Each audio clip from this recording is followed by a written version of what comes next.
Yeah, but I've got some planning here. Go on then. Quizzes. What I did was, when I was on holiday, yeah, you said, come up with a new idea, right? So the best way of coming up with ideas is sort of thinking, sort of nicking a TV show name and then twisting it a bit. Yeah. So, or just rip off Simon Mayo's idea completely. That's good advice for anyone out there. I didn't.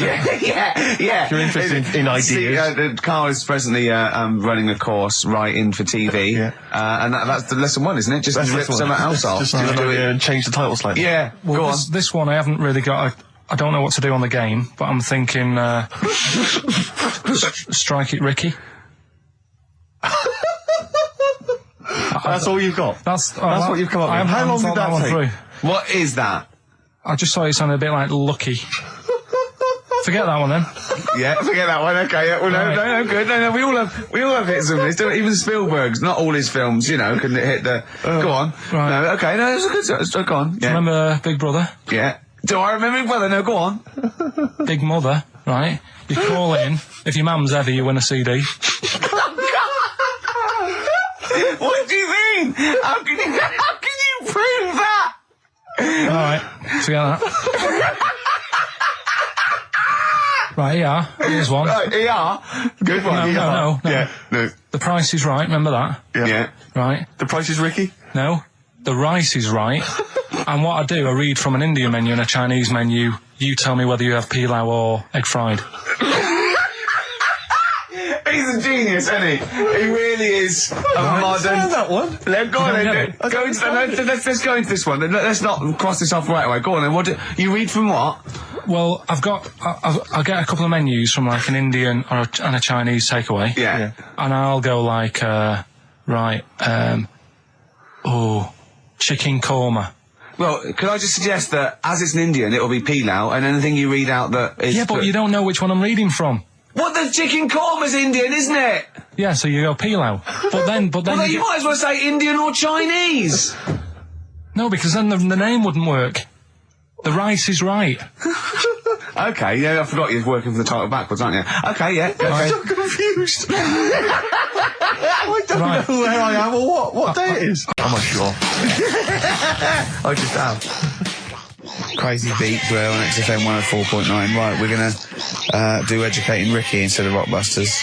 Incidentally, on the subject of Rockbusters, we've just had an email from Phil. He says, I could do with this week's rather shoddy array of prizes, as I'm doing a car boot sale tomorrow and need a bit more tat to fill the table.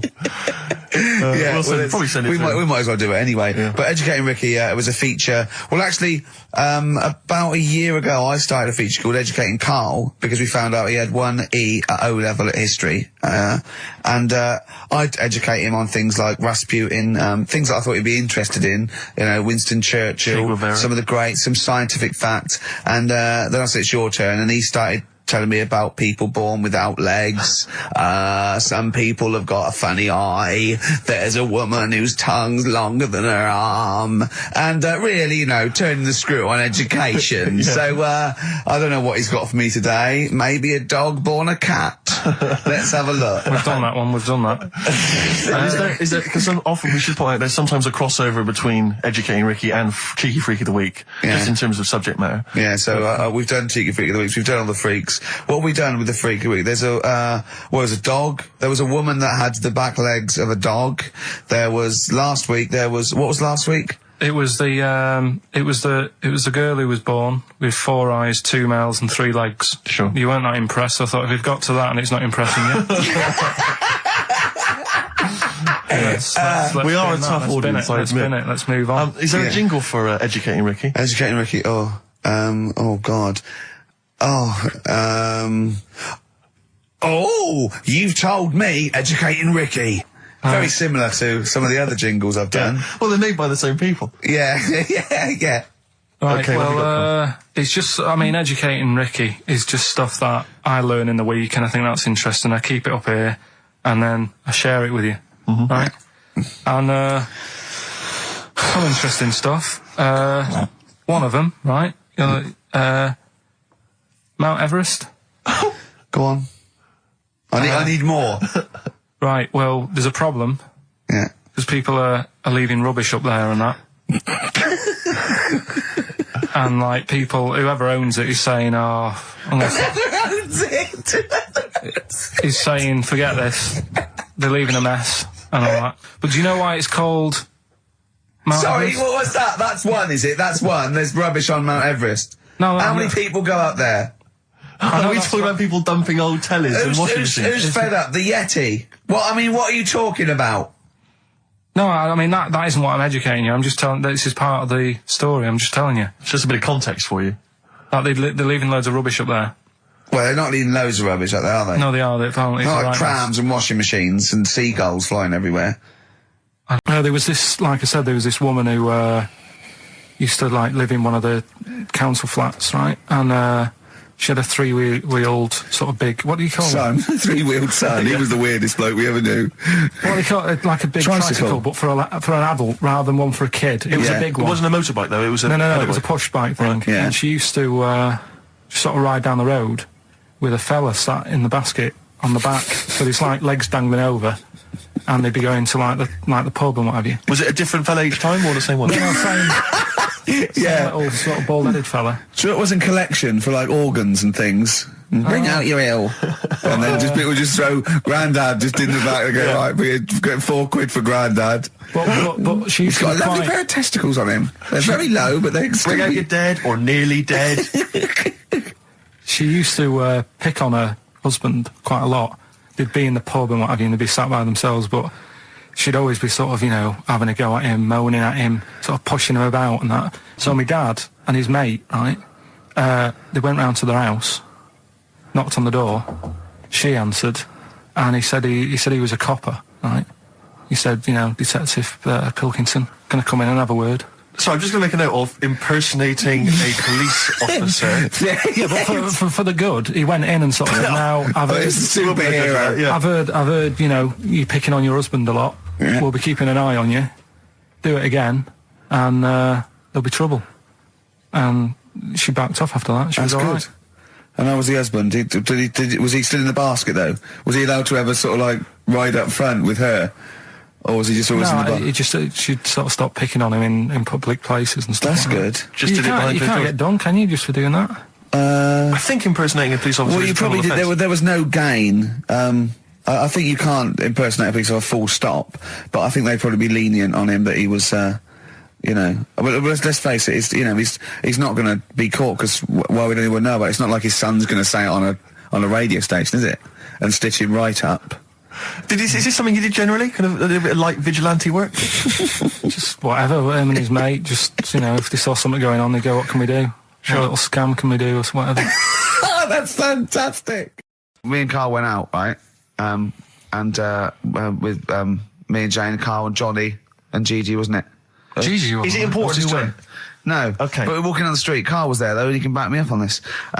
We had a curry. We were walking back, and this little funny homeless fella, didn't he? He, I got to tell it before I go, didn't he? Yes. He came up to me, right? And he recognised it. And he came up to me and he went, he said, I've just nicked 5 of your DVDs from HMV. And he shook my hand. He was so happy with it. And I went, right, excellent. He went, all I do is I just swing the bag over the top. Like that when I'm going out, and he had a bag full of DVDs, didn't he? And he was so pleased to tell me that he'd stolen. Isn't that great? He said they're going like hotcakes. Yeah, he said they're going up, of course they are. Yeah, you're nicking them. Yeah. I know. We get paid for them, though, don't we? So not the stolen ones? Don't we? No. What do you mean? Did you sign them for him? I know you were, you idiot. What, so he just nicked 5... Yeah. Well, Yeah. you say he was homeless, was he? Well, I don't know, maybe. No. Surely, how would he have seen the show? He'd just walked past Curry's one Dixon's. morning. Yeah, the telly idea. Seen a trailer for it. I thought, interesting. I don't know if he was homeless. I didn't go into his home Sure. life. He shook his hand though, and But he made Carl look smart. Do you know what I mean? So, how does he sell them? Where does he sell them? Does he go to people and go, do you want an Office DVD? They're not nicked. yeah, £4. yeah, exactly. Are these stolen? No. No. They've still got the tags on them. What's your last room 101? Oh, God. It was, holidays. Holidays. You want to put holidays in room 101? People who are sort of annoying on holiday. Oh, yeah. Do you know when you go away Oh, yeah. it sort of touched on this before. Is this going to be the Scouse guy? Yeah. Go on. Oh, it's so long though. I mean, it was a holiday when we went to Tunisia. And the Scouser pissed you off. Surprise, surprise. Yeah. Yeah. But the annoying thing was, when you go on it was a cheap holiday, and like the lesson here is, if you want a good holiday, you gotta like spend some money. Yeah. And we didn't on this one. We spent about, I don't know, 400 quid for 2 of us for like a month or something ridiculous. And we got there, and you get to the hotel and you go, we have made a mistake. It's a ropey hotel. You can tell like the blinds and stuff as you walk in, they're all dirty and stuff. You think, well, let's make the most of it. Let's not get down about it. It's a holiday. It's for a rest. And you try and make the most of it. And we had to meet. Like you have one of those things where you get to your destination and the rep says, right, go and unpack your bags and that. Go and sort yourself out in the room. And tomorrow morning we'll meet up at 10 o'clock. And I'll go through, the best sort of place to go for camel rides and, the best deals I can get you. That sort of thing. Can anyone here walk like an Egyptian? So she says, right, tomorrow morning, meet 10 o'clock in the discotheque. So we get up and we have breakfast, and it wasn't a good breakfast. The kitchen was, like, bit horrible. The food wasn't good, and it was run by sort of midgets. What do you mean it was run? Not there's anything wrong with that. There was little fellas running around, and the annoying thing was one of them sort of started to fancy my girlfriend. How did he manifest his affection for? No, you're not saying there's anything wrong with midgets, though, are you? Just saying it was strange that there was. Yeah, but even midgets shouldn't be cutting in on Karl Pilkington's territory. I know. But it's also that thing of, they've got little fingers, and it's sort of ruined. I'm so sorry. No, I'm not. It is a bit of a phobia of mine. Okay. Do you know what I mean? They are nice people and that. Sure. Oh, God. But the annoying thing is... So what was he doing then? How did he... I don't understand how he was chatting up your girlfriend. Was he crawling under the table so you couldn't see? He just kept... Whispering to her from underneath there. That's Feeder and Come Back Around. It's a new leaf, Steve. I'm going to do properly now. I'm not going to be slovenly. I'm sitting up straight, you see. Yep. And it's going to be a proper DJing, because I think...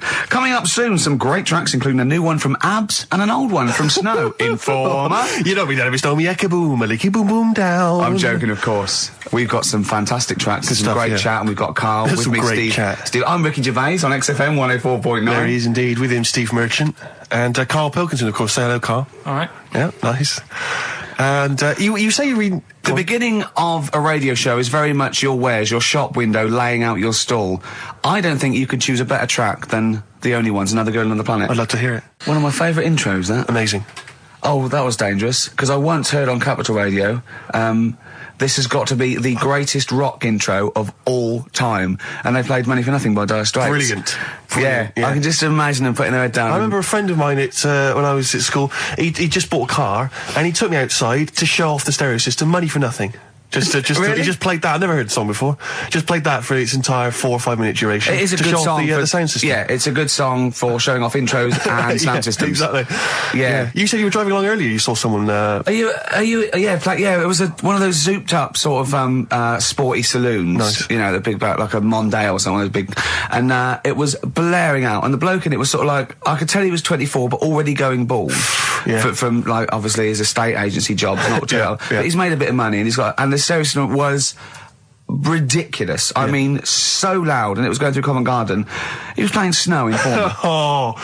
Do people remember Informer by Snow? It was a big tune in my I don't know. It's great. Yeah, I always enjoy it. Can I bring that in next week? Can we play Snow next week? Well, you can play a tiny little bit. Tiny little bit of Snow. Yeah. Informer. Do you remember Snow, Karl? Yeah, you loved it. Yeah, big tune. Yeah, loved it. Oh, did you? Big tune from the 90s. Happy song, isn't it? Rick, you were saying that you've turned over a new leaf.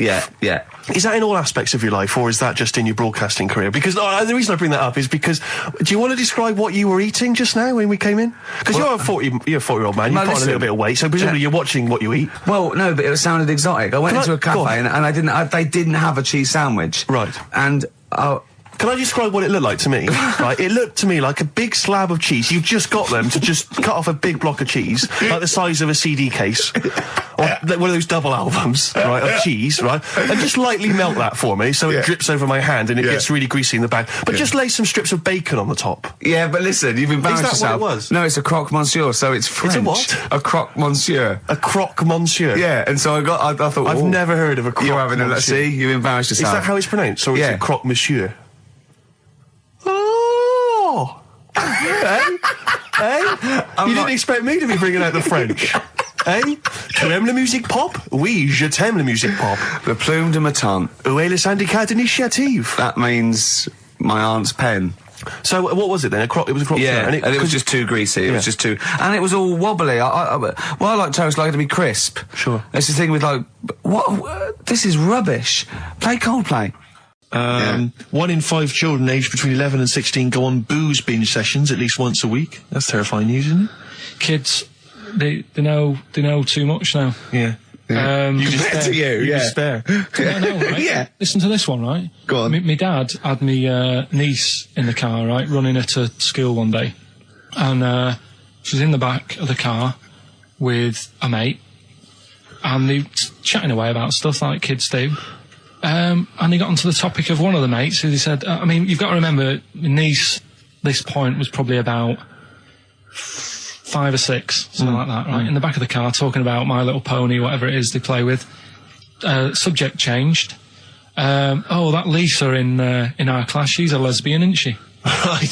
That was that's what they were talking about. Yeah. Chatting away about it. Just openly talking about lesbianism. And probably, this is the topic that they're talking about in the pub when they're having out drinking. Yeah. Yeah, but they might have thought a lesbian was a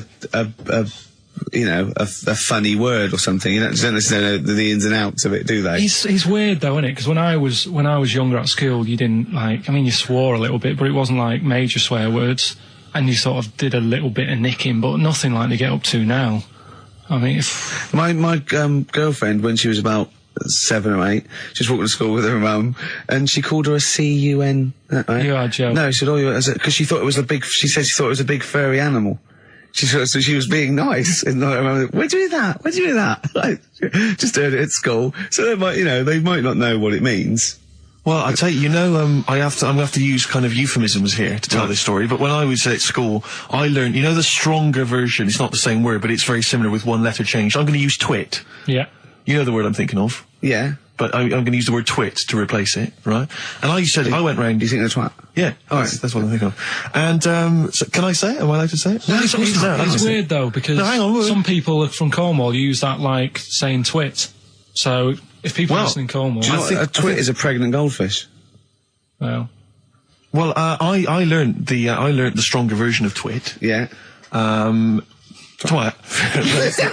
For those that aren't sure. I learned this in school when I was like 10 or whatever, and I didn't know what it meant. I thought it was just a stronger version of twit. Yeah. I thought it was just if you were really annoyed with someone because they were a real twit. Because I is worse than I. Exactly, apparently. So, Carl would be a twit. And so I started using this at home because I didn't realise what it meant. I started using this at home. Oh, you twit, you're a twit. And saying it to my dad, you're a twit, but not saying twit. Yeah. And my dad didn't know what it meant either. That's great. I couldn't believe. So he started using it as well, right? So then we'd be driving in the car. He'd be saying to my mum, "You stupid twit." Say this to my mum, "You don't pull over, you're going to bum it, you twat." Saying this. Then I learned at school from Mark Johnson what it really meant. Yeah. Stopped using it, obviously finding out it was quite an offensive word. Yeah. I didn't want to bring it up to my dad. I didn't want to sit my dad down and say, "Dad, you know that word we've been saying? Yeah. You know what it means?" So now, to this day, I've never brought it up with him. So we'll be driving, I go home for Christmas, we'll be driving around, he'll be calling my mum that word. Left, right and centre. I think she knows. I think she's just embarrassed. Or she's just upset and she knows what it means. She goes, "Why does he keep calling me this terrible word?"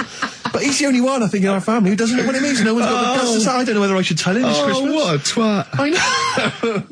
Well, do you want a bit now, or what would it be? No, I wanted you to tell Steve about your holiday, because you told me in the week. Go on. Steve, I mean, bad idea. I had a feeling anyway about going away with like Suzanne's mum and dad, because I've never been into sort of family holidays anyway, right?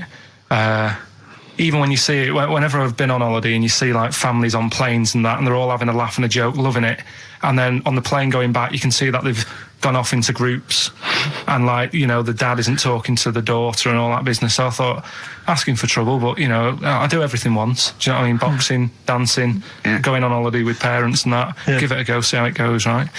So not your A-levels, but fair enough. It started off. It started off bad, didn't it? Because last week I told you that our dad called us up and said, I want to take some tea bags with us to Madeira. Yeah. What's the best way of packing them? Yeah. Right, so I knew there was going to be problems like that, because the thing with Suzanne's family, right, they like having a routine. They know what they're doing every day. They know what they're having for tea every day. It's the same thing every week and stuff like that. Yeah. So I thought this is going to be interesting, this, because they can't do what they normally do. Sure. I love it. I love you treating it like an experiment. Right. Just watching them all the time. So the first problem was they'd never flown before. So I was winding them up a bit. Saying, it's murder. It's really horrible. Plane goes all over the place. And a mum had done some research saying, well, I've been reading about it, and She got a funny accent. more people, there's more chance of me being killed on a donkey than there is on a plane. So I upset her. I said, right, when we get there, Spain. I said, when we get there, let's see if there's any donkeys on the beach. Yeah. Right? And she didn't like that. So Oh, what? The joke about you hoping she died? yeah. Oh, what's up with that? Right, so we get there, and they see the villa and that, they're quite happy with all that business, right, with all that stuff. And then as time went on, I was getting a bit sort of fed up with them being around us all the time, because I think you should have your own time when you go on holiday with the family. You should say, right, you go off and do your thing, we'll do our thing, and we'll meet up later and talk about what we've been doing and stuff. Anyway, so it gets to like the Thursday. We've been away since Monday, right? And said, right, we're going out tonight. So a mum says, yeah, we'll come with you. I said, no, it's just us. We're having a bit of time on our own, right? Is it true you said to her, you told me this, you said to her, you started to annoy me, I want some time on my own? Well, I told her at the start, I said, it's going to be interesting, this, because people annoy me when they're around me a lot. Sure. So I wasn't nasty to her, I just was saying people, not her. All right. Yeah. Do you know what I mean? I'm just saying, you're going to get on my nerves. So, you hailed a donkey for her. So, no, but seriously, right, with the flying, do you know those stockings that you can get because of deep vein thrombosis? Sure. She had them on in the cab.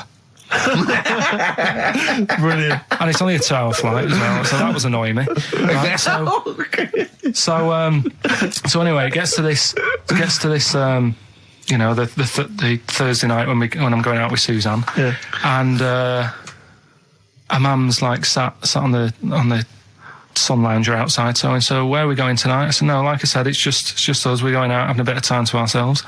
So I could see as the day was getting on, she was realising that she's got a night in with like her husband, right? Her face started to like look miserable. Sure. I thought, I'm loving this. So I said, right, I'm going in to go and have a shower, go and get ready for the tonight. It's going to be great. And winding them up, wind them up because they can't come, because he said they can't. Right, so I go upstairs, have a shower and that. I come down, and a mum's smiling. Oh, hang on. So I'm thinking, hang on a minute, what's gone on here? So I went to Suzanne, I said, why is your mum smiling? She's not coming. She said, no, but my dad said he'll take her out now.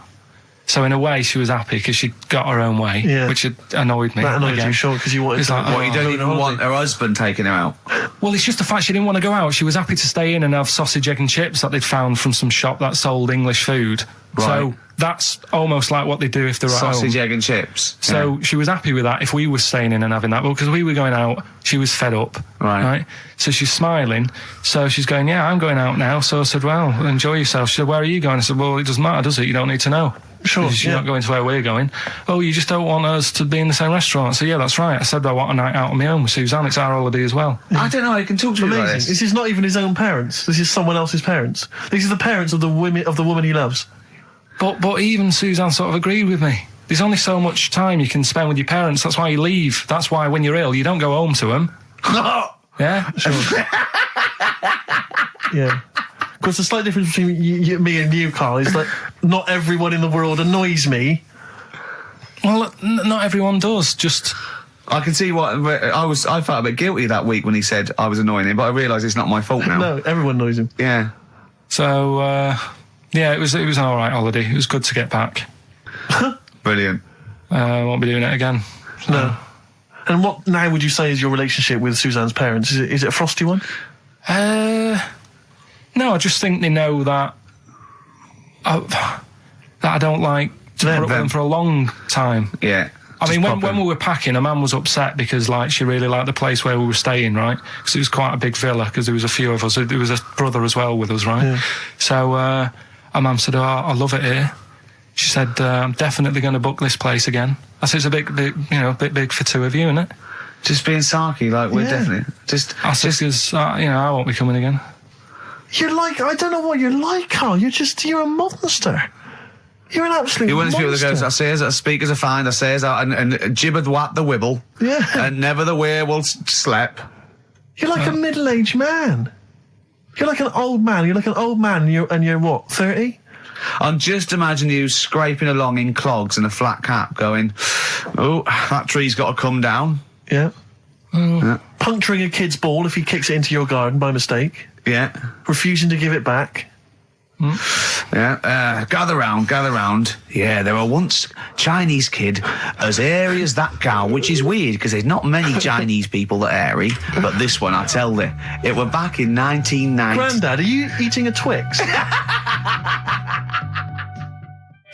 Well, that's you too, with or without you. That's great. When my dad was when he was a taxi driver, Yeah. you used to have to sort of do your bit for the local area. Oh God. By taking the Forrest Gump people to Blackpool. Yeah. Is that what they're called now, the Forrest Gump people? Is that what the organisations that support them asked for them to be referred to? A minibus with Exactly. life is a box of chocolates.com. Forrest Gump types. It must be, so you work with these people. It was the people with learning difficulties. And he used to get 5. Coming home must have been a busman's holiday. So he got 5 of them in the cab. Yeah. And he had to go to Blackpool, and 4 of them were really good, behaving themselves, didn't mess about, weren't fighting and stuff, but there was one who was just causing loads of trouble and he couldn't control him. Oh, and what you've got to be able to do with people like that, you don't want them to get stressed out because it's not good for them. It stresses them out, and you could end up with a bit. Thanks, Dr. Carl. You could end up with a bit of a riot on your hands. So he thought, I'll nip this one in the bud right now. And he pulled up just on the outskirts of Blackpool, and he took the one out that was causing problems and put it in a wheelie bin.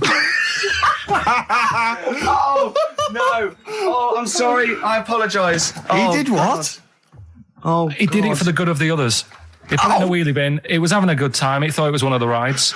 Can you stop saying it? He had another problem similar to it where he had a little minibus, and it was his job to take a load of old women to the bingo hall, and it was miles away. And he took him there. There was no problem. About 10 old women in a minibus. One of them was causing trouble. So he pulled over it. No, right? So he took him there. Everything's fine. He dropped him off. They had a lovely night. Yeah. Right? They had a lovely night. Won a bit of cash. Coming back, it's a bit of a late night, and they all started moaning at him, going, "I want to be dropped off here. Take me there. I want to be dropped off first. I've got to get up early. Blah blah. My husband's expecting me. I'm already late. Take me here first. Take me there." And he just pulled up in the middle of nowhere, said, "Get out." And he made them get out, and they all called for taxis. They charged that company who was meant to be taking them home in the minibus, and he got the sack. My mate, Anthony, his mum called up my mum and said, I've got to meet up with you. I've got to have a word with you.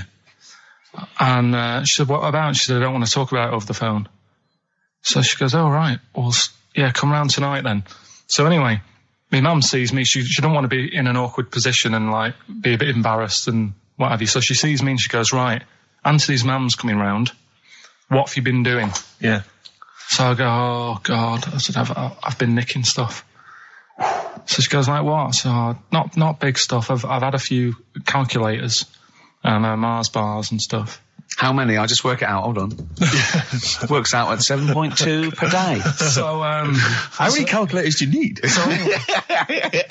So it was when that phase. You failed maths, didn't you? Everyone wanted a calculator. It was like a trendy thing, wasn't it? Right. Oh yeah. In Manchester a couple of years ago. Yeah. So anyway, so I told her all this and I confessed to computers will make it there one day. I confessed to There's magic in the back of battery. Go on. Confessed to nicking all this stuff. She comes round. She only wanted to borrow some money. Brilliant. She said, oh, I don't like asking. I was a bit embarrassed to ask you over the phone, but can I borrow 20 quid? Oh, that's fantastic. And there's me. That's great. And it's similar sort of thing to yours. And did you? And he went, hold on, let's just work out the interest on that. I bank 10%. She'll owe you £4.40. Yeah. Oh, so your mum was a loan shark. yeah. And did she mention? She went, I just with that other, because what I'm saying is presumably you got your mate in trouble. No. Right, you didn't. No. She went, no worries, I'll just go and get my purse. It's on the dressing table. Exactly. Yeah. Carl! Caught by the River on XFM 104.9. I'm Ricky Gervais, Steve Merchant, Hello there. Karl Pilkington and everything. No, I'm going to be honest with you. Go on. A little bit hungover, Yeah. didn't feel very well. Yeah. I don't know if I'm hungover or still a bit drunk, but I don't feel... You sound like you're still a bit drunk. Yeah, so But what I'm then worried you do about... every week, so. But what I'm worried about is that the standard will slip. Yeah, Sure. if I'm not right on the ball. And the other thing is, I haven't had a lot of time to prepare the show today, Okay. so I don't, I don't really, I don't feel, 100%. yeah, I haven't done the Carl. Right. Look, Have you finished that sentence? I don't make me laugh because it hurts as well. And there's another side effect to me being a little bit hungover or drunk or whatever, right, is that I can be annoying. Right, yes. Because just to amuse myself, I sort of like turn my body off a little bit and just poke and like that and annoy people and that. I want to sort of like. Well, you do the physical equivalent of freewheeling. Yeah, don't yeah. you? You just I sort of want to climb on Karl and go to sleep on him. Yes. Do you know what I mean? Yes. They both annoy him and it'd be comfortable. Yes. Which is, can be annoying. Just a little thing just to make this show a bit easier. If you'd put your hand up when you want one of us to speak, because I'm not quite sure when the sentences are finished. The hands are up. Okay, good. So, The hands are up. Okay. Okay. Good, alright. Okay. Are you gonna just keep them up the rest of the show, or? No, Karl, do what you, huh? Good, alright. Do you want to, is there an excuse as to why you're a bit hungover? Too much wine. Okay. All Last right. night, yeah. Yeah. Good. Thanks Okay. for that. Because this is the only work you've got to do all week, isn't it? It's like, unless I'm very much mistaken. You don't have to do anything. You just sit at home eating cheese. Yeah. And then occasionally you do a bit of sort of shadow boxing. And that's exercise. And then you sit and watch TV. Yeah. Is that roughly what you did this week? Yeah. Uh-huh. So this is the only 2 hours you had to do anything for all week. This is you had to prepare for this. Yeah, but who can plan a hangover? Right. You'd think, Karl, you said you had some stuff. Yeah. What have you got? I love the fact that, whereas I was a little bit slow, Karl there leapt into action to keep this show afloat, keep the pace up. Go on. Right, well, Karl, are you hungover as well, or? I'm just a bit annoyed because I'm with you. Do you know what I mean? He hasn't got much to do all week. You're having a laugh. What? What angers me is I kind of hope that maybe I could have quite a long career in radio, and I sort of feel like I don't know, the word sinking ship. Yeah. Those words spring to mind. But... Because it feels like, Karl, you're just a chancer anyway. You weren't even supposed to be on air, and we've made you into something of a household name, and that's cool. Household name. And Ricky's already a celebrity. He's got it stitched up. He's got corporates. He's got, voiceover work. But I've got nothing. I'm running on empty. I'm not, nothing. I've got nothing. I'm sort of dependent a bit on this. Yeah. Financially. And, go on then. What and you say? two are sort of bringing it down, really. Right. Do you reckon I can get my own show, Karl? Karl. Tell them like what I did Capital out there Gold with or a bit. No, Karl, tell them how funny I was out there with a bit in that a minute ago. So anyway, come Karl, on, I'm right? bored of this. I'll tell you what. will we tease them with what we've got coming up next? Yeah, Karl, tease us after the next Because I think record. we've already got them for 2 hours. Yeah, we've hooked them, Karl. Don't worry, this is textbook radio. What's this? Badly Gone Boy. Yeah. Rick, can I just... Sorry, I don't mean to abuse our position again, but... Bruce Springsteen's performing in London tomorrow night, and you remember I made an appeal to try and get a free ticket. Yeah. Well, I don't even mind paying. I tried to pay, but... That's good of you. No, I'm a generous kind of guy. And I thought you were me. No, go on, what are you going to say? But You were all going I'm to pay saying for is, ticket. you know... face value? I mean, you don't want to be ripped off, do you? No, don't be crazy, ideally half price. Yeah. And I've been chasing kind of my tail, really. I'm not going at the moment. I'm not going, and I'm desperate to see him, man. I mean, he's going to do a great concert. It's his only one in London. I can't believe that being on the radio, being on XFM, the listenership's going up apparently. I can't believe I can't get a ticket. I've asked Karl. He's done nothing. Hang on a minute. No, Karl had a very good point. Nothing. Karl, say what you said when he was whinging in No, the but first of all, whilst you're moaning, you also asked in the week for a Badly Drawn Boy album. Yeah. You got in today. Yeah. There's one there for you. Well, Yeah. but it's yin and yang. And it's Karl. like, yeah, but I do, Karl, what's Steve ever done for you? That's what you got to ask yourself. What has Steve ever done for you? Well, he took me to the BAFTAs. Yeah, but only because no one else would probably want to go with you. Oh, I can't believe that. What is I this? do not believe that. Oh, Steve, I'm going to stitch you up now, Carl. And it's in a nice way, and don't worry, it won't be too bad. He won't take it too bad. Carl sent me a little text message today. Right. No, Oh, what is this? Right, okay. Okay. You know, I'm in a very frail mood at the moment. No, 'cause I'm you're not like going to this see one. Bruce. This is funny, because me and him have been, like, sending trivia back and forth to each other. Which is another point, right? I sent him... Oh, well, I'll get to that in a minute. I thought he'd really be amazed with, Well, while you're fiddling, if you can make my dream come true, to go and see Bruce Springsteen tomorrow, then give us a call on the usual number. Well, like I said, Steve. What? Right?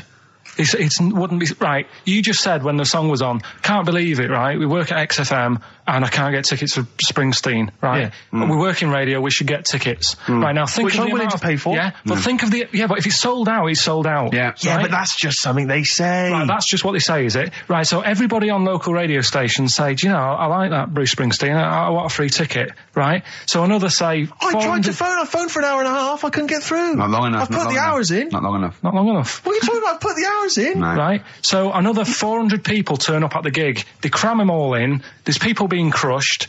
You know, they've paid the money early. They were up early that day when the phone lines were open, whilst you were probably sleeping and that. So they're dedicated, and they're the ones at the front getting crushed. What? Would your Why mum and are they dad getting be crushed? happy if you were there getting crushed? I don't mind. I'll sit at the side of the stage and watch him. Yeah, but I don't mind. But everyone will say that then, and then What? before you know it, Yeah. no one can see anything No, because you're all Carl's on right stage. on this one. Leave Right, it. yeah, Leave it. right, I'm going to give you this. I'm now handing over my mobile phone to Steve to read the... You can see it's from Carl at the top, but just read it out as you scroll down. Just read it out loud. Is this a text message from... Yeah, this is a text message to me from Carl. Read it out.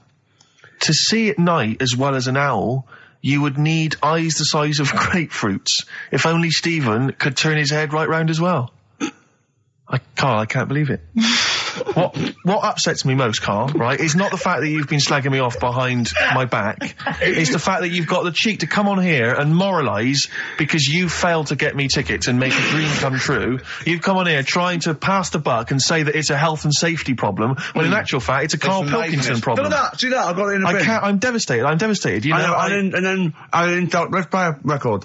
It's the big one. It's what people tune in for. They probably tune in about 10 to these days for Monkey News with Karl Pilkington. Can we hear the jingle? Only 4 to go. Oh, chimpanzee, that Monkey News. Right, this one's about it's been emailed in to me. Right. I haven't really had time to check it out this week. No, you're joking. Been busy. Ooh, I hope it's not stupid. Goes back to 1908, and the person's saying it's a good story and that, and they're surprised they haven't picked up on it yet, right? The Olympics, right? In 1908 in London. Apparently it was meant to happen in Italy, but it was cancelled. Don't know why, right? And it happened in London. Anyway, 400 metres. Right, it was meant to... there was a fella who was going to do the run, right, and the favourite to win it was this Bulgarian guy, right? Who was like a newcomer. Okay, these are a few things it cannot be. 1, he injures himself, so a monkey steps in and wins. 2, he does a drugs test, it turns out that he is a monkey. So if it's either of those, right, I'm gonna go mad. So anyway, so the fella, right, this favourite, everyone's putting the money on him, thinking, yeah, he's going to do it. Gonna Is he hairy? Is this bloke hairy? So anyway, so the race happens, Yeah. and everybody's lined up, ready to run. And, everyone's saying, yeah, he's going to win. Then suddenly, a bit of murmuring going on, people going, oh, what's going on here? Right. He's eating a banana.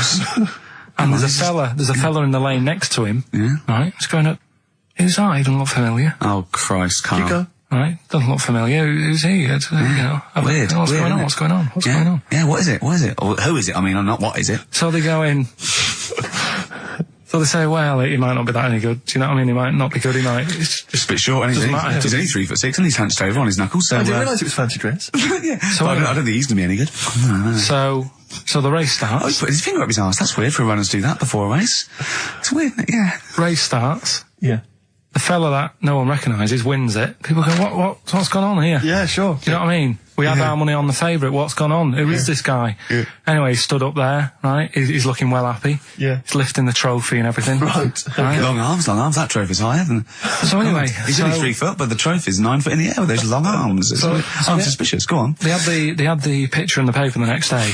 Sure. And everyone's going, yeah, he was fast and everything, but quite hairy for a run. Oh, I'll tell you Come what, on, Carl. come on. Quite It's hairy for a runner, because ridiculous. normally they shave themselves, don't they, to make them faster. And No. that. How did he manage it? It's really hairy and that. So anyway, he wins the stuff, he walks away with a cup. The people who are in charge of the running, or like the Olympic Committee, look further into it. Turns out it was a chimp. Right, keep talking. No, don't keep talking. Why encourage him? Shut up. This is monkey news. If you can't handle the news... It's news from 1909 and I haven't heard about a chimp winning the Olympics. Be quiet. What happened there then? 400 metres, right? Now, the Don't thing is... talk shit. The annoying Please, thing was, Ricky. it took so long for the Olympic Committee, right, to find out that it was a monkey. It was going going manic. It went into loads of races. It was picking up loads of Oh, shut up! He right. became a celebrity. It was doing endorsements on TV. Don't talk shit. It said he managed to win the Right. same race 4 years later in Athens because How did he get to But Athens? it's a joke. They're winding you up, Carl. weird. It's not weird. It's isn't it? right. I do not believe it. Well, that's okay. There's only 3 of them to go then. Right. He said he's, oh God, it's like a child or a cat when it's confused. He went, Steve reckons in ancient Greece, right, it was better to shag a bloke than a woman. And I went, well, yeah. I mean, that's about the male being sort of a first-class citizen. Yeah. Much better, wasn't it? An aspiration the to point sleep with a was, Carl, beautiful man than a beautiful woman. Women were lower class citizens, Yeah. so therefore men were seen as higher class. So to have sexual relations with a man there was no shame in that. No. In fact, it was looked upon. And I as a said, good thing. well, it's, ancient Rome. I said, Nero, he'd sit in his big jacuzzi and he used to get, pretty boy men to just go into the water and just nibble at his testicles while he was having a wash. He didn't do that. He did. No. Yeah. And he's not a gay fella. No. I mean, I don't know about Nero, but I mean, it wasn't a case of a big delineation between what was heterosexual and what was gay. It was just, whatever you. So what did this fella do then? This one who's having his... Well, having he his was little pretty testicles? much top boy, Nero, for Yeah. a while. He was in charge. And and you did what you're told. If Caesar or But why were people going round there? Why didn't they go, oh... no, they weren't dropping in. It wasn't like the door was opening. I was going to see what Nero's doing. You'd have probably been like a delivery boy or a stable boy or something, and you'd have popped round there and you'd have gone, there, right, Nero, there's the tablets of stone you wanted. And you go, Pilkington, why you are here? Pop under. I don't know why he's French. What is that? I don't know why he's French. Just pop under the water and nibble at my testicles, and you'd have done it. Because he was Nero. I wouldn't. You would have. Well, You would there's no way I would have done. Well, you would What have. have I done? I've dropped a pizza off. Yeah, you why put am I round to there? Nero's place with the pizza. Right. Right, I'd say I've done my job. Right? Yeah. That's not the sort of tip I wanted. No, he'd have said, get the little baldy chap to nibble at my testicles, and you'd have been under the water. I wouldn't have done it. No, Well, you don't have put me head done under it. You'd water. have done it, right. No, I wouldn't have done it, Can I just say this, Steve? Not only would you be nibbling at his testicles, you'd have been going mad. You'd have been noshing him just for extra. You'd have been doing everything he wanted. You'd have been going, he'd have gone, I didn't ask you to do that. You'd have been going mental. They'd have been chewing, slurping, Right. smacking, poking. You'd have chopped, you'd have gnawed his Right. packet off. You think you're eating Walker's crisps. There'd be bubbles, there'd be flood. Oh, it'd be horrible. Monkey news, we might as well leave it. Now, come on. No, come on, tell Monkey News. No, it's nothing that great, really. Is it worth playing the jingle? Quickly. Go on then. Oh, chimpanzee that Monkey News. Right, it's about a monkey. 2004. It's about this woman monkey who was born in 1834. Right? Half monkey, half woman. No, not true. It happened, apparently. Impossible. It was in the Daily Mail. Right? Okay. The Victorian ape woman was her name. Yeah, I christened this thing Victorian Ape Woman. Well, we thought Sandra. No, I'm calling it Victorian Ape Woman. She was about 4 foot. No, didn't happen. She had lovely thick black hair on her head and on the back of her legs and on her arms. Yeah. All right. Save stockings. Let's have a look. And she was- didn't need a bustle because of her huge ape-like arse sticking out the back of her dress. She was good at reading and sewing. She Well, had a it's good because they didn't have opposable thumbs. So, She could speak 3 languages. yes. She was Human, monkey, and monkey human. 20 offers of marriage. Does that annoy you, Steve?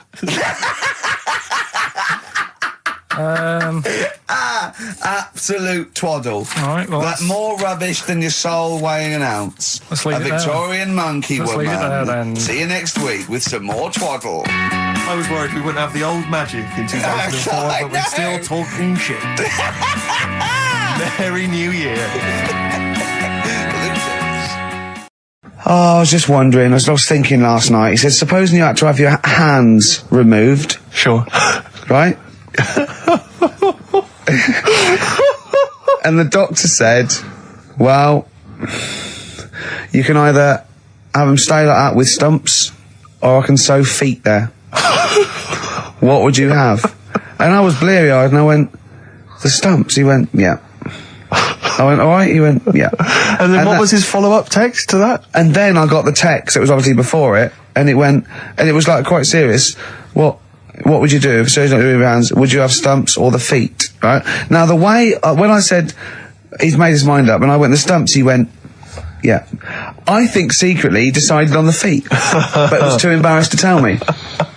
There's a little bit of what would you do? Because But why did you think of this? Why did you think of this? Girlfriend's away, right? Yeah, no, that's not why you start thinking bizarre surgery I'll tell you now, devices. right? I'll let you into my little mind, right? Last night, I had some beans on toast, right? She was away. It's good already. She was away, she had some beans on toast, she went wild. Yeah. Right? Now, I was stood up. I live on on a high street, right? So I'm washing up, I'm looking out the window. First thing that had my attention is I can look into other people's flats, right? Yeah.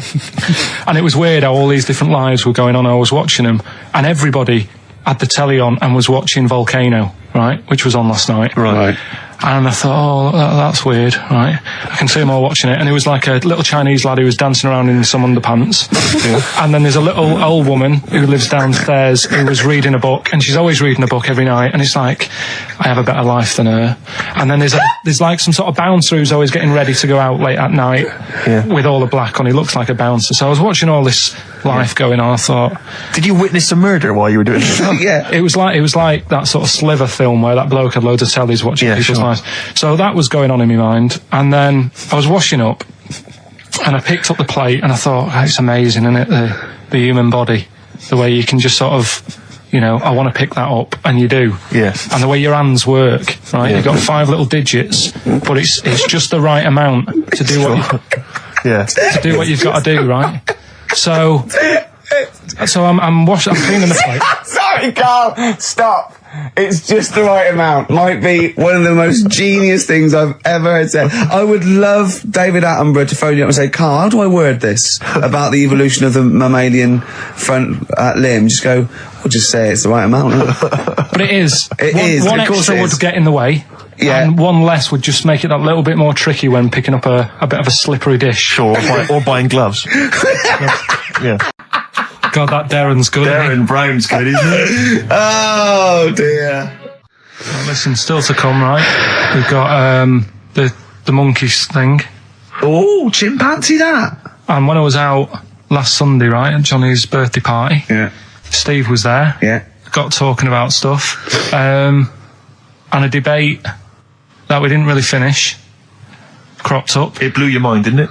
Amazing. Oh, I know about this. Steve told me. This is the infinite amount of monkeys. Or a monkey with a typewriter and an infinite amount of time would eventually come up with the works of Shakespeare. Yeah. There was no debate. It's a philosophical, mathematical problem. There's no debate. It's true. It wouldn't happen. No, listen, Carl, listen.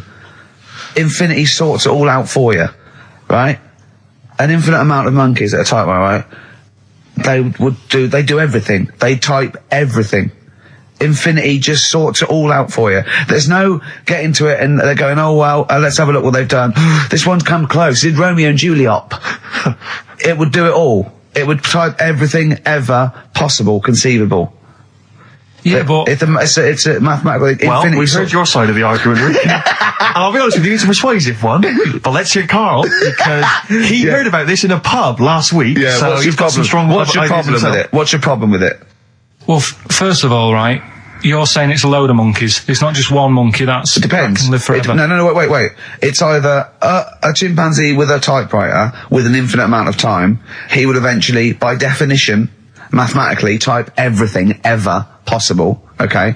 Or it's an infinite amount of chimps with typewriters, and one of them will type it first time. But already that's not right. You either need to have What do you mean? monkey. What? You mean let's hear his employment point. laws? He What do you mean can't- it's not right?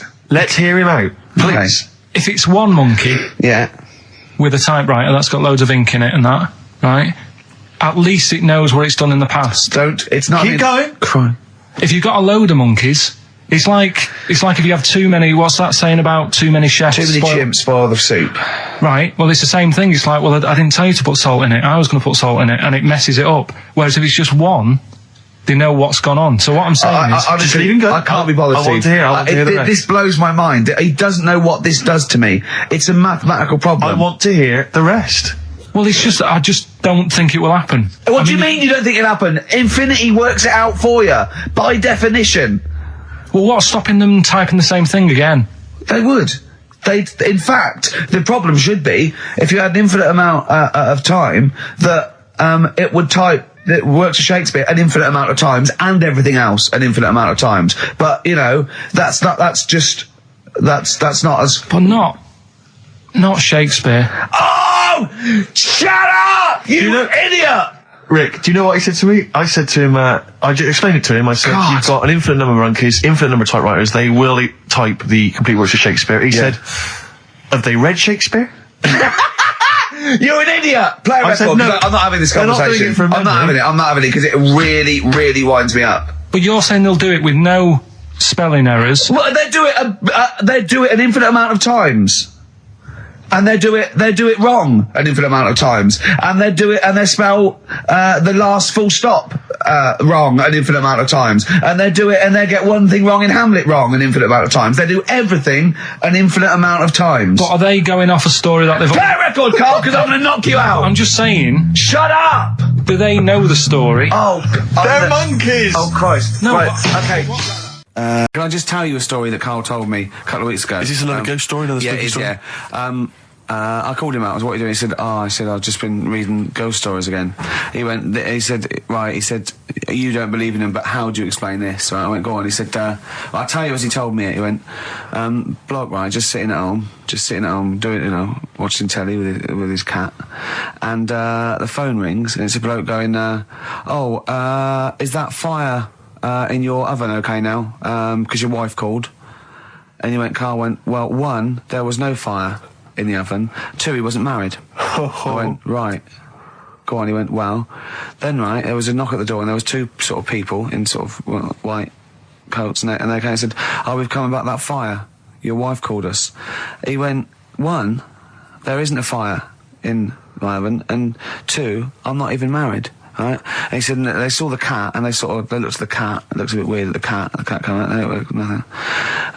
And he said, and then he went back and sat down, phone rings, and they said, did they sort out the fire in the oven that your wife told us about?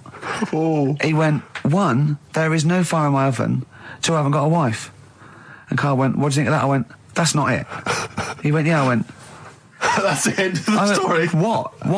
He went, well, how'd you explain that? I went, explain what? I thought he was going to say, a year later we got married, but she died in an oven fire. Right? I thought it was going to be that. And I went, That's what? people winding him up. Yeah, or someone did report a fire oven, and their name was Johnson, and they looked up Johnson, they got the wrong thing, it was the gas board, and they sent around to the wrong person, right? You know, he went, yeah. I said, I explained it to him, he went, yeah. Why did they look at the cat funny?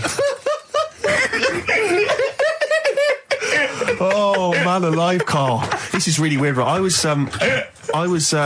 in my house once, right, and the doorbell rang. Yeah. Right, I opened the door, and there was no one there. Yeah. Right? And then I looked across the street, There's some right, and kids there were some running kids running away. Yeah. Now, how do you explain that? Yeah. There was another time, right, where, like, I opened the door, and there was a bloke goes, you've ordered pizza. I went, I haven't ordered pizza.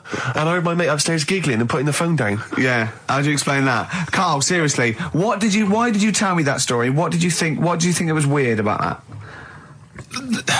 The fact that it was 3 different people. Is this all the information? Is that the entire story? It was 3 different people. Did you fall hassling asleep him and not read the about end? A fire that didn't happen, about a wife that didn't exist, and a cat that didn't look happy.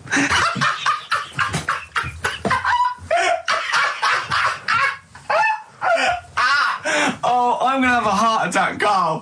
What? I mean, why did they look at the cat funny? Because cats don't like spirits, do they? What? The other blokes were ghosts? Yeah.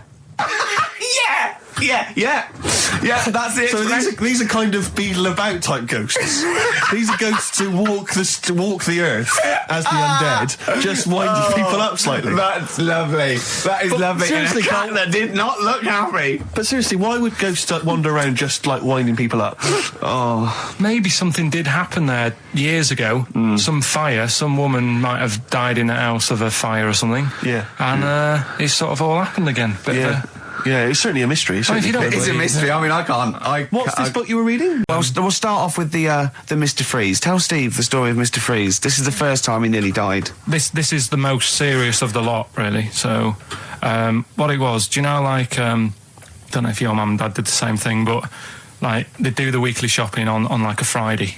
Yeah. So when you got to Thursday, there wouldn't be much stuff left in the cupboard. It'd just be like, you know, your Jacob's crackers and stuff like that.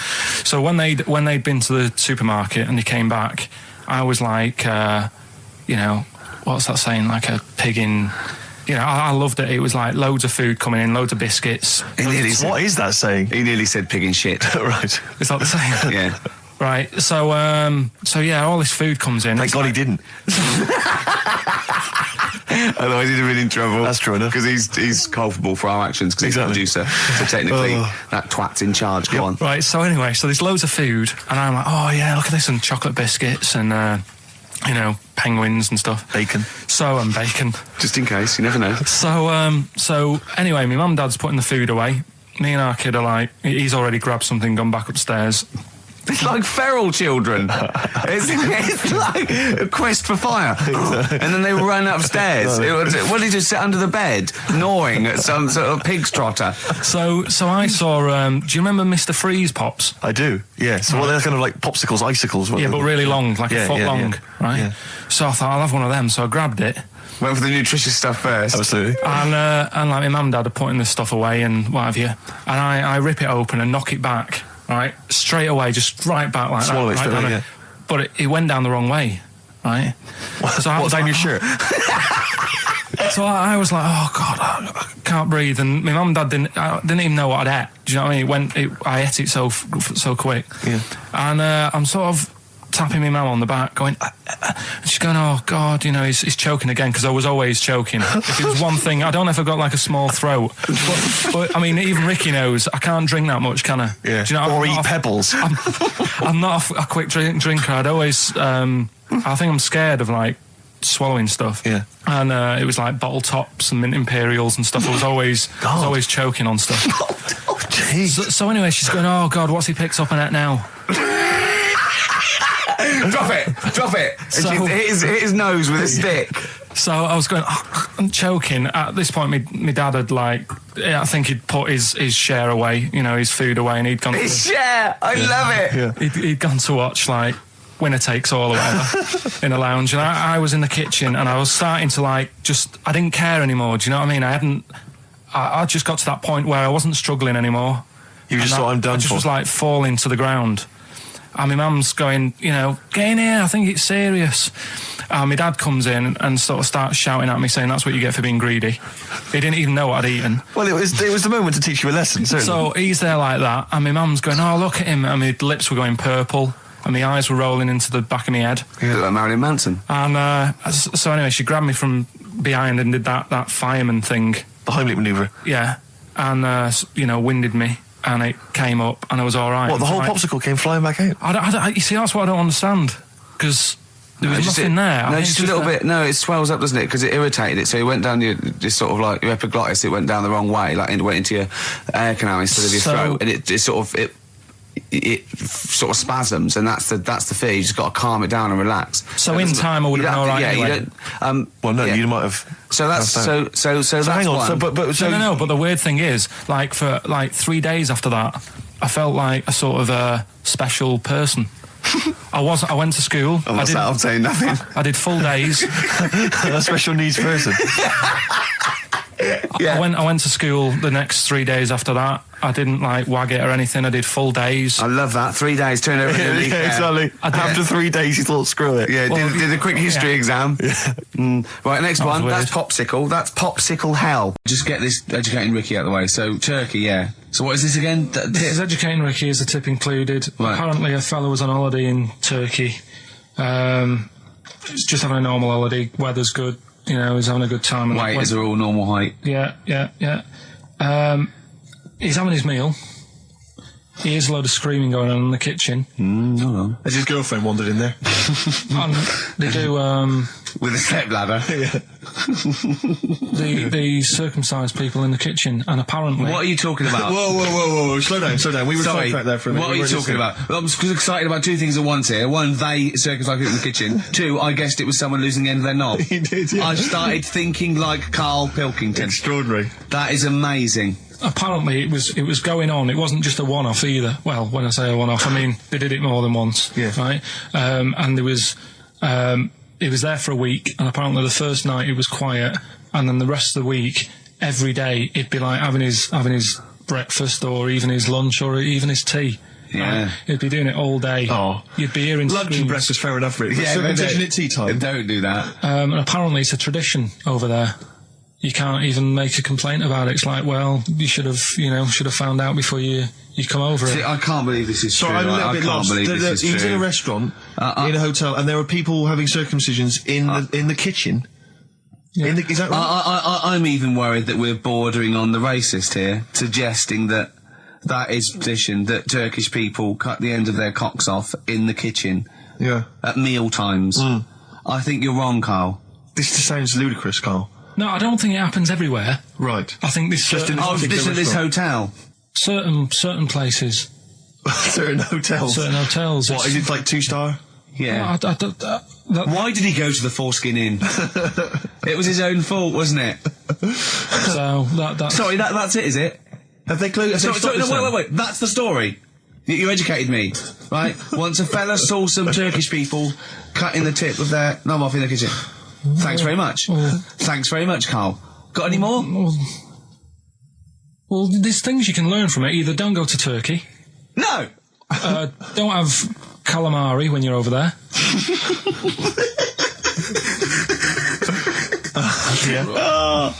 Carl, you've done it again. Well,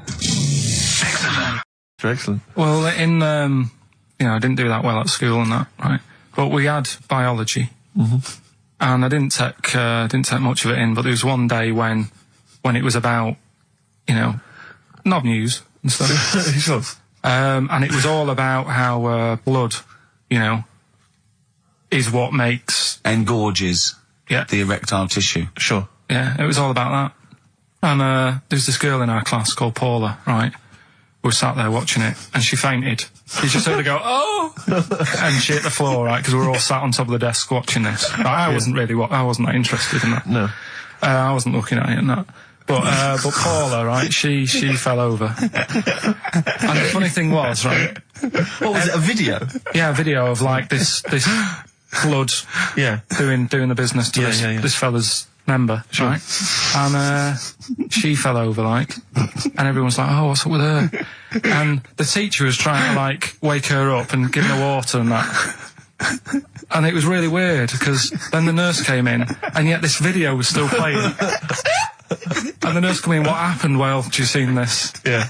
And you could hear, like, then it was going on to, like, sex education on the video. It was all done from start to finish. What happens? Da-da-da-da. And by the end, and she was still out cold by the time it got to, like, and then they had a baby. Yeah. Right?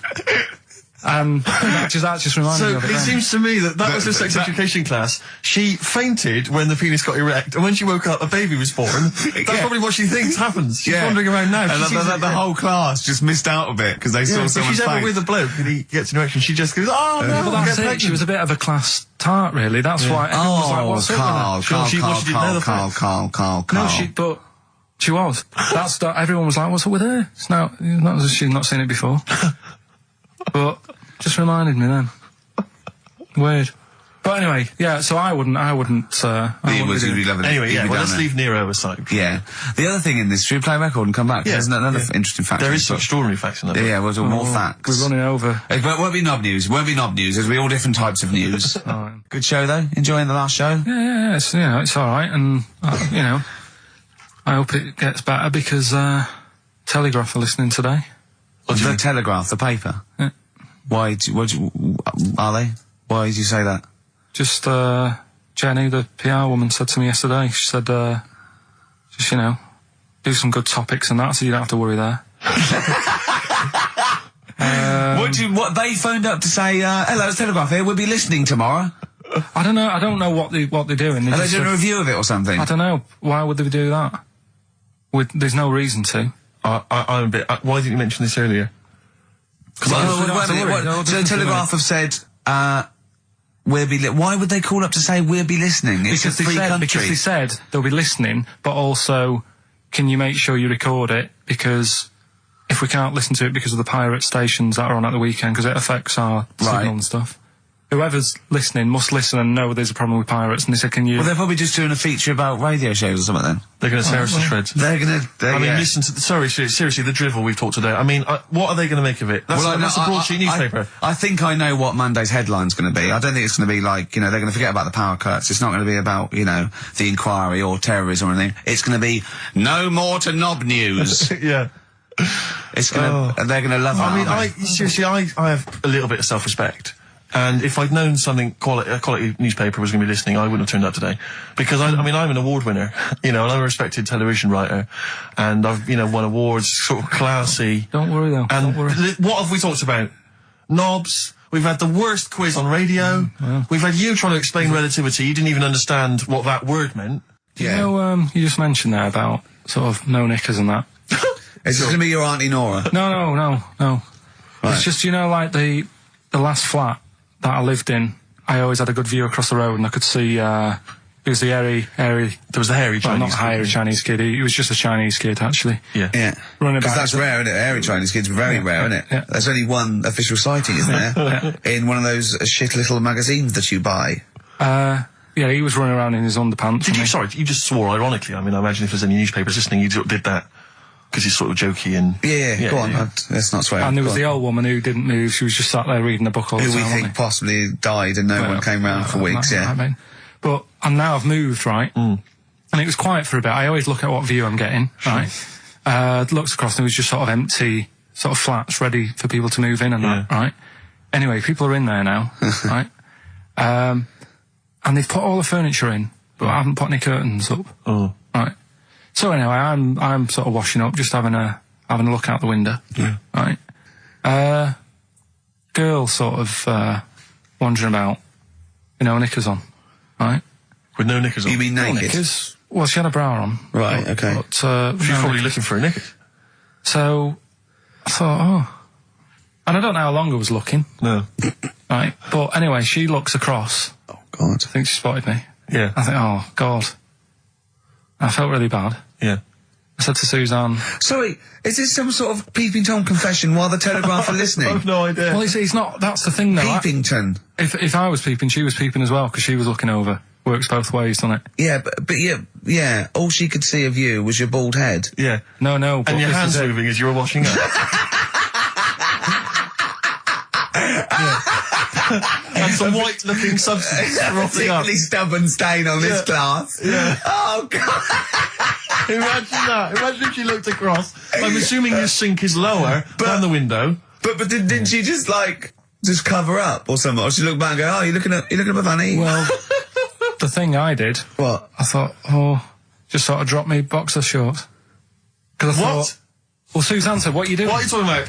What are you talking about? No, just so they can see me cheeks of me. What are you talking about? No, because I thought, if she thinks I'm walking about in the nude as well, then we've both got something out of it. Carl, Carl. This sounds like a bad excuse in court. I know. This is Or the plot of a film on Channel 5. I mean, this is like the doctor who got done right for exposing himself to a patient and then painted that little thing that you look down their throat pink. Yeah. And going, this is what they saw. yeah. No, so sorry, you were looking at a woman dancing around naked, right? So the only thing you could do was immediately drop your boxer shorts. So she looked across, saw you fully clothed, saw you took your boxer No, she wouldn't have done, because it's sort of just the top half and the sink's at a side angle, so I was sort of looking out. So This she is wouldn't have genius. so she wouldn't have seen your trousers then anyway. No, she did. I moved in front of the window. So more. you then made them. You actually climbed in front of the. Oh, this is amazing! So you climbed in front of the window to show off. No, your it wasn't your naked obvious. lower half. Suzanne said, "What are you doing?" And I I said, bet she did. What are you looking at? I sent you in here to What clean up. are you doing? I'm just taking my trousers down, stand over the window. Why? Because there's a naked woman across the road. What do you think I'm doing, Suzanne? I'm exposing myself while looking at some free fame. leave it. What's up with you, Suzanne? Leave it then, leave it. Christ. Are we doing Rockbusters or what? Yeah. Oh, she sent you in there to read up on Einstein. She comes in and finds that. Oh, brilliant! Wait a minute, can I just check? A final question. What did the woman across the way... What happened? What was her I didn't reaction? look again. I just thought you've seen a bit of action as well. We're both happy. Let's leave it. Brilliant. So were you waddling around like a penguin with your trousers around your ankles? I just was walking about, and Suzanne said, "What are you doing?" I said, "I'll explain to you in a bit, but don't look out the window because then it's Excellent. obvious." Then he sees she calls her husband to look at Carl walking around naked. He goes, "Oh, she's got a quick, Suzanne, get him out. There's only one with you can do. Get some more friends. They've gone one more." Anyway, Brilliant. Right, play a record and come back to Rockbusters and Monkey News. We haven't got enough time. Do Rockbusters. Oh, God Almighty. I make it clear now, I do not condone in any way, shape or form what Cheryl Tweedy. Jet, are you going to be my girl on XFM 104.9? I'm Ricky Gervais. With me, Stephen Merchant. Over there, little roundy bald head of Karl Pilkington. Good news and bad news. Good news is, boys are back in town. We're here for 2 hours. Hello. Bad news is, we have no monkey news, gay fella news, or little Chinese fella news. Really? We're going to try and, leave that for a week, Yeah. and then maybe come back to it. Yeah. It was Why do good. I get the feeling that within 20 minutes we'll be talking about little gay Chinese monkeys? Carl, think of that. we have got monkey news.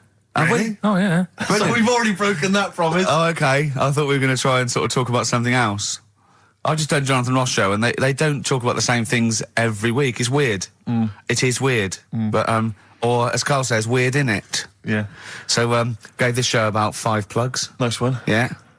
So, I think we'll get upward of 800 people listening Oh, double. for the first 2 minutes. Yeah. And then turning back. They're already switching over. now. I'd have thought so, yeah. I spoke to my friend yesterday. He's a little bit of an odd fella, and he said that for his own amusement, he had an iPod in his car, and he bought a little sort of transmitter, and he could transmit the music from his iPod to sort of just beam it, kind of as he was driving along, to sort of passing cars. What do you mean? It's Make weird. their radio play it? Well, but if they had it in the right frequency, yeah. I mean, pointless, completely pointless, but not dissimilar to this show, I imagine, in terms of the number of listeners. Yeah, but I was going to say, what's the chances of people having this frequency Absolutely on? pointless. So it's probably about the same, yeah. Do you know what it reminds me of? When I was young, I wanted to get into radio. I was excited in radio. When I was sort of in my, I don't know, I was 11 or 12. My friend and I, we got a little mixing deck, and we used to host our own radio show. Brilliant. From his bedroom. We didn't have a transmitter, so we'd put some speakers in his front garden, in some bushes, and sort of broadcast it to people who were walking Again, by. probably over the week more listeners than this show. Almost certainly. Yeah, I 'cause love the idea. It never happened, but I always was hoping that maybe some girls would just come by and just like sit and listen. These guys are great. I don't know where these sounds are coming from. It seems to be that bush, but Or Noel Edmonds coming along going, who are these guys? yeah. Can you get on my website? Can they stand in for me when I go on holiday? Yeah, yeah. I did. Did I say I did sort of pirate radio? No, go on. Did got into hospital. Yeah, the normal radio, but you had an eye patch on. Go on. Dad was in hospital, right? And he was having some operation done, right? And went to see him, and didn't have that much to say to him, right? So he's I only was, your sat, I was sat there. Well, it's awkward though, isn't it, when someone's ill Yeah. and you don't know. what to Boring, say. isn't it? Boring. So I was flicking around on that little radio thing they have, Yeah. and I heard like they had a radio station in the hospital. So I said, "Oh, I'm gonna go and join this." So I wandered off to go and find it. Yeah. Sort of joined that, did a little show on there. Thought I can sort of get out to the masses here, my mate made a little transmitter, did a little pirate radio show from the, got kicked out because they found out, and apparently I put the station at risk because all the stuff could have been taken off us. But from Little Acorn, 16 years later, he's on a show with less listeners. Yes. Brilliant. Can you imagine if you've gone into hospital, you're already pretty depressed, there's the fear of these bugs, super bugs in the hospital. Yeah. Maybe you've got some quite serious illness, you know, you don't know if you're going to make it. His voice is what you hear to cheer you up. All right, weird, isn't it? I saw a programme about a parasite the other night. Yeah. Apparently, they get in through your eye and eat their way up through your genitals. Anyway, You here's think you've got it Radiohead. bad? Yeah, exactly. Play a record. I've just realised why we talk about Chinese people, monkeys and gays every week. Why? Because this is a sort of replacement. This is what we've got if we're not talking about them. But it was great as well. And there's this parasite, right, that lives in a fish, right? And what it does, it changes the fish's behaviour. Because to breed, it has to get its body temperature up, so it has to get into a bird. Right? What needs to get into the bird? The The fish? parasite to complete parasite its needs to life get into a cycle, bird, yeah. right. So it changes the behaviour of the stickleback, and it makes the stickleback sort of suicidal. So the stickleback doesn't flee when it sees a heron; it gets caught. Right. Because this stickleback has changed its behaviour. Carl didn't quite understand this, I did still you? don't really get it. I watched it, and you see like the fat fish and that, and you go, oh, it's not well. But I don't understand. Well, all it does is it has to get into a bird because it has to breed. To lay its eggs, it has to have a raise of body temperature. So it has to, a fish is cold-blooded, so it has to get into a bird which is warm-blooded. There's lots of things. There's certain things at Yeah, that but level. why is it doing that? Because it needs the temperature. It needs the heat energy for its reaction. Just like, for example, that's why your balls are on the outside. Because the cells have to be a certain temperature to survive. I don't know if it's the sperm or Sertoli cells, but they have to be a couple of degrees below body temperature. Otherwise, they'd be in a nice cage and we wouldn't get kicked in the nads. What do you mean? That's why your testicles are on the outside of your body. They have to be a couple of degrees below body temperature. Yeah, but it's not. That isn't why they're there. You see, this is like the chat we had last week about the giraffe having a long neck. What do you mean? They're there because that's where they happen to be. They didn't go right. Well, that's what evolution is. It's a selection process. It's not a will. The balls didn't say, look, I'm too hot, let's get us outside, let's get outside of here! All right, hang on a minute then. What? So a little man monkey, right? Theirs are in the same place as ours. Yeah. But they're walking around naked, so it could be anywhere. They could be, like, on the back. It doesn't matter where they are. They call it, well, they could be on the back, yeah. So why aren't they? This is a completely different... Steve! You started it! I wash my hands of the whole affair. And we're not only back to balls, but we're back to monkey balls. Yes. In one thing from about parasites, we're back to monkey ball news. Yeah. How do we get back to chimp testicle news? All right, then. So this worm's in a fish. Yeah. It's like a little platyhelminth. I think it's some sort of. But what I mean is, why are they about? What do you mean? They Why? evolved. But why haven't they died out? Because they're very successful. Yeah. What do you mean? Yeah. What do you mean? Yeah. Tell me the brain event that made you say yeah in that 1 second gap. Because in a way I don't get it, and if I think about it too much, it hurts a bit.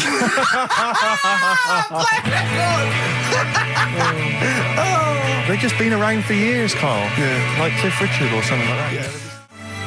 Right. If this isn't any way apocryphal, stupid, illogical, impossible, right? You are never ever speaking again on radio. So make sure this is at least possible. I'll tell you what.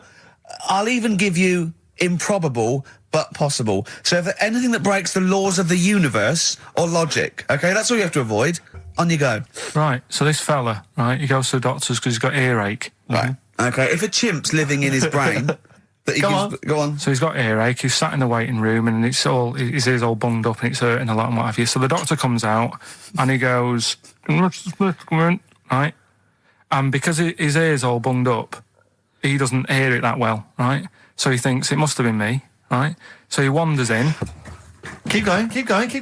Anyway, I'm going to hate this. I can just feel it in my bones. Steve, I'm going to let you take over. Okay, Let's hear it. Come so on. the doctor says, sit yourself down there, right? So he sits himself down. He goes, right, take your pants off, right? So he's thinking that's a bit odd. Anyway, he heard that though. he apparently he took his tackle off.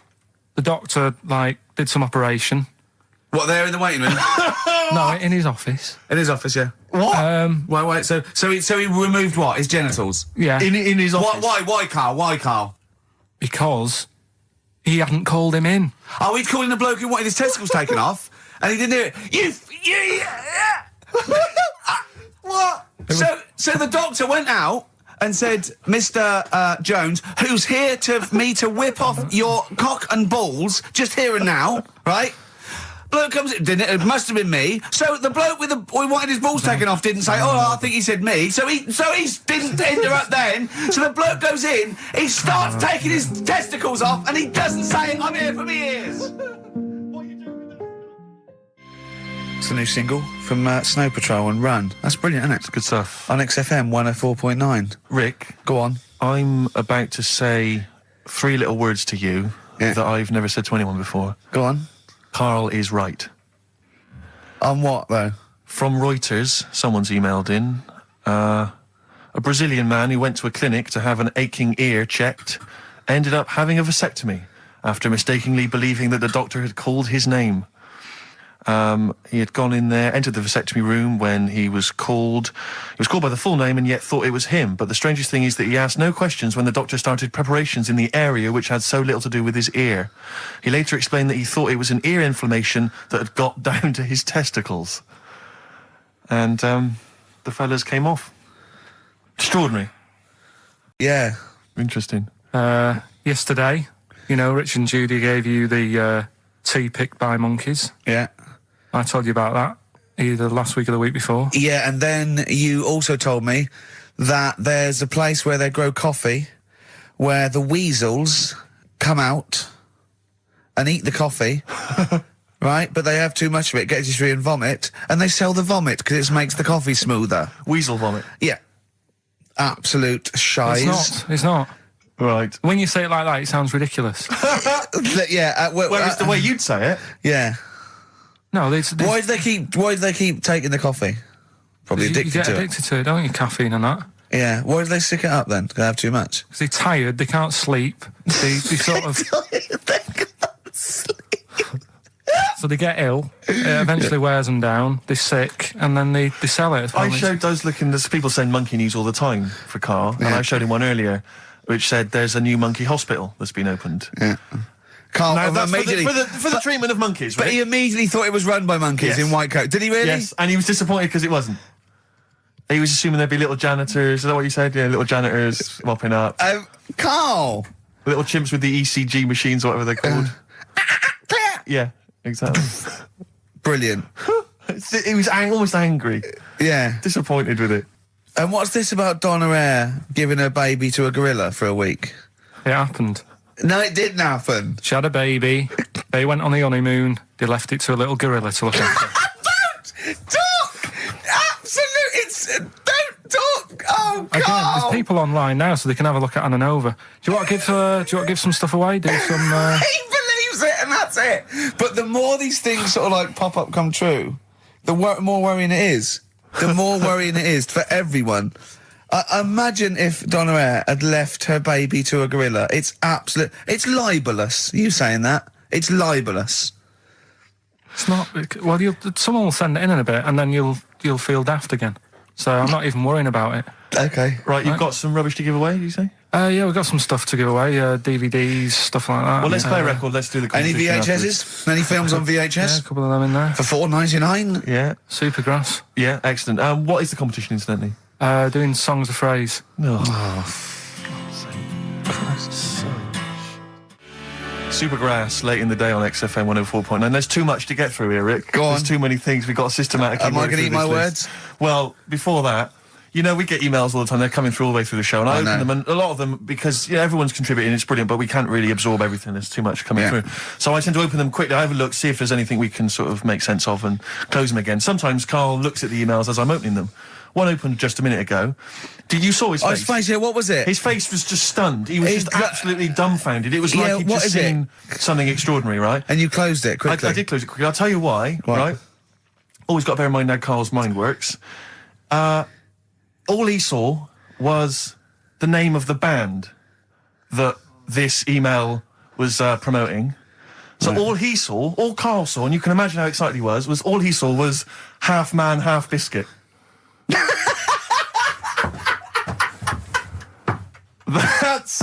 That's all he saw. I've never seen anyone so excited. Oh God! It was actually just plugging the popular joke novelty band. How Half you Man, Half heard of them Biscuit. then? Imagine how excited he was. That is fantastic. Man, half biscuit. Brilliant, Mr. Garibaldi. Oh, half man, half biscuit. That is genius. Oh, amazing. I just saw it, and when you closed it again. Yeah, but the thing is, if he hadn't have told you that, and he'd have erased it, next week he'd be saying about what they've done, the scientists, they've cloned a man with a biscuit. He's got currants for eyes. Never go swimming. What? Never Okay. go swimming. Anyway, just to I don't know what the world's coming to, but someone sent us a link to one of the web news pages. Go on. The headline: Donna Eyre to hand her baby over to a gorilla. Well, it's not. It's not going to be what he thinks. Listen, Donna Eyre and her zoo owner boyfriend Damien Aspinall intend to place their baby daughter in the care of a gorilla. The couple plan to put Freya, who was born in September, in the gorilla enclosure at the zoo near Canterbury. They will then let her be carried off by the female of the group. Neither parent has any qualms about letting their daughter be taken off, despite 5 keepers being killed by animals at Howlett's and his sister's park since 1980. I don't understand. What do you mean? Well, that's it. That's the news. It's a newborn baby, and they're going to put it in a gorilla. But I mean, Well, he said, why would I not trust them? I know them. I grew up with them. They're my friends. yeah, but I'm not saying that they're aggressive, but it might roll over on it or something. I don't know. Take it up with with them.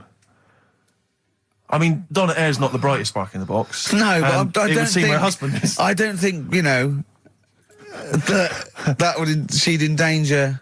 I mean, they must know something we don't. I still can't believe they're just going to leave the gorilla with it. Didn't mean Why no would harm. you though? But why would you? Even if it says, well, it's Cheaper than a babysitter? Well, I don't know. Well, how cheap is a gorilla babysitter? Carl knows. Go on. Like the one, do you know the one I read out a couple of weeks ago? That was man lives in dump for 10 years. Right? I remember the Chinese woman eats dirt. Yeah, well, That was a cracker. Man lives in dump for 10 years. I read on with that one yesterday. Yeah. I found it in my bag because I took it on, so I'll read that when I get a minute. Yeah. Right? News. Imagine that. News. I might read last Thursday's Sun. Yeah. Just to catch up. Do you know how he got caught? What do you mean how he got caught? He lived He in was a living in a dump. rubbish dump. Well, He what's up lived with in that? a rubbish dump. What's No good? one knew he was there, right? Yeah. He was living off food that had been chucked away. He said a lot of people chuck away stuff that isn't off, so you can survive on that. He had a nice little place to sleep and that, an old mattress that was all right and stuff. Got away with it for 10 years until he decided to celebrate bonfire night with some fireworks. Can you believe that? Well, he's happy that the gunpowder plot was foiled and the Guy Fawkes was beheaded, Anyway. thus saving our system of government. There's got to be a couple of news headlines, surely. Hold on, wait a minute. Bong. Pierced penis man off the hook. Bong. Man changed his name to Bubba Bubba Bubba Bubba. Bong. Dwarf to live in a glass box. Dwarf to live in a glass box. Yeah, it's meant to be art or something. It's not though, is it? What? Meant to be art? Why is... Yeah, well, whose idea is this? Is it art, or is it someone hired a dwarf to live in their box? It's just a box, and he can even leave when he wants, apparently. He can, like, go, I'm hungry, I'm going for a walk, and he puts a little note. If it's Damien Hirst, he might end up in 4 bits. So just be careful. But to me, that's like that thing when I said to you about the woman in the jar. What woman in the jar? The woman in the jar, they go, oh, come and see the woman in a jar. And Yeah, it's then a it big turns jar. out it's a big jar. So Yeah, it's it's a like, big well, jar. put me Yeah. in there as well then. Exactly. It's not Yeah. special. Yeah. And that's the same with him. It's a big box, he's a small fella. What's good about that? What do you want to do, though? To compress matter? But hang on, it's not a world record-breaking attempt. It's supposed to be art. You know, what's art about that? Well, I'd like to What's try and that justify about it. that? Oh, can we do a show for BBC 3? Karl Pilkington going around, what's art about that? Yeah. That is brilliant. What's art about that? I'd love that. Would you? I'd love that. Me and Steve are going to do a thing called Is Art Rubbish? where we'd go round and we'd chat about it. Yeah. But we can hand that over to you if you want to do that. If anyone from BBC Three's listening, Karl Pilkington, what's art about that? All right? Weird, isn't it? And what would you go around like Sensation and things like that and Saatchi and go and... Dali and that. You put a sheep in formaldehyde, what's art about that? Our butcher does it. All right. Weird, isn't it? What do you make of Dali and the melting clocks, all that stuff? Talked about it, haven't we? Have we? Told you. What do you think of it? What He sort of milked the idea a bit. Right. Yeah. Because Sure. everything had a melting clock on it. It was like he had a bit of success with it once and then he just ruined it. Do you know what I mean? It's like, It's like you with the monkeys. Like status quo? yeah. Sure. What's your favourite artist? Don't say Lowry. Lowry is my favourite. Why is Lowry your favourite artist? Captures life, doesn't he? Going on and In that. stick form? I know you're a big fan of Where's Wally as well, aren't you? You've never found him, have you? You've never found him yet. No, Carl, that's not Wally, that's a stain on the table. You've come off the book again. A German man, just thought I'd let you know this, Carl, Sure. Ricky. A German man has been arrested because he taught his dog to give the Nazi salute. And then he made it do it in front of two policemen. I think it's an offence in Germany now. That's Is a it? fascist with too much time on their hands. No, but is it? It's illegal for a dog to do it as well. I think so. I bet he thought he'd found a loophole. Yeah. I mean, he's been dying to do it, but he thought, well, I'm not allowed to do it. It's illegal for a human to do it. yeah. Thought he got round it. No. For a while, it just kept doing the Basil Fawlty funny walk. And he's going, no, No, you're don't undermining do that. it. Don't do the legs as well. But the reason I mentioned it is because he's German. And what were you telling me earlier about? Carl was whittering on about the Germans earlier. He was saying something about the accent. It's fine with blokes, but not with women. You won't want to go out with a German woman because the accent. I just think it's a bit manly, innit? Sure. Is it? Yeah, it sounds a bit hard. I can't imagine having a nice sort of romantic chat with someone. Well, it's not a romantic language, no. It's quite harsh, yeah, but that's our... No, but what I mean is, right, I can't speak any other languages apart from this one. Well, Right. You're Go struggling on. with this one. yeah. And what I mean is, Whereas you really do speak the language of love, all right? if There's I- some condoms, where's me tea? Yeah. what I'm saying is, if a French woman was talking to me, I'd say, I don't know what you're talking about, love, but it sounds good.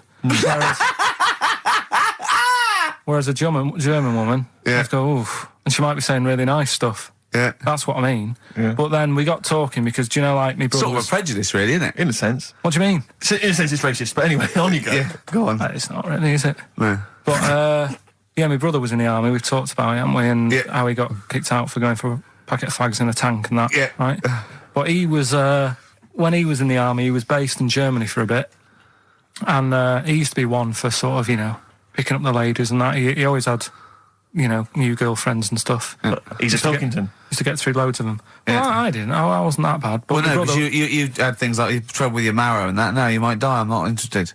yeah, but no matter what he did, do you know what I mean? When he was a bus driver, he was one of them who always had a woman stood at the front with him and sort of, you know, having a chat and stuff. Sure. And he sort of got kicked out of that and stuff. But When he was bus driver, did he own the bus or did he just take it to get a packet of fags?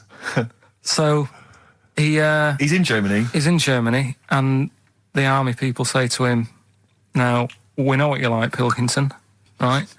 Das Pilker. Don't be meeting up with any German women. Fraulines. Leave the Fraulines alone. Not allowed to go out with German women because apparently they get you and then they beat you up and that.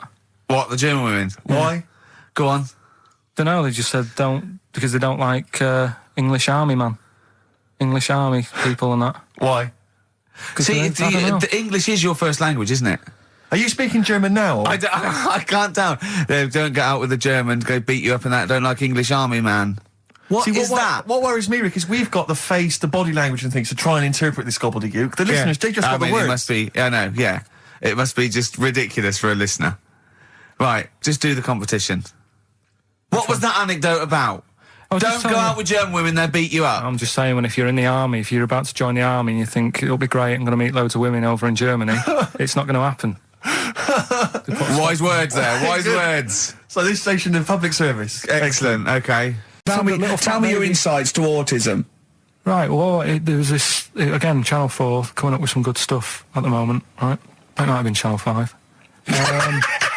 But what's the name? It was the attention span I like. these people who, they've got like this autism thing going on. Yeah. And they sort of take in a lot of information. They get sort of they get so into it that they know everything about that subject and what have you, right?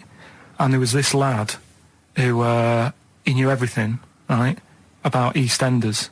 Right. He sort of, the cameraman was saying to him, so, you know, why EastEnders and that? And he said, I don't know, I just like it. And he said, I remember when I first watched it, it was a Thursday, it was 5 to 8, Pauline Fowler walked in, she had a pink jumper on, she said, all right, love. And he remembers everything from that moment on. Yeah. Right, and everything, which is great, but then the way the programme was making out, it was almost like they were saying it's a disability. Right. When in a way, it's more like a superpower. Sure. Like Rain Man. But if you can take It's Rain Man. No, I'm he not. has special autistic powers. Oh God! We must send for Rain Man. I don't know what to do. So I do don't you know mean what to so do. he would be a But great there's contestant other on Mastermind, things. sort of autistic Sorry. Mastermind, he'd Well, be what I'm dynamite. saying is, don't be watching EastEnders though. Sort of, why didn't they give him an encyclopedia and say, get into that? Sure. That'll be useful. Yeah. Keep him away from EastEnders. Wasting his time there. But I don't think it is a disability. No. Yeah, I but always- there are other things, and they're not. It's also autism is a matter of degrees. From what I know, and I'm sorry to have to do this, but I feel that I have to at least be the voice of reason, as ill-educated as I am on the subject. But I think there's degrees of autism. I think some are higher performance than others. There's other issues with it. It's not they're just got good memories. They don't go around doing tricks for people because they can remember stuff. There are other issues with it. Do you know what I mean? Well, I mean, they seemed a bit... But you watched the programme. What did you learn? That he knows when Pauline Fowler came in. Yeah, I mean, there was other bits where they couldn't control her emotions and stuff. Oh, But- that other little bit, yeah. But the main bit of it was he can soak up information and stuff, and I'm just saying it didn't seem really bad. Do you know what I mean? There's disabilities where people say that's a bad disability. It's Go like on. how people say about... This is I don't brilliant. know. This is just like this is amazing to be in a room with this man. It's incredible. You just wind him up and listen to what comes out. And I'm going to sit back now. I'm not going to defend you or explain anything. Just go on and tell me about the other disabilities that are worse. what I mean is how people can sometimes easily get mixed up. How people are scared of like a cyclop. Well, at the end of the day, he's got a disability. A bloke with Who's scared of a cyclop? No, it's apart just from like that's- Jason and his Argonauts. Where's this cyclop that you're scared of? No, I'm just saying in history and in books and that. No, not in history. History happened. Yeah. But What are you thinking of? You're mixing history with Greek mythology and Roman mythology and every other type of mythology. What do you mean there wasn't really a giant cyclop that went round picking up ships and throwing them around? That's not history, Carl. Do you think Batman's history? No, but it was ages ago, wasn't it, when we were sort of forming. No, I'm not saying it didn't happen ages ago. I'm saying it didn't happen. Well, it might have done. I mean, what's so ridiculous about a fellow with one eye? In the middle of his head, and he's big and scary and lives in a Why is he cave. scary? Because he's got... What if he had 8 eyes? I'd be scared of him. At the end of the day, he's got a disability... Oh, we'll talk about it in a bit. For those that perhaps are not of the female persuasion listening, there's a magazine. Apparently it sells quite well. It's one of the sort of female, kind of issues magazines. I think it's called Company Magazine. It's like your sort of, I guess it's a bit like your Moore or your Vanity Fair or whatever. Anyway, they run every year the 50 most eligible bachelors in Great Britain section. Ding dong, hello. Who's in there this year? In the 50, in the top 50 of the entire country. And then they vote, and they put them in order and see who's the most eligible bachelor. But that's 50 people, right? It always annoys me slightly because bachelor, it kind of seems like a more sophisticated word for loser.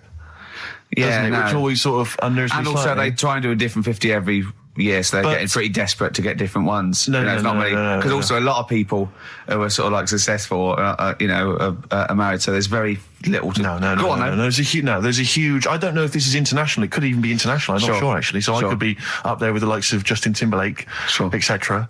So Fred Durst... Yeah. That sort of person, So anyway, this is what's exciting, right? Although I'm slightly frustrated because they were telling me that last year... All right, because what happens is the readers of the magazine, they vote for who they think is number one most eligible bachelor, right? Last year, the prize was a 2-week trip in the Bahamas. Okay, this year I'm rather annoyed because all I'm going to win is a moped. That's the prize this year. That's the prize this year, a moped. Whoa, backtrack. What? Sorry, last year was a 2-week trip to Bahamas, and this year Just what? a moped. All I'm going to get is a moped. All you're going to win is a moped. Yeah, You've got no chance. You've got no chance. Who else is in it? Well, I mean, I don't know lots of people you'd never heard of. I know Duncan from Blue. Dean, so you're second to him at least already. I imagine you're going to come behind the other 49. Because there are people voting for me. They get to vote for me. Yeah, Steve. You see, this happened years ago to me, right? When, you get pally with someone and then you wind each other up and then there comes a time when you just go over the line. Yeah. Right? What happened? Well, it was this lad called Anthony, right? Who was my mate. Yeah. And we used to sort of always have a little fight in the toilet and that. Sure. Right? Punch each other. No, I want to wipe it. And the punches, used to get harder and stuff. And then, so he hit me harder. Turned out into a proper fight. Yeah. I chipped his tooth on the sink. Right? Right. This happened at school, and it was time for assembly, and I thought, and he's in the toilet crying. I thought, go to assembly. There's police in there in the assembly that day telling people about unnecessary violence. And you thought they were there for you? So I'm like, oh no, Anthony's going to come in a minute, like crying with all blood coming from his mouth. I'm going to get arrested. Yeah. Did you go running and sleep? And that was an example of... Yeah. I mean, it kind of happened because I went out with a girl who he fancied. How old are we now? About 8 or 9. I think that's out of order, going out with a mate's girl. Yeah, but she didn't like him. He had like big ears and that. He had no chance. So why should I? No, but do you know what I mean? All right, I haven't got the looks like I used to. Sure, when you were 8. But that's before the stress of having head squoze and that sort of thing. I have aged a lot since. Having your head squoze. Yeah, didn't they also write something about me bald round head? Yes, perfectly round little bald man head, they said, so... Because you need to know that when you listen to the radio and that. Really matters what my hair's doing.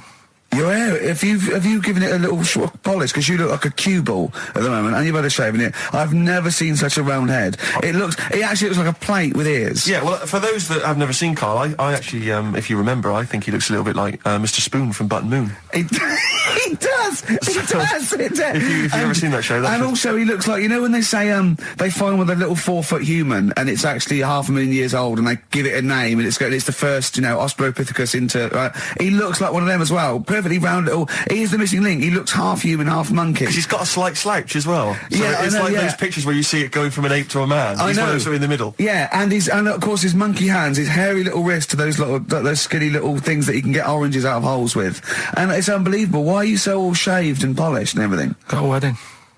What? Got to go to a wedding today, so thought I'd clean myself up a bit. Yeah. Shouldn't you be wearing a suit or something?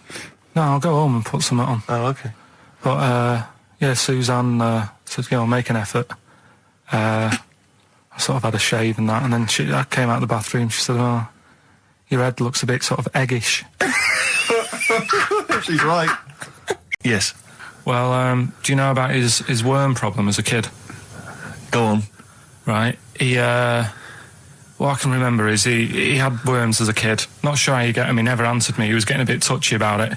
Right. This is like the second time I met him. I think he was a bit annoyed that Ricky told me about his problem. What yes. Now straight away, you not being there, instinctively, what do you think went on with this story about worms? My suspicion is rather like when you told a group of people that Robin had once suckled milk from a cow's udder. Yeah. Did he mention that as well? Yeah. Yeah. My suspicion is that, like the cow story, the worm story is not true. But why would he get so sort of uppity about it? Well, imagine if that wasn't the first time he'd done it. Imagine if he did that every single time he was with somebody for the first time and Robin was just met them. He will tell that story to anyone. But they do say there's no smoke without fire. Robin. I also told him that the way Robin cured these worms was because the doctor told his mother, right, to hold a piece of ham or cheese near Robin's anus so the worms would come out for the food, and he believed it. I'll tell you why, though. I said to Robin used to sit on spam to try and get the worms out, and he believed it. But Steve, right, do you remember that story about 3 or 4 years ago where there was some bloke in the army? He went away to somewhere, Vietnam or whatever. He was messing about in the woods. Messing about in the woods? Shouldn't he have been fighting? Whatever. Yeah. Right, and he walked through some lake, and I think he'd cut his toe or something on something, and some worm of some sort crawled in the gash. Yeah. And it was in his body, and the doctor said, we've got to get this out of your body.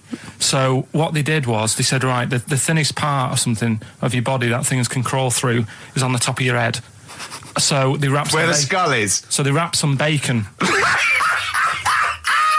No, they didn't! They did. That's all that right. thing. So Everyone, he's gone in by the toe. So what we do is, I'll tell you what, that worm's probably heading straight for the head. We'll put a bit of bacon on it. The thinnest part of the body is the skull. Of course it's not the thinnest part of the body. It's where your brain case is, isn't it? It's the skull. there was a reason for it. And it was like they stuck some bacon on his head. And As ever, the vital piece of information, i.e. the reason, Carl seems to have forgotten. because the worm was in his body, and they said everyone likes the smell of bacon. Including worms. Again. Even a Vietnamese lake worm. They love bacon. Remember last week when I said about the little fella with the bone with no brain, and you were proved wrong? No. We were saying it wasn't a little fella. We were saying it was a stillborn child. It wasn't a little You're fella. changing it now. You weren't having any of it last week. Right, hang on a minute. I'm getting confused. There was a Vietnamese snake that went inside of a soldier. A little, like, maggot or some sort that you have to get out of your body because it causes problems. Yes, and so in order to get it out of the body, they strapped bacon to his head. Yeah. That is great. This doctor. And did that work? I think so. They had a picture of him smiling. Oh, God, what, the worm or the bloke? The bloke. Oh, dear. Honestly, I hope someone knows the story. And Right. it was about 3 years ago, I reckon.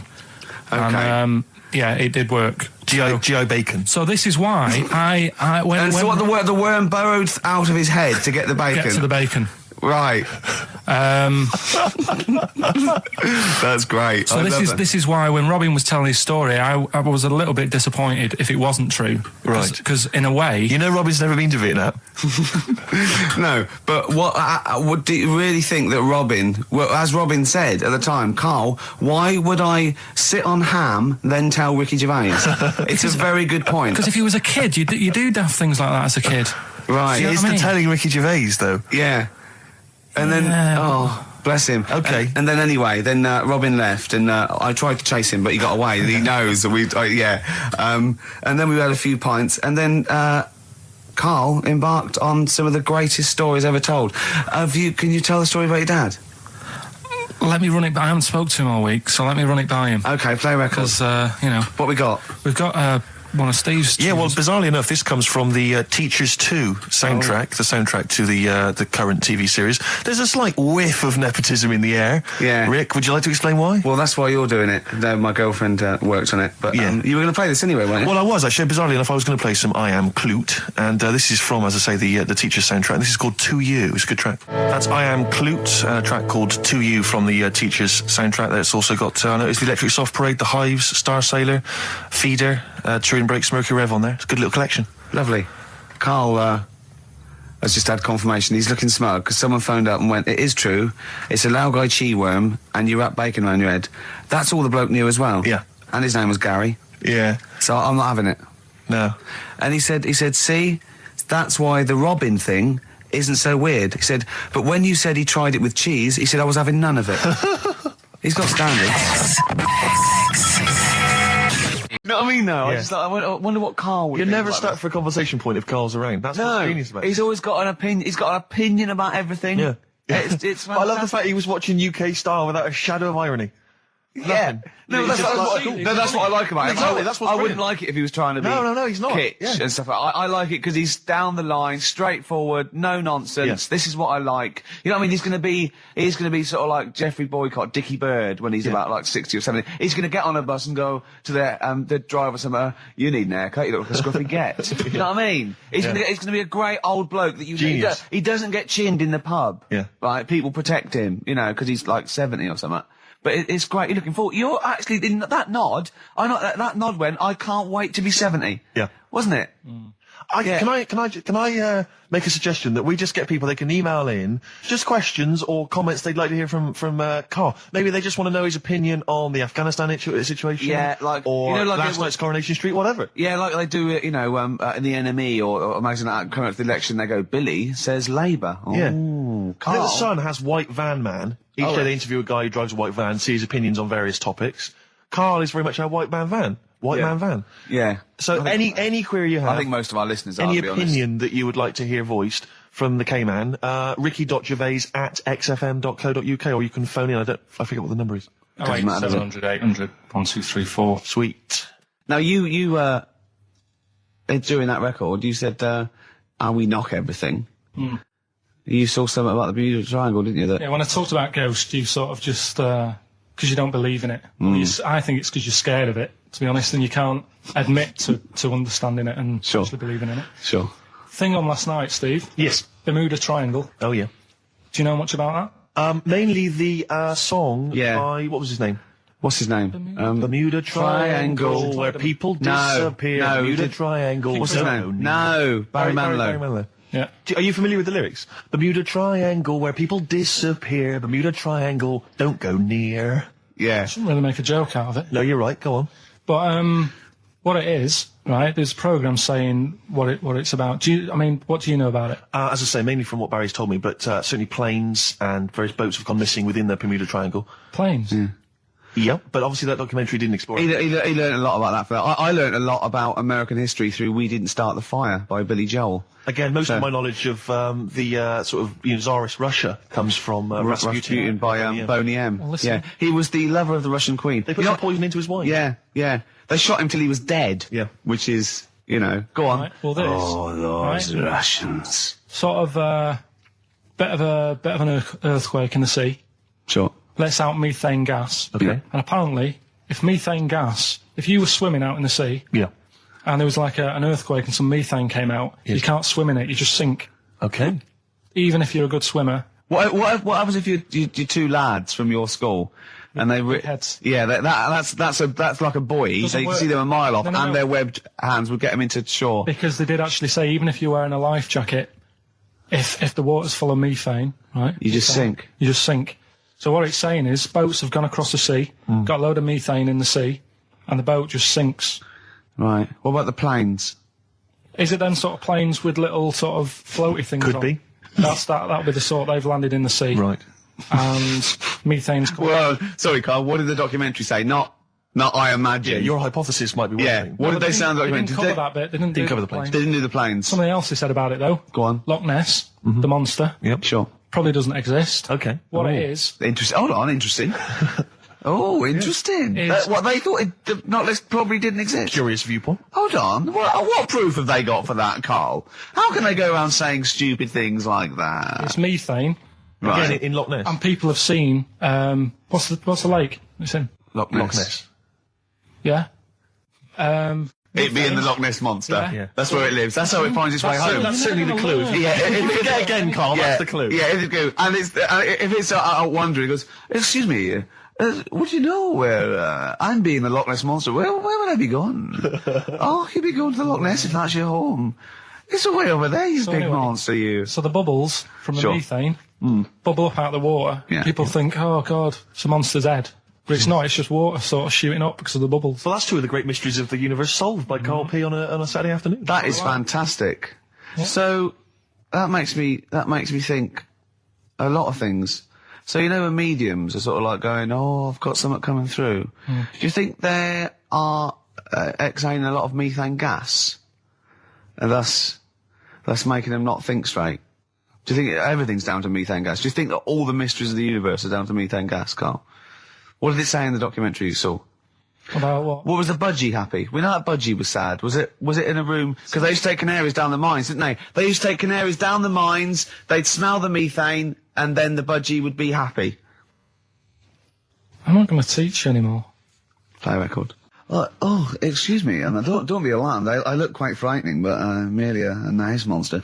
I seem to have lost my way home. Could you direct me in the right direction? Nice to meet you, yeah, Karl Pilkington. Hi. What's your name? Why do you need to know my name? Well, it might help me to find out where you come from. Oh, my name's the Loch Ness Monster. Okay, all right. Give me a second. What was your name again? Loch Ness Monster. See, this is what I mean. All right, guys, have you finished that private call? Yes. Jeez, that was outrageous. You know you're a fan of Feng Shui, Carl, and you believe it's all true. I did just run this one past you just on the off chance. Yeah. Because maybe that you change your opinion slightly. Yeah. Feng Shui teaches you to use your environment wisely. Sure. If your land and the surrounding area is undulating, it's said to house auspicious dragons. When land is flat and featureless, the dragon is missing and the land is said to be less auspicious. Excuse me, they call me the Brixton Dragon. Sure. I seem to have lost my way. I know it's South London somewhere, but could you help me find my home? What's your name? Well, they call me the Brixton Dragon. Right, where are you from? I see what you mean. I see what you mean, aye. Oh, okay, man. So does that make you query it at all, the dragon? I'm not into it that much. Right, I'm sure. just saying that if you have your head at one end of the bed rather than the other, it might make a difference to your night's sleep. It's not so much Feng Shui, though, is it, as sort of good advice, generally? When you went home... Don't sleep on the end of a spike near a cliff. Good I mean, that's good advice, isn't it? You know what I mean? And it was a Christmas play, and I managed to get a part in it. And, Did you audition? got a part in it, and I should have been playing the drums to the one about Kings. We Three Kings. Yeah. I was meant to be doing that, but Little Donkey came on, and it was one of the. What do you mean came on? That was like next up on the next song. Right. And it's one of them songs that you can't help sort of Tapping along to. Yeah. Do you know, like if I was to go, Yeah, you'd have to finish it with... yeah. Do you know that they actually send that into space? Do they? And What, hoping that aliens will respond with that? yeah, they do that because apparently it is one of them things that you can't help. What, even if you're an alien life form? Yeah. They know that, do they? But anyway, What, because they watch Star Trek or something? Hello. Knock, knock. Yeah. no, seriously. Is it true, like, if you send out knock knock into space, they have to say that? Oggy. Oh, that is great. Seriously. Oh, hold on, what's something out there? Was a little green fellow? That is great. Yeah. So anyway, That is Little fantastic. Donkey. I mean, we're not a close family. Do you know what I mean? We're not the sort of family who keeps in touch with everyone. And I think my mum called her up one Christmas and sort of said, how's the Diddy Will? men? Yeah, how's Nutty Ash? And she said, oh, no, I don't do that anymore. I'm knocking about with Sandra or whatever. Right. And it was like, oh, right. Not big butch Sandra with the big earrings and the skinhead. He used to live down the road from you. I don't know. He used to I get haven't met Doc Martens wholesale. That's Sandra. her. But she had a haunted house. Go on. Who, Sandra? No, Hazel, Right. Is this before she was a lesbian or not? before. Okay. And there was a bike in the hall and the pedals used to go backwards. There was a what in the hall? That's handy, isn't it? Oh, that's great. Don't worry, we won't do anything. So, sorry, no, I want to know about the haunted house. There was a bike in the hall. And what There was a happened? bike in the hall and the pedals used to go backwards on their own. And also, shoes used to stick to the wall or something. Did they? Yeah. Yeah. Shoes used to stick to the wall. Yeah. Okay. That sounds like a That's all it does. household. Yeah. Oh, yeah. dear. Brilliant. Maybe she should clean the walls. The first time, and we went bowling at this place. Where was it? I mean, Finsbury Park. And I'd never been before. And he goes, you got to wear special shoes. I went, all right. He went, so. He goes, have you got size 14? And she went, yeah, I've got one pair. And she put them on the table, and they look like crusty. Honestly, honestly, it looked like that. It was, I just started laughing because they're so long and thin anyway, and they're multicoloured, aren't they? They're two colours, and it looked like Krusty the Clown's feet. And then this teacher just went, all right, 14, that is big, isn't it? It's a huge size shoe. You're right. Yeah. And it was just the one cleaner in them. Just the one, sadly. She did have loads of kids eventually and brought them up in there. I wanted to buy a laptop computer, and everyone said, go up Tottenham Court Road, and I was reading like magazines and stuff, they were saying haggle, make sure you haggle, make sure you're planning to haggle, get the best deal you can. And I found a shop which was selling the computer I wanted, and I went in there, and I had this whole plan in my mind of what was going to happen. He was going to say, like, it's worth this. I'm going to go, well, look, I can get it cheaper here. I want to buy it from you. I'm going to haggle, and off I went. So I went in the shop, and I said, yeah, looking for this, interested in this Toshiba. How much is it? He went, oh, it's 1,500 quid. I went, sure. Okay. I said, I'll give you 1,300. He went, it's 1,500. And I said, sure, but I'm willing to give you 1,300. He went 1,500. And I was done already because he hadn't even begun to haggle. And I was assuming he'd at least go 1,400 and we could start, but nothing. So now I was screwed. My whole plan went out the window. Yeah. What did you do? Just leave? No, I said to him, the thing is I can get this computer cheaper down the road, but, I like what you're providing there. I like your service. I've had good stuff about you. And it was amazing. I said, I've heard good stuff about you. And he went, I said, seriously, I can walk down the street, I can buy it there for cheap for like 1,400. And he went, well, see you later then. And I was like, right. So I walked out the place. I said, well, I'm going to have to leave then. And I walked out the place, and of course I wanted to get it from there because it was still the cheapest, so I had to walk back in again. I went, yeah. I've just had some second thoughts. Listen, I'll tell you what, I'll pay the 1,500. Can I get a free carry case? He went, the carry case is free anyway. I said, I'll take it. The carry case is free I got anyway. nothing. No, but how much would you charge for that if it was on sale? Carry case a tenner. Well, let's just say it is a tenner. Give it to me for free. And he went, no, it's a tenner. And you went, well, you said it was free a minute ago. Yeah. It's just pathetic. That is lovely. It's having to walk out making a big statement and then come back in again. Oh. So it was last week when there was a little bit of confusion over the one for Holly Valance. Right? Of course. I don't think it was confusion. I think it was your error. No, it wasn't. And it was Holy Valance and you meant Pelmet. Then Becky, who called up that time and said, if you're getting mistaken with Pelmet, right, she sent me an email in a week saying, I've done a bit of research. Yeah.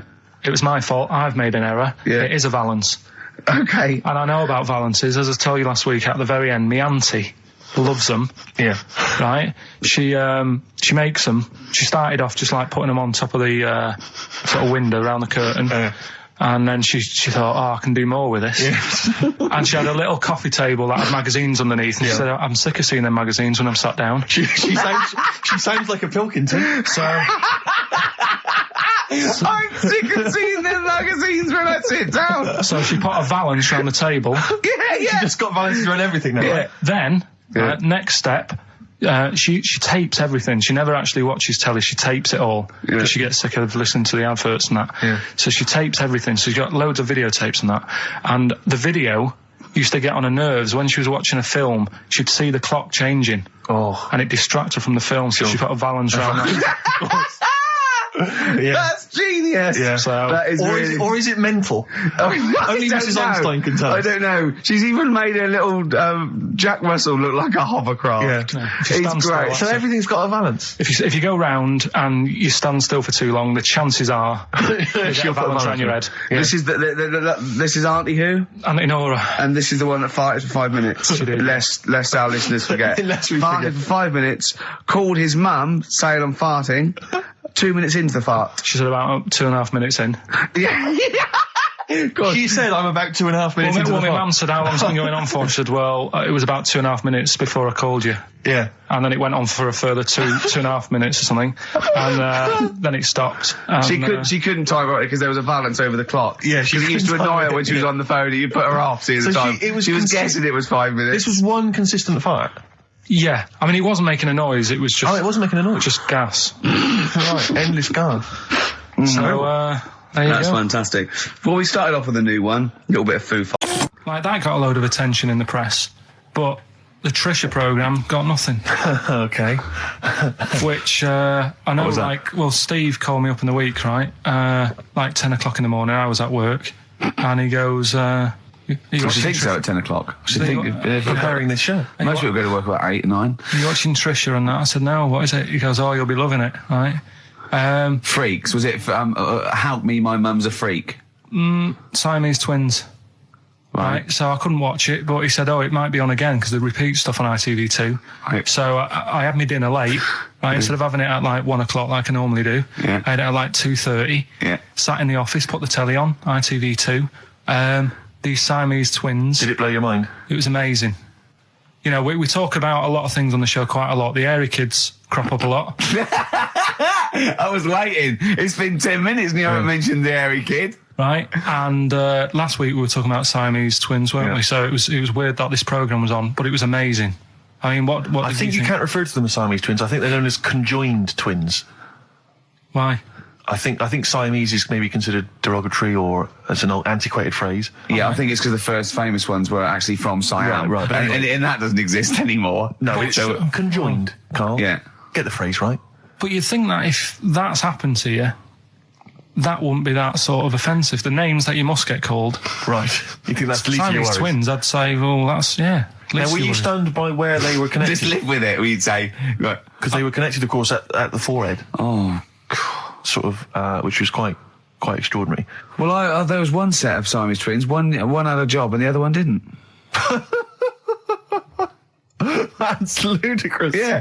The other one was unemployed. The other one had a job. She had to go to work. She had to get up at 6 o'clock on her day I'm off. supporting you, literally. Yeah. Then they get done off the social for sort of...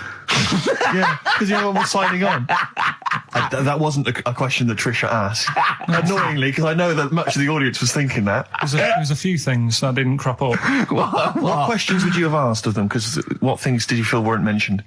I'd love to just watch Karl watching amazing things. Exactly. Do you know what I mean? It's like early learning thing. Mouth slightly open. Yeah, some mouth slight open at a dribble, looking round to see if anyone else has seen it. You know, I hate that. Like when a cat sees a bird land on the balcony. Exactly. It can't believe it's luck. I'd probably say, how do you buy her like a birthday present? A surprise gift, yeah. Because everything's ruined. Sure. Right? I'd probably ask... Yeah. Well, did you not think it was interesting that one of them had a boyfriend? Well, that was a bit weird, wasn't it? Uh-huh.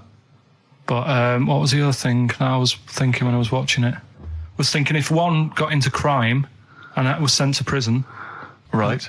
what would happen? How would you handle that? It's brilliant. It is brilliant. If a chimp could talk. And what was the other one? The other thing was, what did he talk about? Because it's not as if you can say, oh, guess what I did today? Do you know what I mean? Yeah.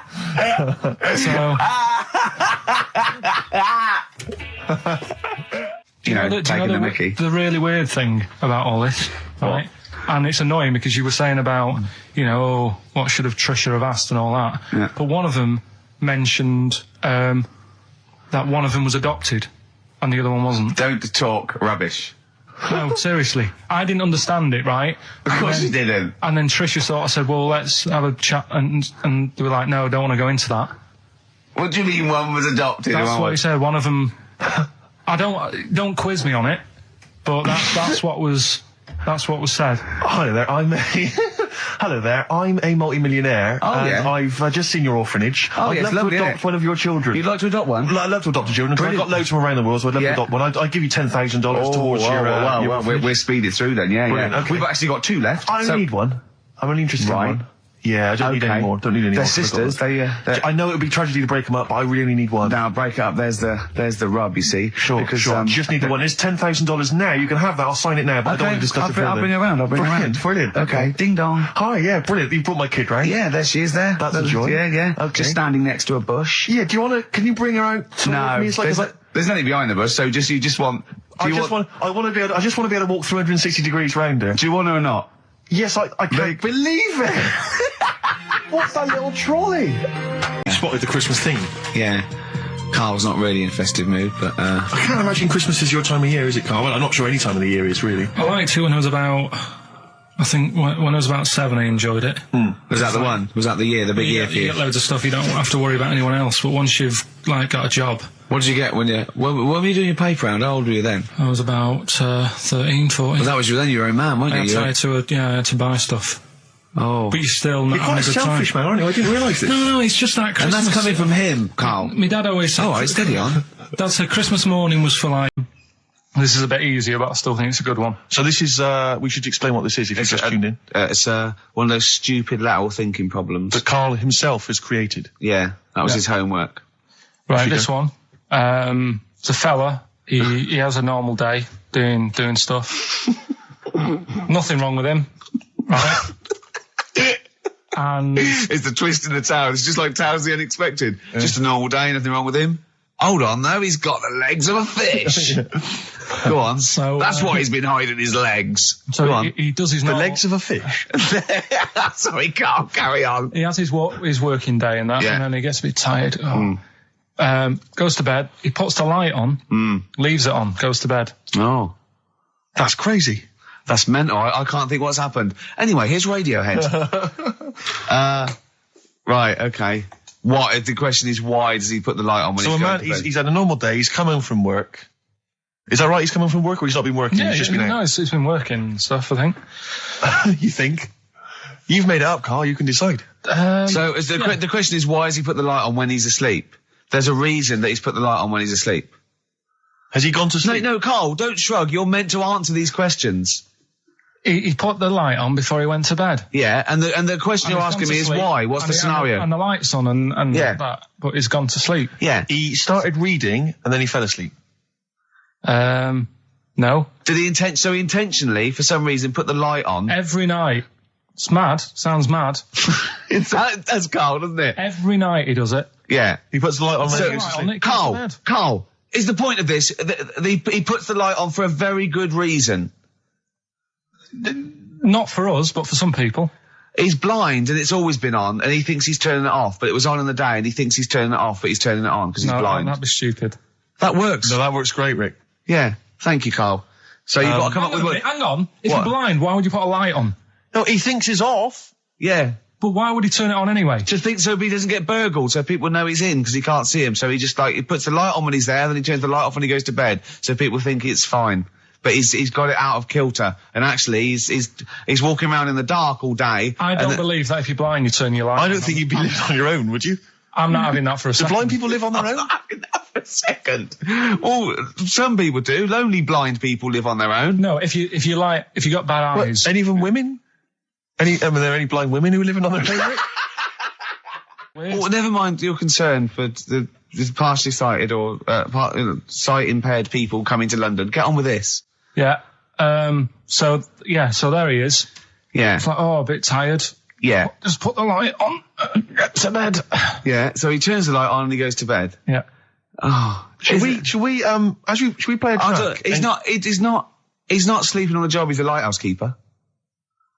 Well done. Is he a lighthouse That's not keeper? it, Carl. He's a lighthouse keeper. Right. Why wasn't the light on all the time? Because it's light in the day. You idiot. Play a record. What? Play a record. You're a buffoon. No, actually, the light isn't on in the day, is it? No, Rick? it's not. I think you're the buffoon. Yeah. Carl has won!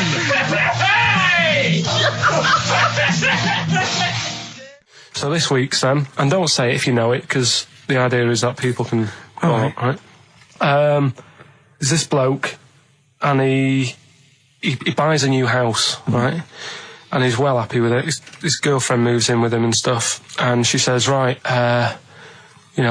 let's clean it up a bit." Yeah. And straight away it'll be worth more money. Good idea. So he says, "Right, you do the kitchen, and I'll do upstairs and that." She's stripping the kitchen down, and he goes upstairs, and he's in the bedroom and notices little hole to the attic. Oh, right, brilliant. Right. So he goes, I wonder how much room's up there. I've never weighed it up. So he goes up there, and it's all like dusty and a mess. And he goes, this could make a good bedroom, this. Yeah. So he starts cleaning it all out, puts all the rubbish, bins the rubbish straight away, and there's little boxes with bits in that don't belong to him. So I wonder what's in here, right? So he opens one of the boxes. It's like a little lamp. Oh, right. He goes, this might be worth a few quid, right? And he rubs it. Magic lamp. And all the room goes all sparkly and stuff. And he goes, oh, what's going on? And then this fella appears, right? In a nice sort of pair of 501s. Right. And he says, what do you want? I know already. So all the first bit is irrelevant. Yeah, but it's about building the story, isn't it? So don't say anything. You think you know it. Steve, do you know it? I don't. So I just quickly recap the end there. I almost missed the end. So there you go. He's in the attic, right? Yeah. His missus is still downstairs. She's not up there. Okay. Right? He's on his own, and he cleans this lamp, right? Yeah. And this fella appears out of all this smoke, and he's wearing a nice pair of 501s, and he's wearing a shirt, and there you go. What's the song? What song are you thinking of? The lines are going mental. Because it's so easy. Let's play a record, Carl. We'll come back and we'll find out if anyone's got that right. That's a great one, Carl. Really. Right. Did you just come up with that? Literally in the last 10 minutes. Genius. This is genius. Definitely. I mean, if those calls aren't from major TV companies, I don't know. Dynamite stuff. A lot of them are.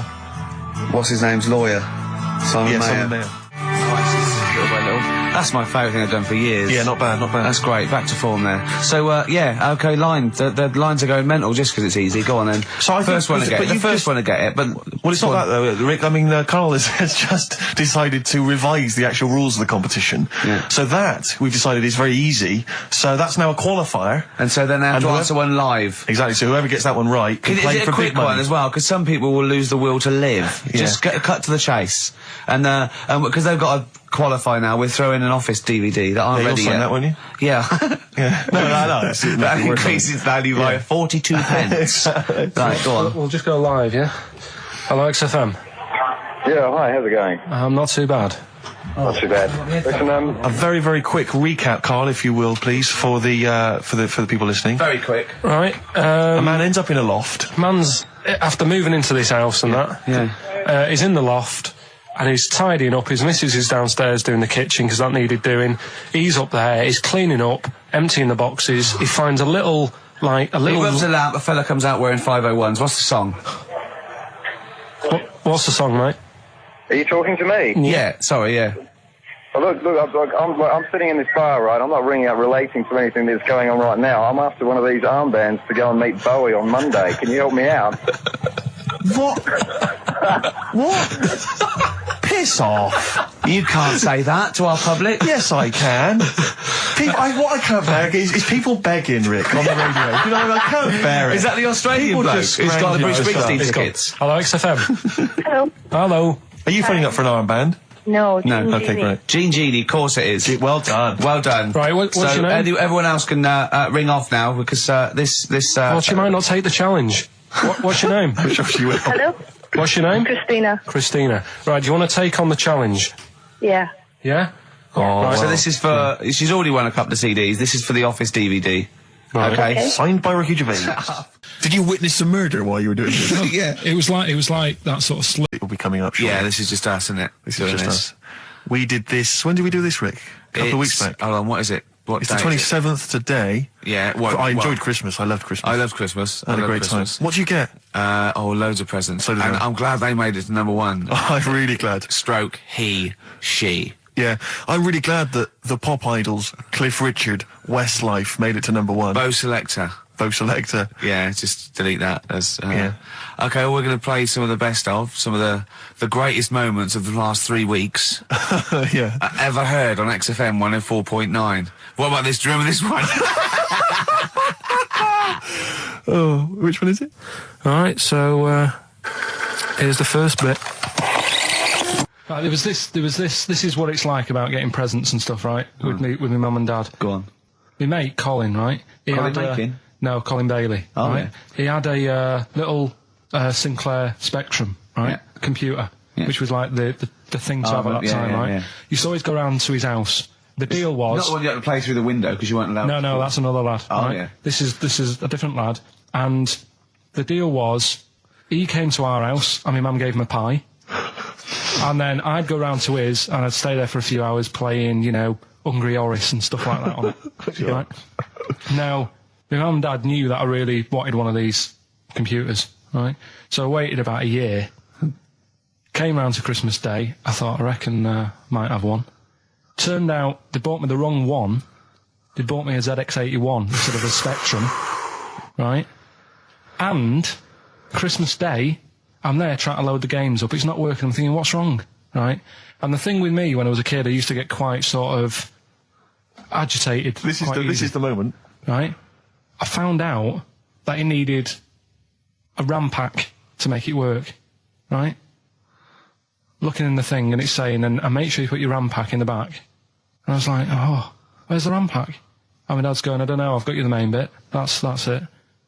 So, I was that wound up, I just was sick, right? Just sick. I didn't feel sick or anything, I just was like, oh God.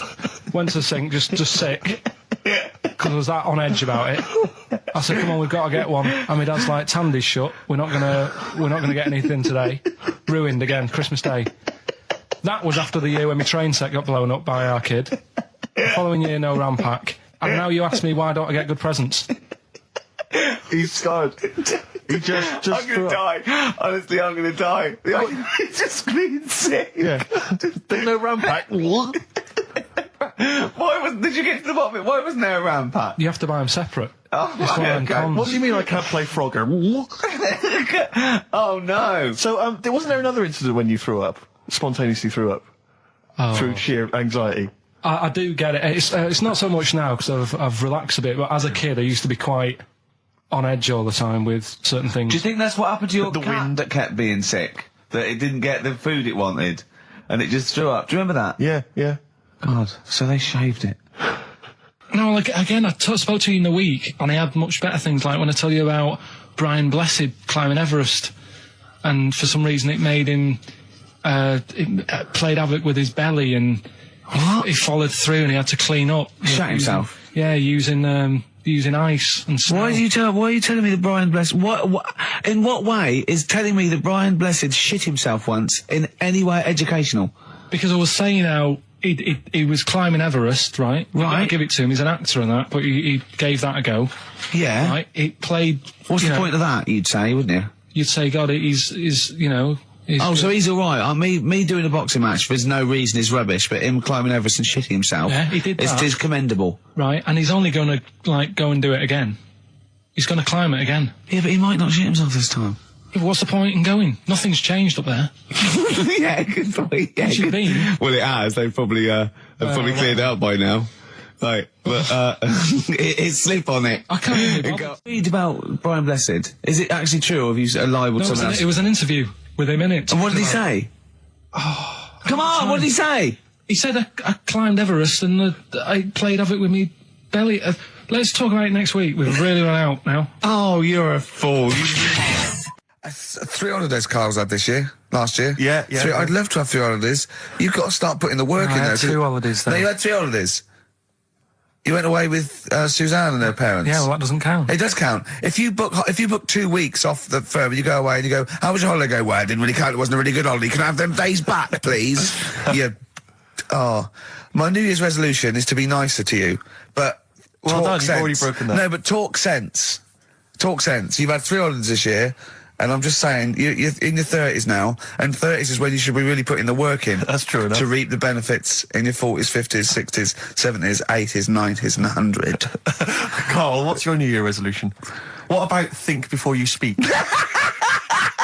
It's worth. I mean, See, I'm consider- allowed to laugh. I'm allowed to laugh at things other people say, Carl. That one, that is a good suggestion. How was your holiday, Carl? It was all right. Right, brilliant. But that I don't see on the kind of on the ratio of good to bad in Carl's mind. That might be amazing because we never It might hear be him amazing, sing the mightn't praises it? of anything. I'll tell you what, can we have, a cracking little tune and then come back and hear about Carl's holiday? I'd love to do that, Let's really. keep it tight. Love to Tear Us Apart by Joy Division. Now, I can't put my finger on it, but that doesn't sound like the original. And it's off a compilation. It sounded a bit fast. I think the vocal was slightly different. If anyone can, put me out of misery, I think it might be in a session of the time or something. Carl, is it a New Year resolution for you? Another one. Maybe when we ask you to get a song, get the original single version. I could be and wrong, not some but- obscure but- session. Yeah, it does seem different, doesn't it? Very odd. Yeah. Yeah. Maybe we just remember it wrongly. But anyway, that's XFM for you. 104.9, I'm Ricky Gervais with me, Steve Merchant. Karl Pilkington. Carl, you went to Lanzarote. Yeah. People said don't go to Lanzarote.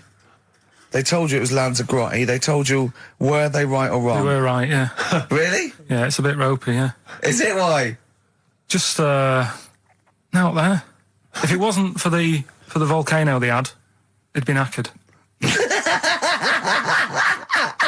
That's their big draw, is it? That's it, basically. That's all they've got going for them. When you landed, was it really hot? Were you quite excited? You were thinking this is It okay? was warm. It's, we can't complain about the weather. The weather was all right. Sure. You know what I mean? That's what I went for, but it'd be nice if there just was something else. Yeah. What did you do all day then? Did you read your ritual book? No, I didn't read that. I read that book. Do you know the book that I bought and all the chapters were messed up? Oh, yeah. I bought a better version of that, All right. and I read that, Excellent. and then, Did it make more sense in order? yeah, a lot easier to follow. Yeah. And then we went and had a look at the volcanoes and that. They've got 36 of them to look at. How many did you look at before you realised that pretty much, you've seen one volcano, you've seen them all? Probably about 6 or 7. Really? And then when you got to the 8th, you thought, no, I know what this is going to be, Suzanne. This is going to be like a mountain with a hole in the top. Yeah. Really? But it happened years ago as well. It's like, just keep a couple, fill the rest in, tidy it up. Fill the rest in! Yeah, no, Well, getting some builders. No, seriously though. Okay, Or a 4 death million trap. tons of concrete, please. They're an absolute death trap. Yeah, what? Yeah. What do you mean fill them in? Do you know what a volcano is? It's just a hole, isn't it? That's happened. Well, it's more than the happened back hole. It's in- more a portal to the magma in the centre of the earth. Back in 1730 it happened, and they still haven't sorted it out. Well, when you say it happened, volcanoes were made a lot longer ago than 1730. No, but the one that did Lanzarote in. Right. Sort it out. What would you suggest? How tidy can they up. fill it in? It's joined. It's all joined. No, but what I'm And saying is, it the was big it was- plates of the earth are all joined. It All was the a magma's disaster, wasn't it? joined. With the trade centre thing, that happened. They cleaned it up, sorted it out, they've moved on. That's what I'm saying. Whereas Lanzarote have just gone, leave it. It happened back in 1730. You misunderstand me. How, in the name of God, can you fill in a volcano? You ignorant twit. No, but it's not just the holes. They've actually left the lava everywhere. That's what I mean. It's not just the big holes. There's lava everywhere. But it's molten rock. They can't just pick it up like they're like a carpet. Put it in the holes. The holes are there ready. Just push it all in. That's what I'm saying. Do you know what a fable is? Got a Carl? rough idea. Okay, it's a thing that uses sort of metaphor, analogy, just to explain sort of morals. I mean, they're very old for a start, and it's all. I'll give you an example of one. A quick one. Oh, the one about the dog with 2 bones. He goes to a dog's got a bone. He sees a reflection in the lake, and he thinks, "Oh, that dog's got a nice bone. I'll have that." And as he goes to get that one in the reflection, he drops the one he's got, and that's one about I think You're I happy was, with your I lot. was told one when I was younger. Go on. I think it was one. This young lad, he's got a dog, right, and he's about 8 years old, and this dog, he's had it since he was about 4, and it's a bit tired now, and he chucks sticks for it, and it doesn't go for it, and he's saying to his mum, "Oh, I want a new dog because this one's useless. It doesn't do what it doesn't have any fun with me." So they say, "Oh no, but Rover's a good little dog. You should look after it." And he's like, "Oh, I don't like it. I want a new one." So they buy him a new puppy. And it's running around, yapping about, and he's loving it, and he's playing around with it in the grass. And then one day he goes to the park and he's messing about and rolling about with it, and he falls into the lake, right? And the little puppy's like yapping at him, and he's going, help me, little dog's yapping. And then the old dog comes and gets his collar, and it pulls him out of the lake, and he goes, "Oh God, why did I forget about you? You're the better dog." And he loved that one again rather than the puppy. I got a feeling that was Lassie. I think that my new TV is too big, Rick. I said that I know, when he I bought don't know it. what I was thinking. But I can't believe it. He talked about this buying it. He's got a bit of cash now, of course. And what is it? 42 inches? 42-inch plasma screen. What did it cost you? $3 grand or Oh, something? don't tell me. That's Wow, huge. it's 3.5 ridiculous. grand. £3.5 grand, big spender. Of course it's too big. Well, I can't get far enough back in my living room for it. You're meant to be, I think, 4 times the screen size away from it Really? to get out from the air. So that's 4 times 42 inches you're meant to be sitting away from it, which is impossible. Yeah. Well, I'll have to just get friendly with the neighbours. Yeah, watch it through a hat. If that's the case, though, aren't you better off just getting a portable? What? I don't understand that rule. Well, What, to get- what are you saying? Well, you're meant to be 4 times the screen size away from the TV. But then what's the point in having a big telly if you've got to keep moving further back? Get a portable. And sit right sit next to near it. Do see your point. Why do people go to the cinema then? Did you see films that are out yet? Fair enough, he's got you there. Done. I tell you this though, I had it delivered, and are you supposed to tip delivery men? Of course you are. I don't know. You see, if I've never had anything delivered before. I never spent that much money. not if it's a courier with an envelope, but if it's a bloke who's struggled up the stairs, I held the door two open for fat blokes with a fridge, then give him a £5 for a drink. But the problem was, I didn't realise, and I was thinking to myself, I wonder if I've got to tip him. And the guy was leaving, and my mobile phone went off in my pocket, Yeah. and I reached in to get it. He put his hand out, thinking it was a tip. I went, it's just my phone. And I felt terrible after he left. I didn't know. What was I going to do? Run down the street and offer him a $5? No. No, of course not. No. I'm not made money. I just spent it on TV. Yeah, I got no money, mate. No. I just spent it all on this. I had to clean out my jar, everything, Exactly. the drawers. Yeah, I'd take some bottles back. The problem was it took me forever to wire it in. I thought I'm not going to pay for someone to wire it up, you know. So it took me about 3 hours to wire it in, and it was huge. And I got it switched on, and the first program that was on when I got it wired in was Bargain Hunt. I'll tell you this, David Dickinson's tan almost took me eyeballs out. It was incredible. It was like X-rays. So the close. glow. You know, a huge plasma screen with this orange thing coming out, and he keeps turning to the camera, doesn't he? That Just grin. to get you. Yeah, he turns away. You get a bit closer. They go, "What's he doing?" He just turns around, takes the cornea off. What do you think, Bargain Hunters? Bargain Hunters. Oh dear, that's why I'd buy a plasma screen to watch Bargain Hunt. I mean, it's ludicrous. This is the problem, is because what do you I watch? mean, have you watched anything that's been worth having? The only thing I've watched really worth watching. 24. Well, on 24 works great, but also films. Obviously, that's the main reason I bought it, because films just look amazing on there. Yeah, DVD on the plasma That's screen. it. There's that one. There's that one that a bloke, right, was going to get a phone call at 4 o'clock to find out if his business was, okay, right? And if he didn't get the phone call, he knew he was broke, destitute. So dead on 4 o'clock, the phone didn't ring, so he went up to the roof of his office and he jumped off to commit suicide. And as he was passing his window, the phone was ringing. Oh no. Carl, it didn't happen. Didn't happen. Think it through. Think it through. Who told that story? Who told that story?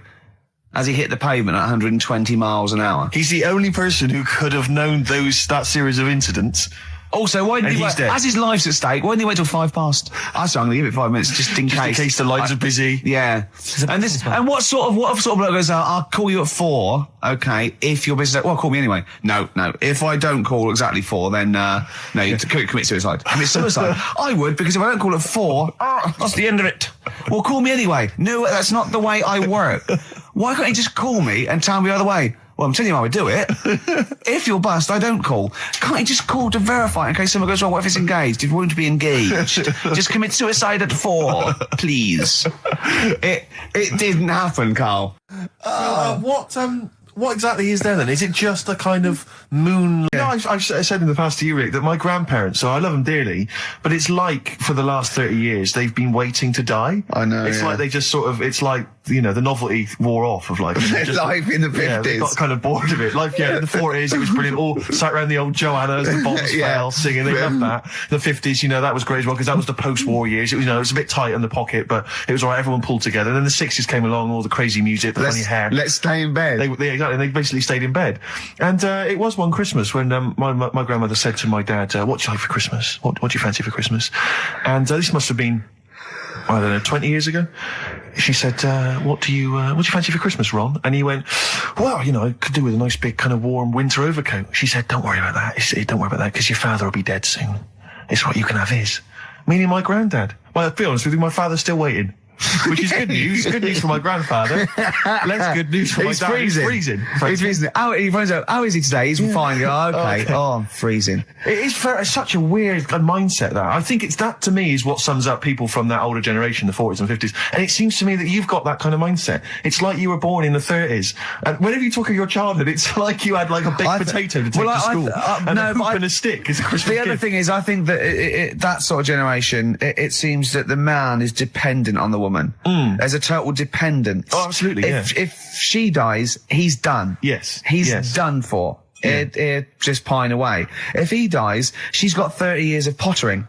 Absolutely, yeah. Do you know what I mean? And going to the youth club and the church. I know what you mean, yeah. It's sort of like that. It's sad. Of course, it's sad for them, but it's not the end of their life. No, sure. And it sort of is the other way around. I don't know why that is. Yeah. It's terrible. That's a little melancholy thought for I know, Christmas I've really brought it. You brought it down. You've brought it down. I've brought it. This isn't a nice show at all. This is terrible. Well, We're going to have people just killing themselves. What? Well, I didn't really want to make it a Christmassy type show, because I don't really like it. Oh, he's done it again. Well, he did Christmas once, didn't like it. No, my dad always said... All right, steady on. Dad said Christmas morning was for for me, so he used to stay in bed. So he never. That's brilliant. That's a great thing to say, isn't it? Yeah. Christmas morning's for you. Run wild. Do what you want. Just don't bother me. I'm going to Honolulu for 2 weeks. That's great.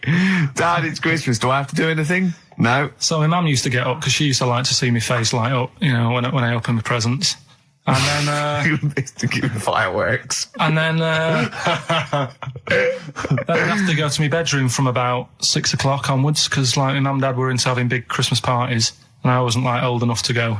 Right. So they'd say, right, you've had your fun there. You go up to your bedroom, stay in there. Really? Yeah, I remember one year, right? I got a train set. That's what I wanted. Yeah. Right. It's brilliant. Playing with it all day. I thought I don't mind about the party. I'm happy staying up here playing with this. Brother comes in. He's had a few, right? He's going, yeah, give us a go on your How train. old is he? He's a bit older than me, so he might have been like, let's see. Well, let him be 18. Probably about 18, 19, And how old something were like you? that. I had a train set, so I don't know, about 14. something like that. Yeah. Right, so I'm playing on that, loving it and stuff. And then he comes in and goes, oh, give us a go. He turns the transformer up to like 14. He went really fast for about 5 seconds, broke it, and then he went back downstairs. Wow. So Christmas, I hadn't even got to Sounds Christmas like Day. the Conservative government with British Rail. Satire, that is. Rick, I just thought that there's satire. It's If there's any saying- satirical it's- shows listening or it magazines. doesn't work in any way because there's the analogy falls down apart from there being a train. Think it through though. British Rail was trains, Yeah. and the government broke the trains in many. Well, they didn't break them, like not officially breaking them, but they kind of. It does work. It's perfect. Oh, I'm pretty pleased with that. And I can't. And no one's asked him to be on. Have I got news for you? It's weird, isn't it? Because It's strange that when Yeah. you've got a satirical mind that's as quick as that. Yeah. All And right. then he's broke your little train set. So what did you do? I just like watched telly and had some sausages. I bet you were happy with that, though, weren't you? Oh, it's a bit annoying though, isn't it, when your main present of the year's been broke. And did then, it ever get it fixed? No, that was it. Put away. I'm intrigued why your parents wouldn't let you come and join in the festive fun. Was it like really debauched down there? Was it like eggnog everywhere? And Well, no, but I mean, that's fair enough. 6 is a little bit early, but I just think, if you're a kid, he had his fun, put him to bed at 8 maybe. And do he you think won't. so on Christmas Day? I thought that was a day for family. Well, not if there's a party going on. and Well, then don't have the party on the Christmas Day. is Well, my point. that's another option. Yeah. Your parents are weird, aren't they? A strange breed. Well, I think that was the year, right? You're talking about buying presents and stuff. I think I did treat my mum to. I didn't buy my dad anything. I think that was like when I got a bit older, he used to get me dad something because he wasn't that bothered anyway. No. So, got me mum. There was a cheap shop, right? Of course. Thank God for that. Called Snips. Right? So I went in there and I thought, let's see what I can get her. And remember Victoria Plum? I don't think so. Well, it's like a fairy character. Right. Right. And my mum's into gnomes and stuff. Right. So I thought, right. She must be pleased with you then. Victoria Plum. I was thinking, is that one of the neighbours? Is it like a brandy Do you liqueur? remember Victoria Plum? Victoria Plum. Victoria Plum, yeah, it's like a little fictional sort of character, right? Okay. So I saw it. I thought, yeah, she'll love that, right? So I did my paper round, saved up for 2 weeks, right? Aw. Got that sorted. Went to Snips, bought the Victoria Plum. Next day, I'm in town with her, right? So I think, I know what I'll do. I said, come in here a minute, right? So we go in and we're looking around, and I tested her, right? I went, look at that there. That's all right, isn't it? And she goes, oh, it's bloody awful. Oh, Carl. Oh, Carl. Oh, God. So then Christmas Day comes. I said, don't bother opening it. She said, no, why? I said, Oh, "Don't." no. Why didn't you still give it to her? So, well, it's too late. I'd already bought it. Oh, Carl. So she opened it, and I was like, and she said, oh, that's nice. I said, why are you saying that? I said, the other day, she said, it's bloody awful. She said, oh, no, I thought you were pointing at something else. Oh, no. So that's why I don't get anyone anything anymore. Go on. It's ages ago. Oh, yeah. Literally. Like knights who wore armour. Okay. That's armour going after something. Yeah, that's how it came about. Okay, armour. They wore all the stuff and they had the helmet, and say if they're guarding something at night, stood outside a castle or something, and there's probably going to be 2 of them, right? So they stood there talking and that, and talking about stuff, and The future. medieval stuff. one of them's like, oh, we should shut up, I've been stood here for hours, and he's going on and on. Yeah, sure. So he'd say, shut your face, meaning shut the guard down on your helmet, The visor. and I can't hear you then. So shut your face. Shut your face. And that's Okay. that's how it came about. Well, I suppose that's... It would be interesting if I could just rely on it. I'm not sure it's true. I know. I just never know. I can.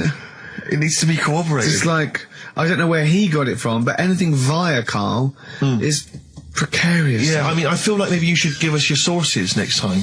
You know, tell us where you got I'll this tell you. information from. Got it off the internet. Yeah, but where on the internet? I can't remember where that one was. I mean, I always go through like the news pages and stuff, and I This news should be updated because they've only reached the 17th century, which was last week with people eating tomatoes off lead but then plates. I look at Go on, right, okay. like what are you having? What are they again? Is the tip included? Yeah, go on that one. Right. In Turkey, Nice. it's not actually. That's where I went, and there was them little fellas after Suzanne in the kitchen. What? What do you mean? We went to Turkey. You went to And, Turkey and there were some little fellas. Well, they had quite a few sort of midgets working in the kitchen. Why? Is it a theme? No, Was it a it's theme just- holiday? I don't know. Might get them cheaper or something. Was it? So they were get them working. cheaper? They were working in the kitchen, and one of them fancied Suzanne and kept sort of eyeing her up, and she was winding me up saying, "Oh, Not eyeing up and down, just eyeing her up. anyway, no." So What anyway, was she doing in the kitchen? no, it's like a pick what you want to eat type buffet, but you have people clearing the tables and that ready for you to come along, Are they low tables? and you know, he was just keeping an eye on her. What did he say though? Was he? did he What make was he? this Was he? clear? It was Turkish, so I don't know what he was saying. But he was. Was he? He was. Little fella, yeah, Did he What talk do you to mean a little fella? What do you mean little fella? sort of dwarf-like. What do you mean dwarf like? He had magic powers or he was 4 foot? No, What do you just mean, A Karl? little bloke, just like a normal bloke, but small. If you stood him in the desert, you wouldn't know. But he'd be hot at nothing around first. him. Right, Karl. You should watch out for the monkeys. Yeah, underground. Those underground monkeys are look, dangerous. you can't just say there was a little midget fella who was eyeing up my girlfriend and then leave it. What do you mean? What was happening? This is a story to us. This is much more interesting to us than, and she was deaf, right, and she hit her head. That's much more I don't interesting. understand how it manifested itself. Did he come over and say something? No, do you know when it's like girls know, don't they? When someone fancies them. What do you mean there was lots of them as well? Do then? they? That's worth knowing. Listen, right, come on, right. So you went into this holiday, yeah? Yeah, well, and you went into the dining room or something? Yeah, downstairs. And in you the looked dining over You room. thought, this is odd, there's no one serving. Yeah, and they go, Wait a minute. hold on, you looked down and there was a little waiter. There was loads of them running around busy. Why, though? Why did they It get was the... summer. What do you mean? Because it was Loads of them. summer. They had more of them They on. come out in summer. They come out in summer. What do you mean they had more... What do you mean? Because it's busy, isn't it? no, but they So- hibernate in the Why winter. were they all midgets? I don't know, maybe it doesn't heat stunt your growth or something. No! Well, they just happened to, maybe it was a thing that they did for tourists or something, I don't know. I just got on with my meal. It was a holiday, do you know what I mean? God. Right, So it's a midget serving. I'm not going to ask any questions. Right, okay, yeah. So they're all little fellas running around, and this one always was like, you know, oh, do you want a new serviette? You know what I mean? Going out of his way to sort of... for turning on the charm. Yeah, he was going out of his way. The others weren't. Right. I think what was happening is he'd been working with Santa all the winter. Yeah. This is sort of little summer break. This one He was hadn't your seen a girl. waiter, and so he was being polite to you. Maybe. But what did Suzanne say then? Well, she was using it to wind me up. What was she saying? Oh, he's... Oh, just like, you know, look. He may be small, but he's Well, built like a... Yeah, he's all man. so... Were you jealous of a midget then? You were jealous of It him? is a bit annoying, isn't it? Why? It wouldn't bother me as much now, because I've been with her for ages. Right. But at the time, that might have been one of our first holidays, and it's like... You don't know, want to be what's going on? I paid for this holiday. And then you get off with a midget? Yeah. Oh. So anyway... But it doesn't matter because you got chatted by a bearded lady. So. yeah. Tell you what, no, that's got nothing to do with that. What were you going to say? What were you going to say? Out of Time by Blur. Luckily, we're not out of time. Got another hour and 25 to go. So it's not over yet on XFM 104.9. I'm Ricky Gervais, with me Steve Merchant and Karl Pilkington. We've had quite a lot of emails, as ever, Rick. I should just say, because you know we're very It's a lazy. much listened to show. We're very lazy people, and we rarely reply or read out the emails. But we do. I never read the emails. Absolutely so never read I them. rely, if I haven't replied to them, or my mail, Steve opens my mail and reads my emails. So if I haven't replied, it's just because he hasn't passed it on to me. Yeah. Okay. But I haven't passed it on to you because I know you'll never reply. Sure. You know, I'm just cutting out that. But I just want to say thanks for the emails. We do read some of them, and we do appreciate the fact people send in jokes. They send I in appreciate contributions and it. stuff. I love it. Yeah, But As long as I don't have to do anything towards it. Sure, we had an email from Jack. He just said he missed the last 2 weeks' shows. Has he missed anything? Not really. No, it's the same stuff. Same old I think last week Carl was having a go at Chinese people not aging well. He had a go at the gays, and he came up with a ludicrous story about a monkey that was impossible. Yeah, exactly. So I don't think Jack's missed much. Go on. No. We've just had an email from the Pringles people. Oh, right. Good, because it's finally started to happen. I hear these stories about people getting given cars and Armani suits and trips abroad, and we haven't had no, but finally people are starting to, realise what we're doing, our impact on society, and we've got a whole box of Pringles sent to us. Not one of those little tubes, the proper tubes, the foot-long tubes. Yeah. So... and what have they said? Well, the Pringles guys they want them said, back. No, they've said they like the show, and if you want more Pringles, give them a call and they'll send you more Pringles. Yeah. I bloody love Pringles. Yeah. Pringles are... The thing about Pringles is, they're Moorish, right? Yeah. But how would I put it? You know the sort of thing when I open them, and by that when I pop, right? Yeah, I have to eat the. Well, okay, I'm gonna put this. When I pop, I can't stop. What do you mean? I don't. Well, when I pop them open, I can't stop eating them. Right, when you pop, you can't stop. Yeah. I think that's because of the chemicals. I think that might be the reason. But they're good chemicals. They're good chemicals. They're the best chemicals. Pringle chemicals. They're not bad chemicals. Lovely. Like using chemical warfare. Yes, I want some more Pringles. Bob Dylan, It's All Over Now, Baby Blue from 1960 something. Bit of trivia for you, Steve. Go on. That is the last record we ever played on the old XFM before we were fired. I bet that was a moving moment for about 8 people. I just thought of something. You know that thing we did about, they said that we just cared about the money, selling it to America? Yeah. If we cared about money, would we be here now? Do you know what I mean? I know. I think this proves that we don't do things for the money. Exactly. Jesus. All right, Carl? Couple of emails. Monkey Matt's emailed us. Who? Monkey Matt. Oh, Matty, yeah, go on. Yeah. He says... How's the Monkster? He's all right. He says, Carl has missed a cracking headline from The Sport. Hide-and-seek champion found dead in cupboard. I hope it's real. I don't know if it is.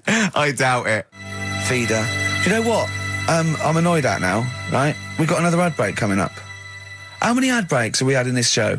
I know. Carl, how many ad breaks have we had in this show? It's about 3 an hour, 3 or 4 an hour. 3 or 4 an hour, so about 3 minutes. So 20 minutes. 20 minutes is wasted on shite. I mean, apart from the stuff we talk about. Well, it's funny you should say that, because someone said to me last week that they felt that there were more adverts now on the show than there used to be. Are there more adverts Rick, in the show? I think, just checking some of the emails, I think that's because people are requesting them. They find them more entertaining than what we're giving them. But can't we sort this out? Don't go on about it. No, can't we though? Why can't we have less? Why have we got so many? Is it It happens, doesn't it? well, no. You can't listen to the radio in after every record. It's bad enough trying to keep them listening with the rubbish we come out with. Yeah, we've got Rockbusters here. Let's get them back. You know what I mean? Carl, come on, what's the matter with you? Oh, Thorns. that's all. No Blue Sky. Beautiful, isn't it? And that great track. It's all right, yeah. Just had an email, yeah. That woman who opened the Office script could have her head cut off. Apparently. When a letter is posted, it becomes the property of the Queen until it reaches the person it was meant for. By opening it, she's committed treason and could be killed. I don't know if you're familiar with this story, Carl, are you? Go on. Apparently, some copies of the Office Christmas specials, scripts, got sent to the wrong address. Some woman. And, I don't know what you do in that situation. Normally, if I get mail that's not addressed to me, I just give it to the postman or put it back in the postbox. Radio 1 tried to speak to her, but apparently she's got a gagging order, which makes us think that she sold it to the Sunday. So we'll read it. We'll read the plot of The Office tomorrow in the Sunday papers, which ruin it for some people. Ruin it for a lot of people, yeah. But the other thing is, I mean, if it was sent to her, obviously her name wasn't on it. Oh. If that's true, in which case, I think that's quite a serious offence, isn't it? I would hope so. I mean, I would hope that, if I sent something in an envelope, it was...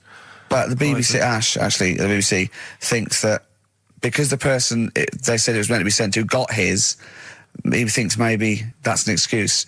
Maybe someone gave her the script and said, don't say it came from me. Yeah. So, I don't know, maybe she's protected someone, I don't know. Yeah, well, I mean, if that is well, the case... either way, don't sell it to a newspaper. Well, It's just the kind of mercenary nature of it that I loathe. You know, it's the fact that it's only just now makes me wonder if she had it there lying around in her house and someone said to her, well, why don't you go to the papers? Yeah. Try and flog it. But I just don't think I don't think she's going to get a lot for it, because people are going to see it soon. It's not like it's the Hitler Diaries. Well, Do you know they're what not very well written. But I mean, I don't know. I tell you what I'm frustrated by is just the fact that it's like we've worked hard to give people some kind of pleasure for this Christmas, you know, because a lot of people are very depressed, Rick, very low at this time of year. They've not got what they wanted. But we're trying to cheer them up, give them a bit of happiness. Yeah, but I think she'll be happy if she gets a lot of money. True. I don't know. I think it's just tacky, really. It's like, well, I just say, if you're a fan of the show and you don't want to know what happens, then don't read the Sundays tomorrow, or at least avoid it when it says we tell you what happened. But the papers might not ruin it. The papers might go, we've got them, but we're not going to ruin it for people. That'd be a nice gesture. That'd be ideal. But I don't know. All I can say is it's a good job that I send out the prizes. Because that Michael Palin around the world in 80 days will be going to the person who won it. Yeah. And if someone else receives it, they better not try and, do you know what I mean, keep it. It should go to the winner. Yeah, exactly. That is a very good point. So, be warned. Don't open things that weren't addressed to you. Yeah. I did Pandora's that time, box. There's some sort of lesson there. Yeah. What happened? All the evils of the world, wasn't it? Pretty much. What? Yeah. Oh, don't try and explain brilliant. it to Carl. No, Pandora's box. Go on. Well, told not to open it, opened it, released all the evils that are in the world now. But did the person say if you open it, loads of evil will come out? It's not true. It's not true. It didn't really happen. It's not like evolution. It's not the truth. But you remember that? Yeah, you won't listen to some of my stuff, like goldfish and stuff. No, it's not that we don't listen to it. It's that you would pass off how all the evils in the world got here. Because on Ananova it would be, Pandora opens box. Outcast. Hey Ya on XFM 104.9. I'm Ricky Gervais. With me, Steve Merchant. And over there, Karl Pilkington. Now we've got a new feature. Well, I don't know if it should become a feature every week, Rick. I'm not sure it's got legs for that. But maybe in the absence of Rockbusters. Basically, I was looking through the pigeonhole, and we got a lot of stuff sent to us, a lot of junk. You know, stuff we don't really want. Yeah. And a lot of people, for some reason, they send us... Begging letters, a lot of that. We get sent a lot of CDs by people, bands, artists, who have not yet been signed. Maybe they've knocked something together in their bedroom. They got a band. And they just, for some reason, they want our feedback. They want us to sort of give them some thoughts on what they think, where they're going wrong, stuff like that. And I just thought, I was having a clear out, and I thought, why not just give them a little chance, you know. Yeah. Just throw them a bone, Rick. Honest critique? Honest critique of some of the artists that sent us stuff. Okay, go on. These are bands that have not been, they've not got a record contract. This is exciting. Okay, name the 3 bands first. Well, we'll go through them individually, and I'll hear a little snatch, and then I'll get your opinions, both from you, Rick. I know you've been in the music business, you've got a good general knowledge of music, you've got good taste. Big time, and also big time. Karl Pilkington's views as well. Yeah. We know what to think of them. So this first band is called Kellerton Road. I'm sure they're very excited. As I said their name then, they probably can't believe it. They're phoning each other now. They're getting so excited. All friends are phoning them now. Yeah, Turn your exactly. phone off. They of can't people in this believe band. You don't want to... Yeah. Well, okay, then Kellerton Road. Kellerton Road. Play a track from them. So that's Kellerton Road. I think that's a track called Secretly. And looking on the back here, there's 6 of them in the band. They all pretty much look the same. They've got the long hair, the usual sort of look. What do you make of them, Rick? All right. Yeah? Quite like that? Good, yeah. I mean, bit generic. The chorus was a little bit simplistic. But I like good production, good Reminds you of something maybe like the Thrills, that sort of thing? Yeah. I mean, yeah, good. Jukebox or junk box? What's a junk box? It's just, I'm just trying to make it sound snappy. Jukebox or junk box? Don't, because you haven't got it. Don't ever. Stick to what you're good at. Okay. What, being sexy? Just sort of watching Doctor Who and stuff. You like that, don't you? Yeah, I love it. Okay, then, right, what's the next one? So, well, let's just ask Karl Pilkington's opinion. Karl, what were your thoughts? Yeah, it's all right. Yeah? That's it, is it? Yep. Is that why you're no longer right for the enemy? Go on. So what's this next one you've got for us then, Karl? Toffee. Toffee? It's called Born Depressed. Oh, dear. Brilliant. Is it about you? There we go, I quite like that. Yeah? That's sort of a bit glammy, bit underground. Yeah. What do you make of the name, Toffee? I don't like the name. It's not great, is it? No, but I quite like that track. Quite like the track. I'm just looking at the CD, they've made it themselves, and basically the band feature on there completely nude. Oh. What do you Well, we know what we think of that. What do you think of that, Karl? I'm not happy with that. Let's have a look, though. Have a look there. That's no point, is it? There's quite a lot of blokes and there's one naked lady. Just having a look, though. Yeah. What are you looking at the blokes? What are you looking at? Why are you looking at the blokes? That's knob. Just having a look. But you look at their knob. I can see by the way your eyes are looking. I'm looking at the woman's knob, though. Well, she won't be happy with that. No, that's a bloke, Carl. Yeah, that's where you've been going wrong. Yeah, that's the woman. Yeah, Yeah. that's what I was looking at, that one. The woman's knob, so that's all right. Yeah. Good. So Rick, hit parade or shit parade? I don't know if it's going to be. I don't think it's going to be a hit yet because I haven't got backup. But I think we're looking more about whether they get A record deal. Do you think they deserve one? Yeah, thumbs up for both of them. Okay, well excellent. done. All right, well done. And Carl, play the last one then. What did you make of it? Sorry, we didn't ask your opinion. We weren't interested. Like to see him on CD UK. Just like that on the CD cover. Okay. And this last act, I think, is this right? Picture Centre? Yeah. Picture Centre. Picture Centre. My favourite. You like that? Yeah, that's my favourite out of all of them. Good. There's a bit of Amy Mann in there. A little bit Cocteau Twins. Yeah. No, really good. I really like. Really good. Really intriguing that. Karl Yeah. Pilkington? Yeah, it's all right. If you didn't like it, what would you say? It's weird though, isn't it, music? No, do you know what I mean? It's like, it depends what you're doing. Do you know what I mean? That's all right. If you're just having a game of crib or whatever, it's just on in the background. That's the thing with music. I don't think you can sort of slag any of it off. It's times, and it's depends what mood you're in and stuff. Yeah. So So it's this is a pointless pointless. feature. It's a pointless Points feature. for you. We'll do it well, I again didn't then. come up with it. No, I do. All right, don't slag it off. Okay, we'll do that again then. I was quite enjoying that, but okay. No, do you understand what I'm saying? Well, That it's not worth having an opinion about music. Well, I'm not that bothered. I'm just saying. imagine if he was on the panel of Fame Academy or Pop Idol. Yeah. That'd be great. It'd go along, and Nicky Chapman go, yeah, you've really improved. I really like that. I don't know what you're wearing. Dr. Fox, you were hot, baby. I loved it. Like your legs, like all your boobs and all that. Brilliant. Come to Carl. Not bothered. All right. Yeah. Brilliant. No, we'll keep it up. Play a record. Yeah.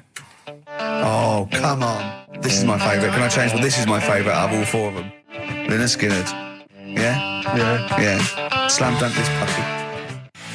Jet. And roll over DJ on XFM 104.9. All right? Carl, just an email. A question for you. Can you please let me know which school Carl went to? What school do you go to? Cessav. What? Cessav. Cessav? Yeah. What does that mean? It was on Cecil Avenue. Cecil Avenue in Manchester. Yeah. It's just he says, I'd like to know so that I don't send my kids to the same place. He also says, P.S. Does Carl look like Gollum in Lord of the Rings? Yes. He does, doesn't he? Yeah. Yeah, that's very good. Yeah, in fact, I was just putting a little bald wig on you, wasn't I? Like he needs one. Yeah. So, if It's you just want some a of the fun picture... and games we have when the songs are on. Yeah, did it hurt? Just a little bit. The bit that worried me is when you said, let me just staple it. Yeah, well, I was trying to get it under your chin because it looked funnier. And he was scared. Oh. Can I just give you a little fact here? Someone's emailed in for you, Carl. They've sent an interesting fact for you. I think you're going to be interested in this. Don't read it on the email. Let me read it for you. I think you'll be excited. An interesting fact from Carl. That's from Toby.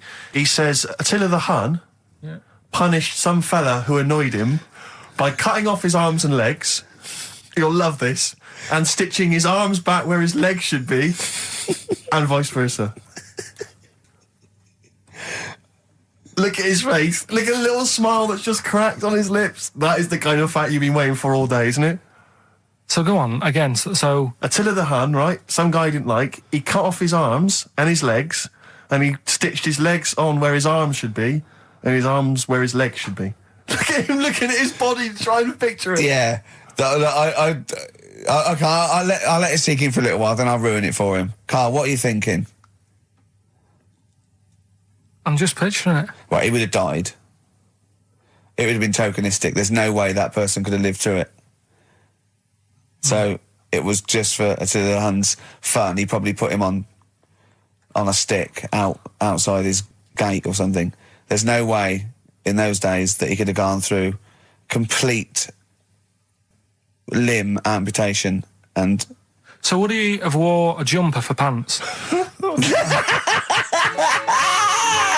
Who's the winner of the competition? From Walthamstow, it's Joe Ogden. Well done, Joe. You got the correct answer, which was what? The Fella with two heads at number 50. number 50. Is that it? Are we off? Yeah, that's it. Yeah. All right. Cheers. More of the same drivel next week. Bye. Bye. Placebo, special needs on XFM, 4.9. Email in where Lanzarote is. I don't know if it's Italy or Spain or Europe or maybe Africa. You know, these are the sort of things, these are the reasons I come into it, to at least learn something, innit, Carl? We've stopped educating Ricky, so I've stopped learning, you know, about things like the woman who ate mud all her life. We've had a lot of emails, Carl. I don't want to sort of put a dampener on your Christmas, but a lot of people have been slagging off Lanzarote.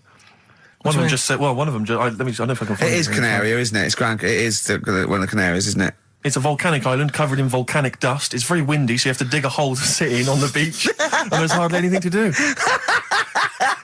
That's from Mike Godham, and he says, unless you like quad biking, well, you know, you've seen what happened to no, don't go quad biking. No, with your little head, there's no protection at all, is there? I don't know what you're thinking. I don't know. At least Rick Mal and Ozzy had lots of hair. Yours would be like Humpty Dumpty. It would crack like a little egg. And then we'd seen, there's no kings or kings horses. So, yeah, well, they couldn't do the job anyway. No, we shouldn't really send them. They're not really qualified. Horses not equipped to put back Send a medical man like Neil Fox in. Yes. To mend but not eggs. some kind of military horse. I bet he's had egg on his face a few times, hasn't he? What, Foxy? Yeah. Well, most of the series are Pop Idol. Right, Carl. Lanzarote, good or bad? Well, you got to give it a go, haven't you? Yeah, well done. Give everywhere a go. Exactly. That's what I was saying. You know, don't just take the word for it. I mean, if it had said Nananova, Lanzarote shit, he'd have believed it. Sure. You know, if he'd have overheard it in a pub, Yeah. Lanzarote a crap, he'd have believed it. He'd have seen it on a website that was mainly concerned with monkeys and witches, he'd have believed it. Yeah. As it is. Everybody raves about New York, and when I went there, I thought it was rubbish. Well, you're an idiot then, because that is possibly though, the isn't it? greatest city in the world, along with London. Subjective, though. That's why they have holiday programmes and that, innit? So you see it and you decide for yourself and that. Yeah, but you saw Venice on a holiday programme, as you put it. You went there and you went, it was rubbish, full of black bin liners. Well, it is. Right. Didn't they show them? It stunk. Didn't Judith Chalmers say that? Oh, it stinks here and there's loads of rubbish everywhere.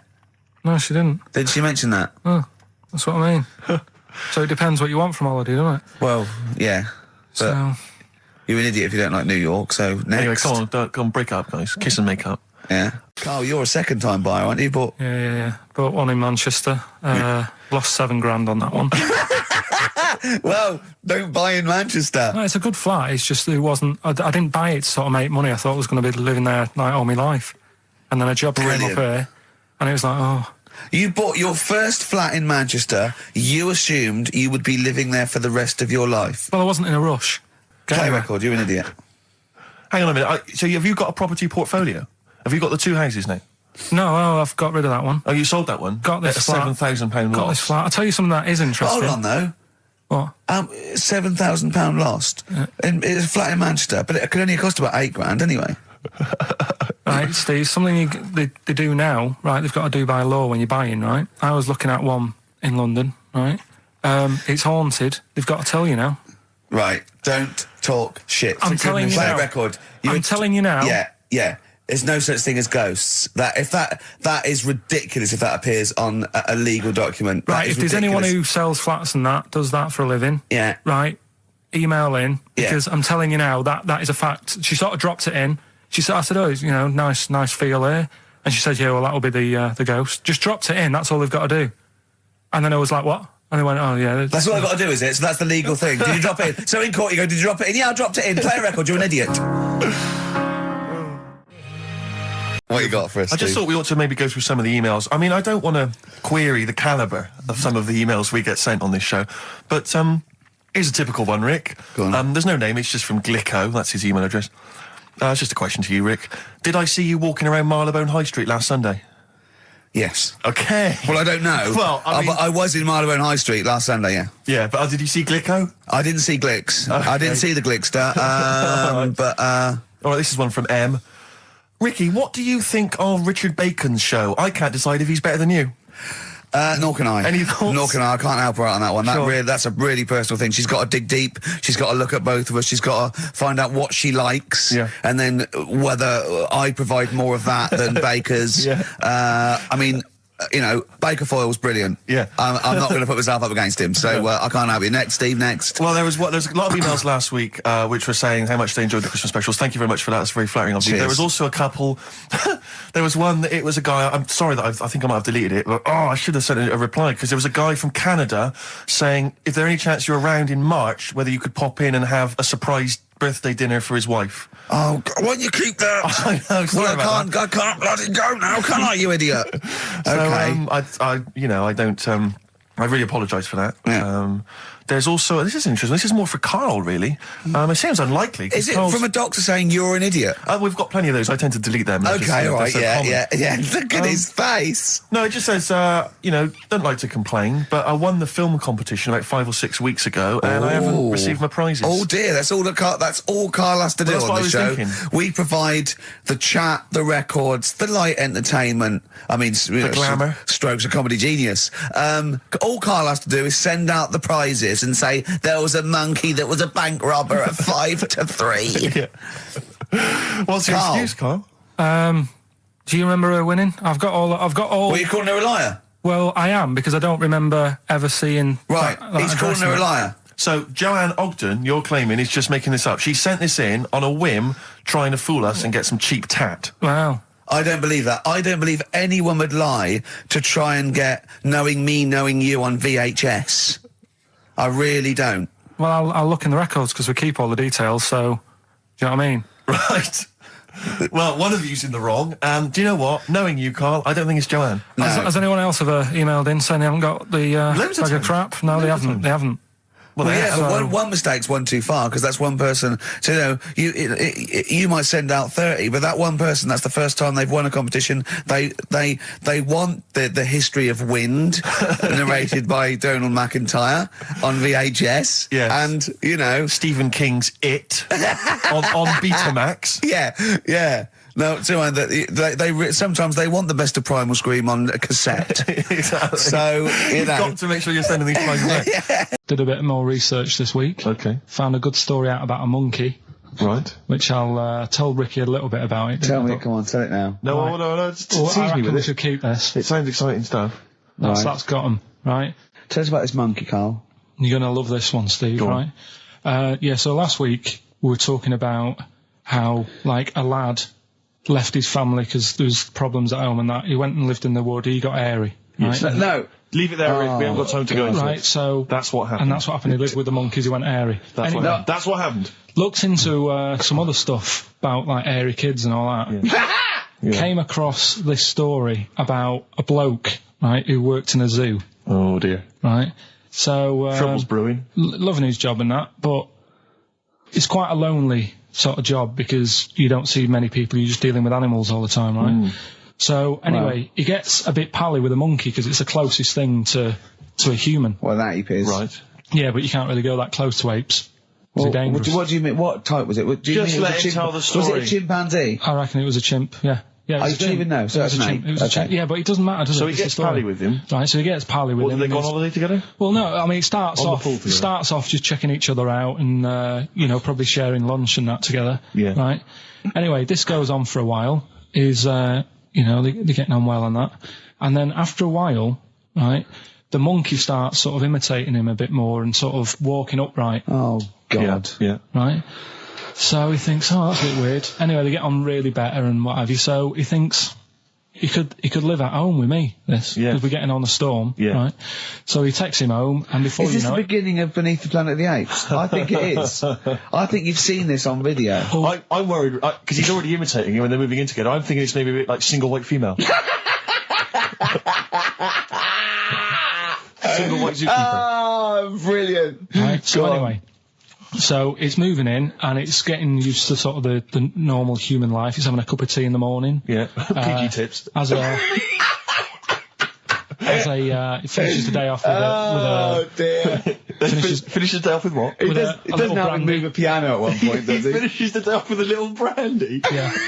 He pours himself. Is he wearing a smoking jacket? I'll tell you what, Carl. You're Listen, a maniac, mate. no, this is why it attracted me. It's amazing, right? So he's having his brandy and that, loving his life. Next thing you know, he sort of, I don't know if he loses it or he gets shaved, but the top half of his body he's hairless. Right? Apart from his head. Right, so he's got a nice... So it's the opposite of the kid. No, Yeah. this is what I'm saying. that would happen. Right? Well, hang on, but so you don't know if You he don't was even shaved know. or if How did it say? Then the hairless... What? I'll bring it in for you, the story, and then you can see if I've gone wrong. Keep going. So anyway, so this is going on, and he's having a great life. Then the zookeeper starts getting a bit annoyed because he's having a better life than the zookeeper. The zookeeper's in the zoo. This is such So the rubbish. zookeeper's still got to do a day's work. The monkey's at home, he's partying. Well, he's it gets got to his a other point when he chipmates says round. there's no point you coming in to the zoo because the whole reason of you being there was because you're being kept there. Right. And he didn't want to bring the memories back, so he said, you stay at home. So You are you're talking such... Just let him finish. God, I don't know if I can sit here and listen to this drivel. Let me... I'm fascinated. it's It nearly sounds over anyway, amazing. right? It sounds extraordinary, Carl. So he's walking up, right? He's having a tea in the morning, finishing the day off with brandy. Gets a bit out of hand, only tries it on with the zookeeper's wife.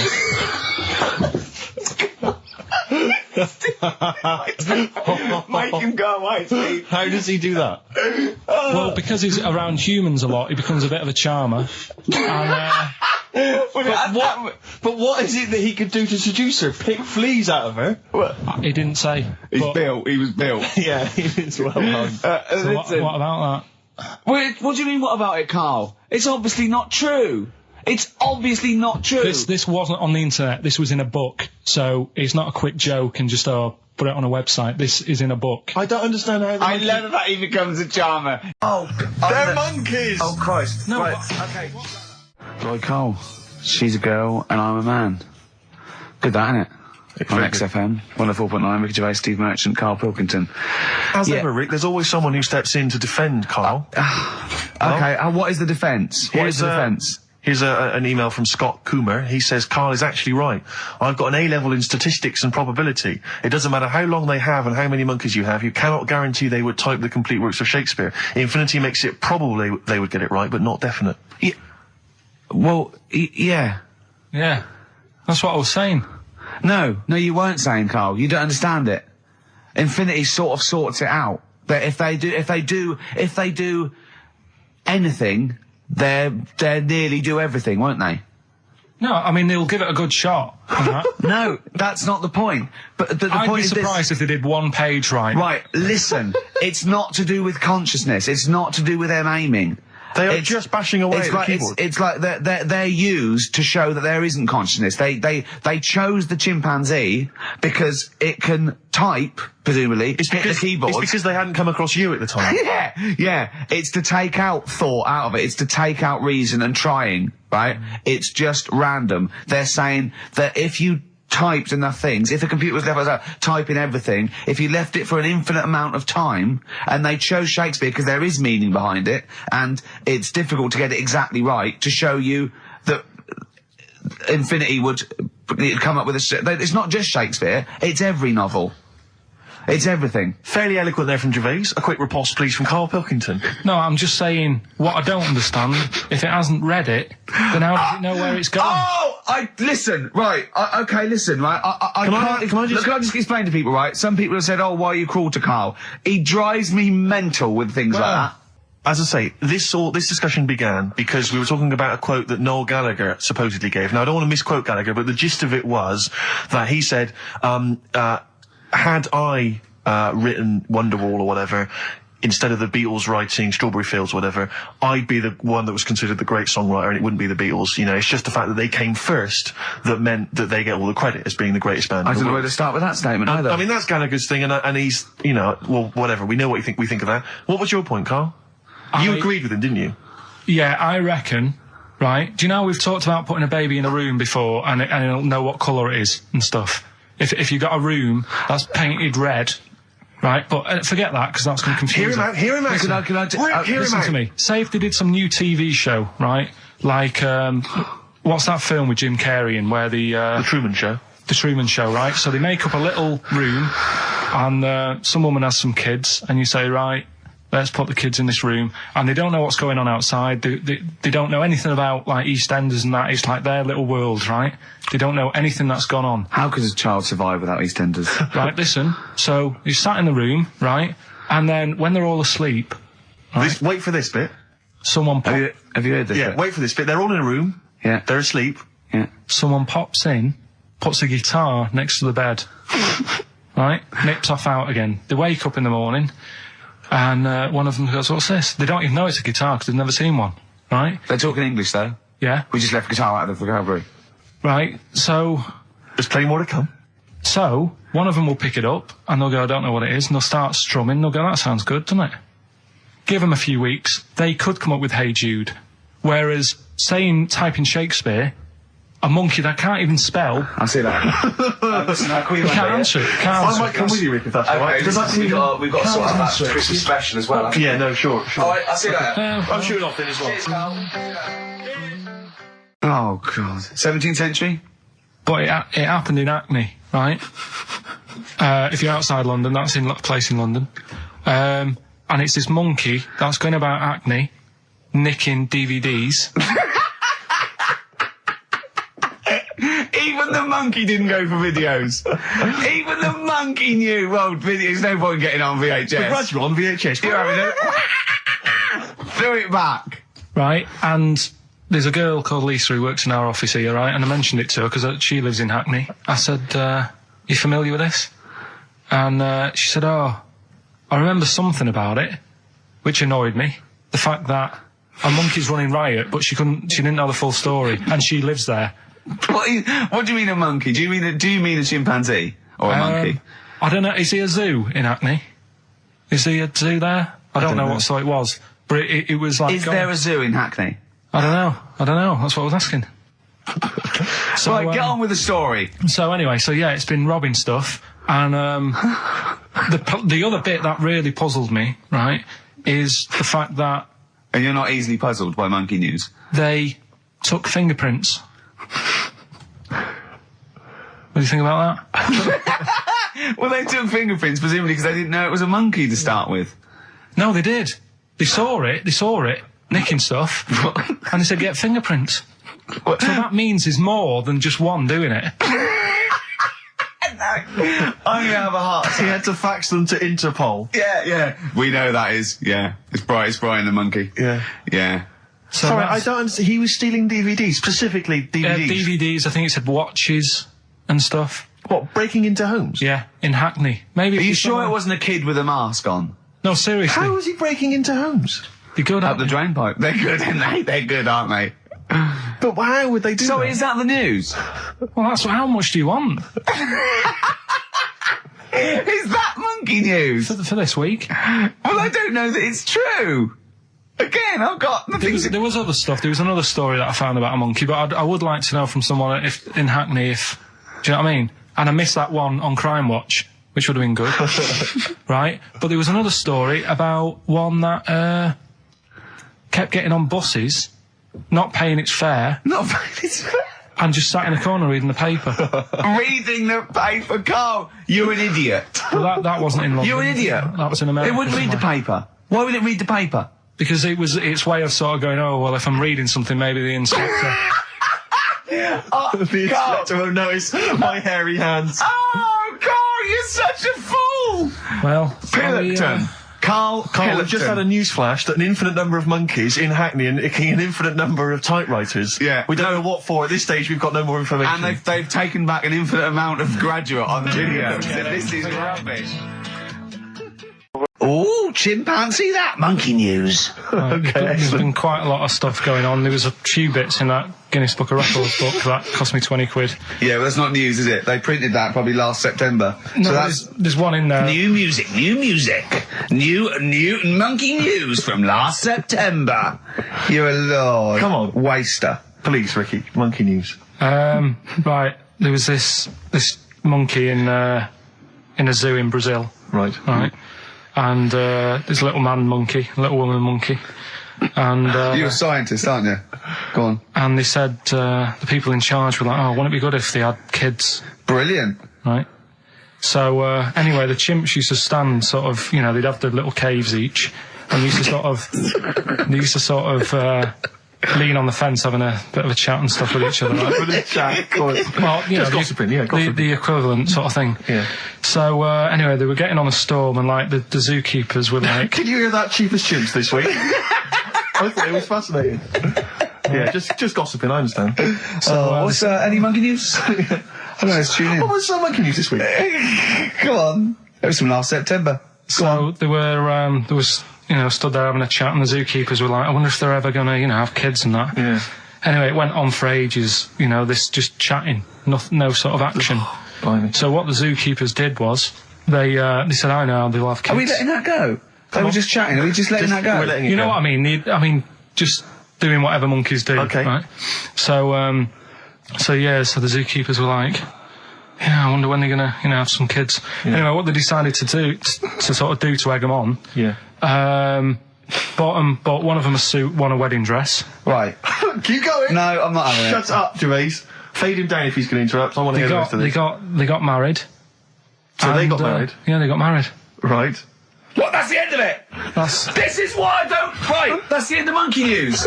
That's the end of monkey news. Don't do that again. You've got no features left. Why don't you like that? Well, it's not a story. It's about two chimps chatting, which doesn't happen. The zookeeper's going, I wonder if they're going to ever have kids. Egg them on. They got married. That's the end of the story. What are you talking about? Hang on, just calm down. Let me just check that you didn't make a mistake there and didn't lose out. What do you mean you didn't make a mistake? Wait a minute, he may have just left out a fundamental piece of information. What, that the would- story? That would have made it into a story. Right. Let me just check the facts. So they bought them wedding outfits. They were married. Did they propose to each other, or were they just forcibly Don't married? encourage him. Just forced onto And it. then what was the outcome? Once they got married, what happened? They fell in love? Yeah. What? Whoa. It's not a marriage, Carl. Be quiet. It's not a real marriage. I don't know what you've got in your head. It's like the head of Homer Simpson. I'd go in there and there'd be a wedding reception and there'd be a couple of fights and they'd be talking about stuff. They got married. They fell in love. Did they have children? They're not back off the honeymoon yet. Right, there's this monkey. Right? Oh, yeah. It's called Jack. Right? I got pally with this bloke who worked in a railway station. How? Pen pals? I don't know, I didn't say all that. I'm Internet, just probably telling internet. you. I'm shortening Chat it. rooms on the internet. So, anyway, he's helping him out all the time. It's this fella's job, right, to sort of make sure it's safe for the trains to come in, that sort of thing, right? But he's always working on his own, so he's got his mate Jack in with him, right, this little monkey. Yeah. And, they're having a good time. They share lunch together and stuff like that. Anyway, it gets to a point when the fella whose job it is, right, starts getting old, and Jack, the monkey, starts getting more involved. Presumably this is a chimpanzee as opposed to a monkey, you mean? When you say think it's, monkey, it's generic term, you mean chimp usually, don't you? Yeah. Go on then. So, he's clocking the fella doing his job, and he's thinking, I can do this, right, the monkey. I love it. Yeah. He's helping out, he's pulling down the levers and stuff, Yeah. so the train's sort of coming on the right lines. Sure, yeah. He's clocking it, he sticks his head out of the little window, see the trains coming and that, I have British Raider listening. Yeah. right? In the end, Oh, yeah. the fella whose job it is, he lost a leg for some reason, couldn't work anymore, Lovely. gave Jack the job. Yes. Right. Okay. The railway company are happy with that. I'm sure they interviewed a number of people, but he was the best monkey for the job. And that's good, isn't it? Well, it's not true. Right, once again. Well, it's not true. Don't hand Steve a piece of paper that someone put on the internet who is probably a bigger mentalist than you. That's not proof. It's not true. At no point did a railway company give a chimpanzee the job of signalman. It was ages ago. What? Steve, when was it? It was Before- about before 18, trains, 19, probably. Well, it's in the 1880s. Yeah. According to this piece of paper, which is what you've based your monkey news on. Now, of course, I think ITN and a lot of the news channels, they tend to get lots of independent confirmation of their news before they give it out as fact. But you've got an email from someone, so let's assume that's real. It says, for this, Jack was officially put on the railway payroll, earning 2 cents per day and have half a bottle of beer on Saturday. That's what we pay you, isn't it? He doesn't even get the beer.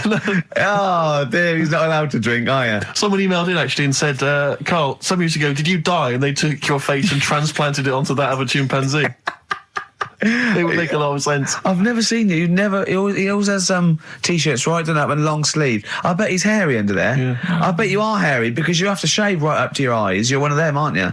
And I can see the growth, and it comes out the top there. Are you really hairy underneath? Pretty hairy.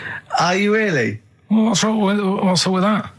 You're a humanzee, aren't you? That's why you're fascinated with them, and why your IQ is sort of about 80. I think you might be. You might. I don't mean there was any. I think it was a genetic sort of throwback. Well, you're pretty hairy. Look at your arms. What? Just look, give me that banana and shut up. Not fascinating, Carl, but I'm just interested on your take, really. Yeah. What do you make of Cilla Black quitting Blind Date after her husband sent a message from beyond the grave? Are you familiar with this story? I didn't know that. What's that? She went to see a medium, and supposedly her husband passed on information through the medium, which was incredibly vague, but persuaded her to quit live on air. Well, it's about time, isn't it? If even dead people are saying, enough's enough. But I'll tell you what, though, talking about ghosts and that, do you know how I'm into them? Yeah. Right? How weird do you think this is, right? Well, it's not true. Before you say it, play a record. No, go on. Go on. Right, it's this woman. I don't even know if it's ghost, really. It's just a bit weird. Sure. Yeah, sure. There's this woman, and she's not a woman, she's a kid. Sure. Okay. She's walking down like a street in her area. It's a nice day and everything. Everything's normal.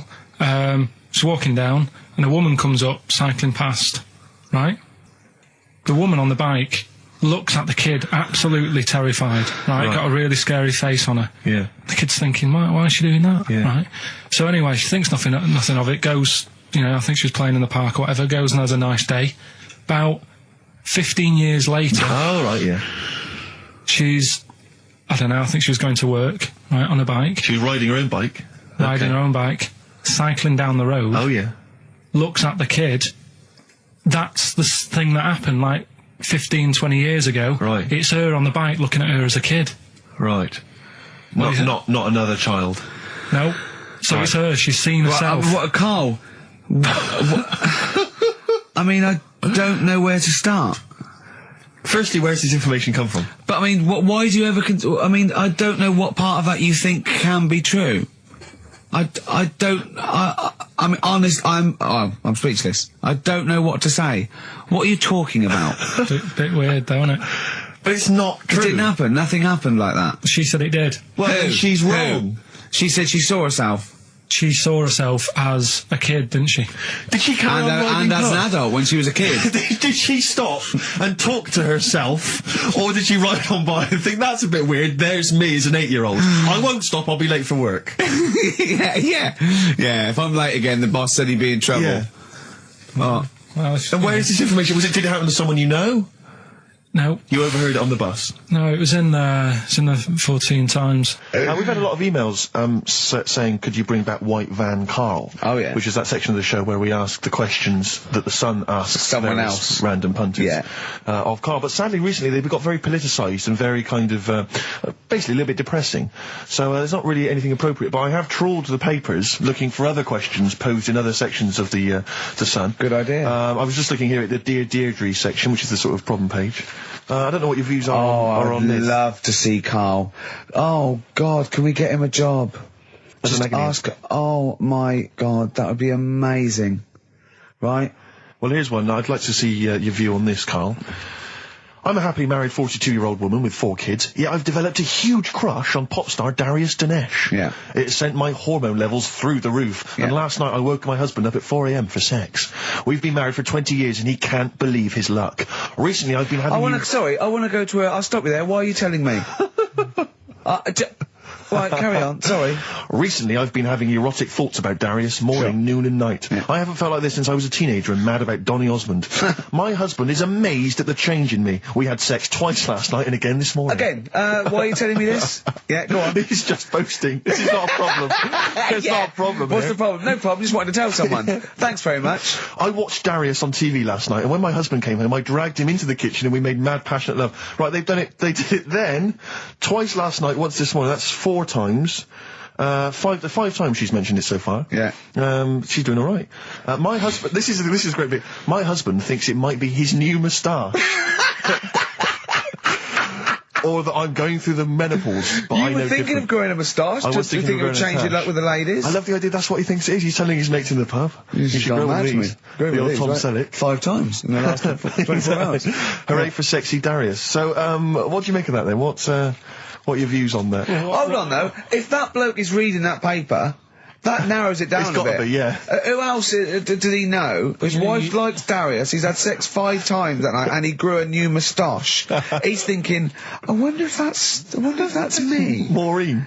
Yeah, go on. But what's your concern? Because I'll tell you what her problem is. She's worried that, you know, the reason that she's now kind of overly excited and she's having this great sex with her husband is because she's actually fantasizing about someone completely different, younger. She's having these wayward thoughts, isn't she? She's a bit concerned about that.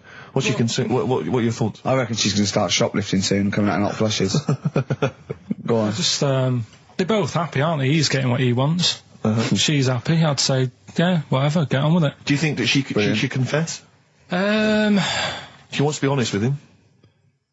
I wouldn't, because not that many fellas like Darius. Right. So if you're sort of thinking, oh, she'd rather have him than me, I don't What do you think Darius would think of this?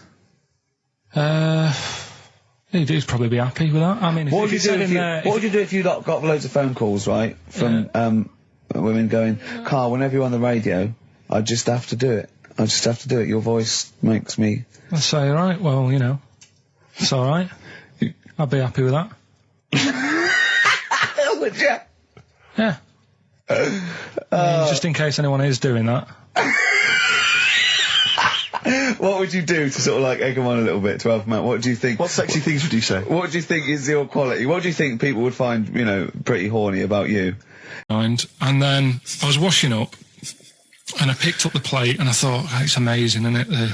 The human body, the way you can just sort of, you know, I want to pick that up, and you do. Yes. And the way your hands work, right? Yeah. You've got 5 little digits, but it's just the right amount to do what you've got to do, right? So I'm cleaning the plate. Sorry, Carl, stop. It's just the right amount. Might be one of the most genius things I've ever heard said. I would love David Attenborough to phone you up and say, Carl, how do I word this about the evolution of the mammalian front limb? Just go, we'll just say it's the right amount. But it is. One of course extra it would is. get in the way. Yeah. And one less would just make it that little bit more tricky when picking up a bit of a slippery dish. Sure, or buying gloves. Yeah. A slippery dish. So then I was thinking, imagine like going to the doctors and they're saying, yeah, everything's all right, your heart's good and everything, but Your art's good? What, your Larry's, or...? yeah, your heart, you're in good form and what have Sure. you. It's good news. You know, I had Gianno in earlier. He's not looking good. Yeah. I had Fat Smaller. But you're all right. But your hands need to come off. Right. Blimey. But That's bad. Like, I'd get a second opinion initially. But a better good news, I've got a nice pair of feet I can sort you out with. Yeah. And he puts them on, and then I was thinking, right, first of all, washing up, what would that be like? I thought, Steve. that'd be tricky. And then the second thing was, it'd probably ruin the sort of the shape of your jumper. Because you have to keep putting the feet through there. Yeah. And then I thought, but I could still cycle in Okay. to work. You could run in. Well, that's the thing. You'd be really fast. Well, that's what I was thinking. I thought I could still cycle because I could balance, and then I thought, but the only thing is I probably couldn't pull the brakes. Because of the little short things. Yeah. And then, like you, I thought, but then again, you're running in half the time. So that's what was going on in last night. So she said, yeah, it's a nudie speech. So I said, well, why, what? I said, we're all it's all mixed up. Normally on a nudie speech, it's a nudie speech and you don't go wandering on there when you get your clothes on and that. So it annoyed me a bit, because there wasn't any signs. So this fella's getting closer. Well, the knob out was a sign. Yeah. Right, so he's getting closer. And he walked past me. It was an old fella. And he walked past and he had a hat on and a little pipe. And a big rucksack on his back. Right, so he got me thinking. Not strictly naked. I'm walking along and I'm thinking, right, why do people want to do this? So straight away, I wasn't on holiday anymore, because most of the time when I'm on holiday, I don't think about anything. Right? Your mind's a blank. I just switch off. Right? But all of a sudden, this has got in my head now, and I turn around to look at him, and Check out his arms. And this bag, right, I swear, That's his ball sack. it was massive, right? What? You had a massive bag. The bag. His rucksack. His rucksack. Oh, right, okay. When he said there was an old couple coming towards me, I said, what was lower, the bloke's bollocks or the woman's tits? And he said, well, that was another point. She might as well have worn knickers. Because you know, so you can see it. That's what he said to me. So you saw the bag. So it annoyed me, yeah, because the whole idea in it, this is what I think, I mean, I might be wrong, right? Might be wrong. Chances are You never have been. You never have been before. Being nudist, right? What's it all about? So I'll tell you, on that point, Carl, let's play a tune, let's come back and we'll discuss... What are we going to play? We'll discuss that very issue. We've got some ideas. We did chat about this last week, Carl, in your absence. Alright, well, we'll play the choral. Okay. It's a good one, this. Yeah. I'm sure if there's a doctor listening or a nurse, they will clarify Right. that if they pump you with all sorts of stuff, it wants to come out.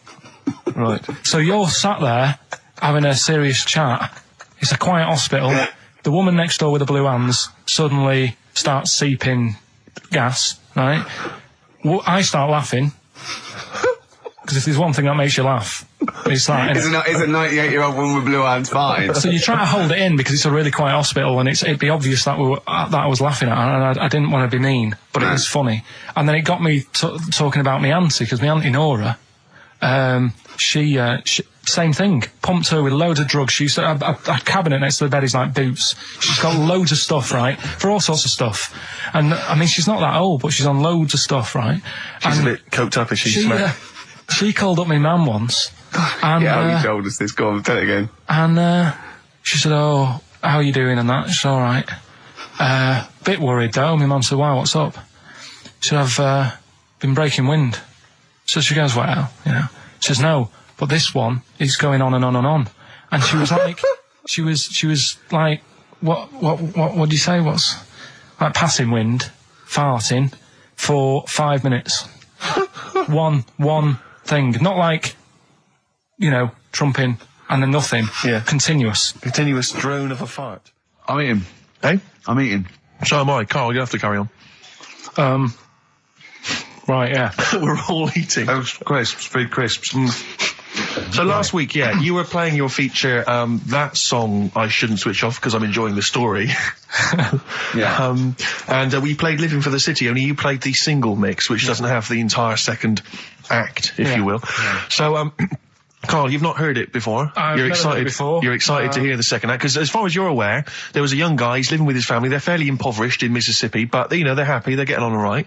But you're not even aware that he's moving to the big city. No, it just fades out. Well, that's the city in question. I mean, I've liked this song for, must be, you know, 3 or 4 years, and I've always listened to the single version. I had no idea that I didn't know the full story. So, yeah. It's not, I mean, I know your attention to detail, you like to know the full story, like, where everything was. Well, the whole idea of the feature is to say, you know, you've got to listen to the song. Where was the lead plate thing? Where was the lead plate thing? That was like a few years back. Where was it? In Britain and Scotland. Yeah. It was a problem all over the world. They had to deal with it. You're making it up now. Is it something you saw in Lord of the Rings? Yeah. Right. So anyway. Yeah. So the Lion and the Witch, go on. Go on. So far then, what did we learn in this story from We Stevie learned so Wonder? far from Stevie that there's a young lad, he's, as I say, he's got a family, he's fairly happy, except they're very poor, and they struggle to get by, but they're happy and they're doing it anyway. He's moving to the big city. Carl, this is the bit you didn't realise. Just play the track. Okay, here we go. So this is halfway through. This is now, halfway through the tune now. This is, you've not heard this before, have you? Let's go. Sorry, I accidentally played an episode of Kojak. By mistake. We were going to play a song. Carl, what did you make of that then? Yeah, what's happening there then? Eh? He was living with his family, he was fairly impoverished. He went He's on a moved bus. to Was the that new... a bus he was on, was it? Right, so what's your take on it, Carl? After hearing that, what I've worked out by it, the first part that we heard last week, everything's alright, but it's not that great living in Mississippi, right? So he goes, I'm going to go to New York. There's plenty of work there. Yeah. They'll sort of accept me as, you know, and everything. So he goes there, and the weird thing is, he's hardly, like, been in New York for a second. He gets on a bus, all of a sudden some cop is arresting him. He's like, what's going on? And then he's got 10 years. I mean, what you can't hear, because the levels are quite bad. I mean, I work with sound. I can't really hear what's going on. You're criticising Stevie Wonder, I'm sort of guessing that he didn't pay his bus fare or something. And 10 years. He got 10 years for that. I really don't know what was going on. And the last one, I've got that one. That's terrible. That's terrible. Okay, quickly. Oh, God. And the last one is that bloke who does. Come on! It's making me laugh. Come on, Carl, be professional. Right, the last one. Right. I can't do it. It's making me laugh. Oh, come on. I'd say, well, I'll stay at home. Yeah. And that's the point I'm getting at. Yeah. Right? If you can't do anything for them, let them enjoy their life. Yeah, a Rubik's Cube. Right. Well, me and Carl went out, right? With me and Jane, Carl and Johnny and Gigi, wasn't it? Gigi, Is it important to win? No. Okay. But we're walking on the street. Carl was there, though, and he can back me up on this. We had a curry. We were walking back, and this little funny homeless fella, didn't he? He, I got to tell you before I go, didn't he? Yes. He came up to me, right? And he recognised it. And he came up to me and he went, he said, I've just nicked 5 of your DVDs from HMV. And he shook my hand. He was so happy with it. And I went, right, excellent. He went, all I do is I just swing the bag over the top. Like that when I'm going out. And he had a bag full of DVDs, didn't he? And he was so pleased to tell me that he'd stolen. That great. He said they're going like hotcakes. Yeah, he said they're going up. Of course they are. Yeah, you're nicking them. I know. We get paid for them, though, don't we? So not the stolen ones? Don't we? No. What do you mean? Did you sign them for him? I know you idiot. What, so, he just nicked 5... Yeah. Well, Yeah. you say he was homeless, was he? Well, I don't know, maybe. No. Surely, how would he have seen the show? He What? just walked past Curry's one morning. Dixon's. Yeah. To tell you, Seen a trailer for it. I thought, interesting. I don't know if he was homeless. I didn't go into his home Sure. life. He shook his hand, though, and... But he made Carl look smart. Do you know what I mean? So, how does he sell them? Where does he sell them? Does he go up to people and go, do you want an Office DVD? They're not nicked. yeah. £4. Yeah, exactly. Are these stolen? No. No. They've still got the tags on them. Well, it's like those people who, those cab drivers that you'll meet at sort of 3 a.m. who've just got a car. Yeah. And just went out with a car.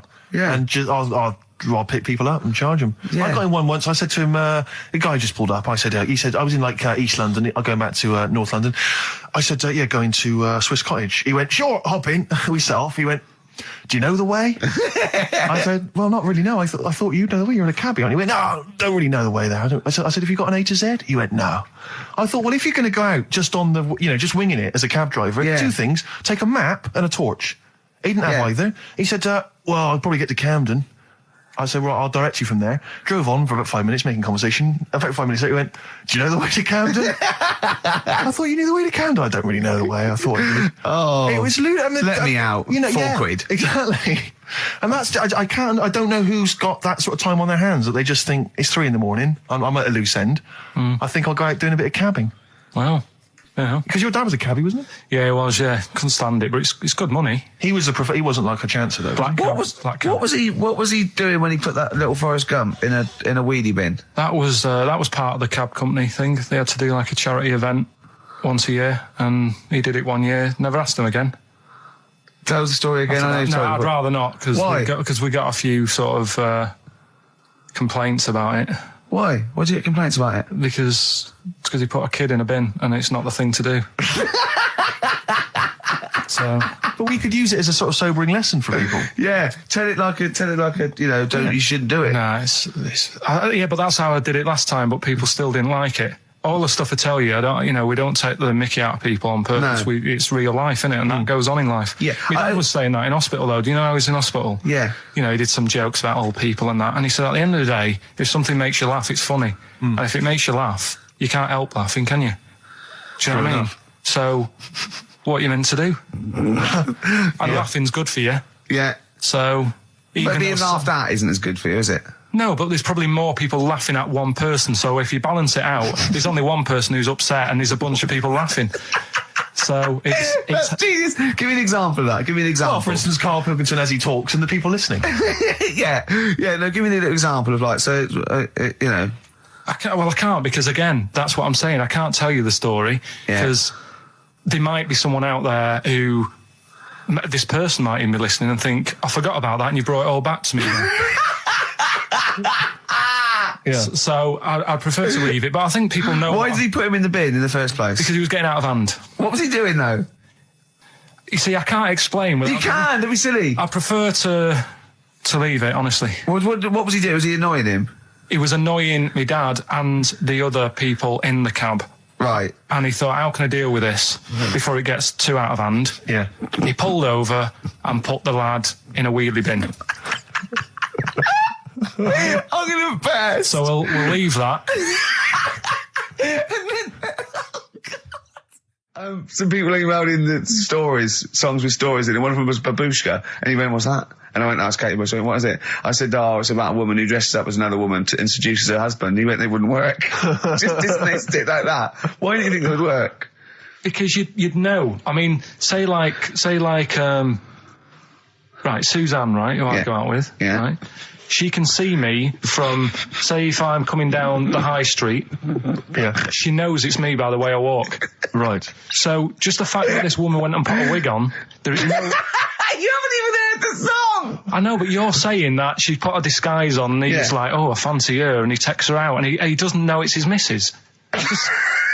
You're not buying it. I mean, I'm controlling this. Whereas the flea with your brain going to Glasgow, perfect sense. Yeah, Babushka, rabbit. Had a swimming pool and that. Yeah.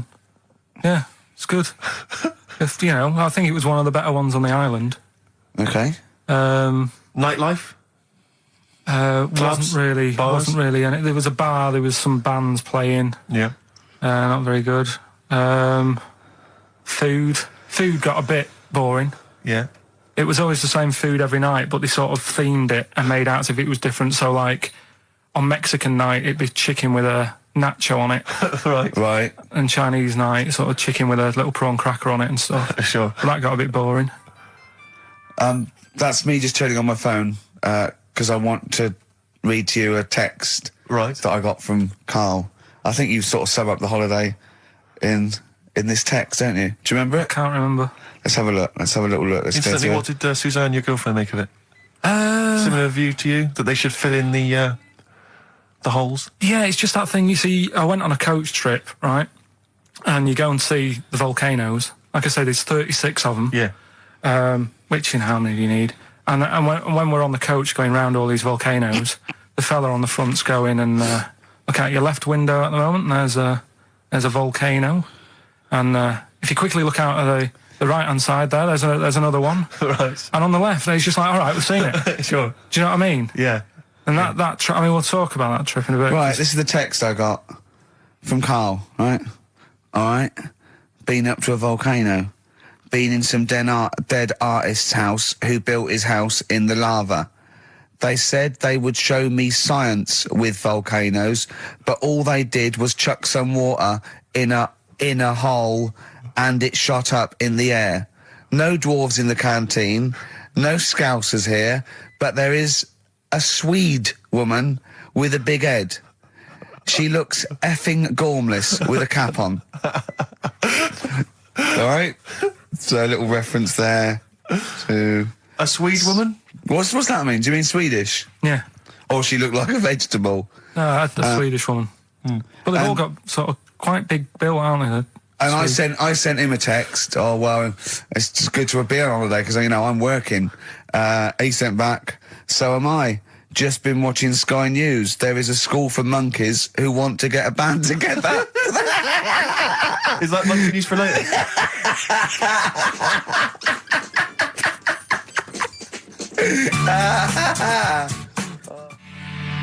Oh My Corazon by Tim Burgess. I can't get enough of that. I love that chorus.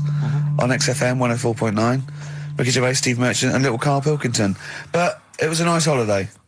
Yeah, it's all right. It's just, I went there to relax and that. Exactly. Did a little bit of that.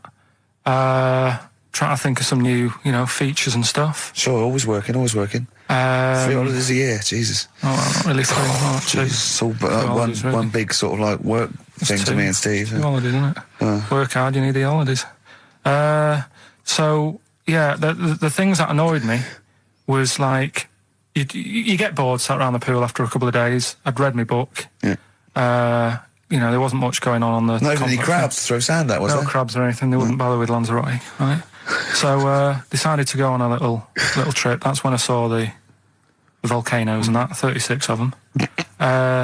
So we go on the trip, and the thing that annoys me, it does happen every holiday that you go on. If you go on a sort of a package thing, they have these trips, right?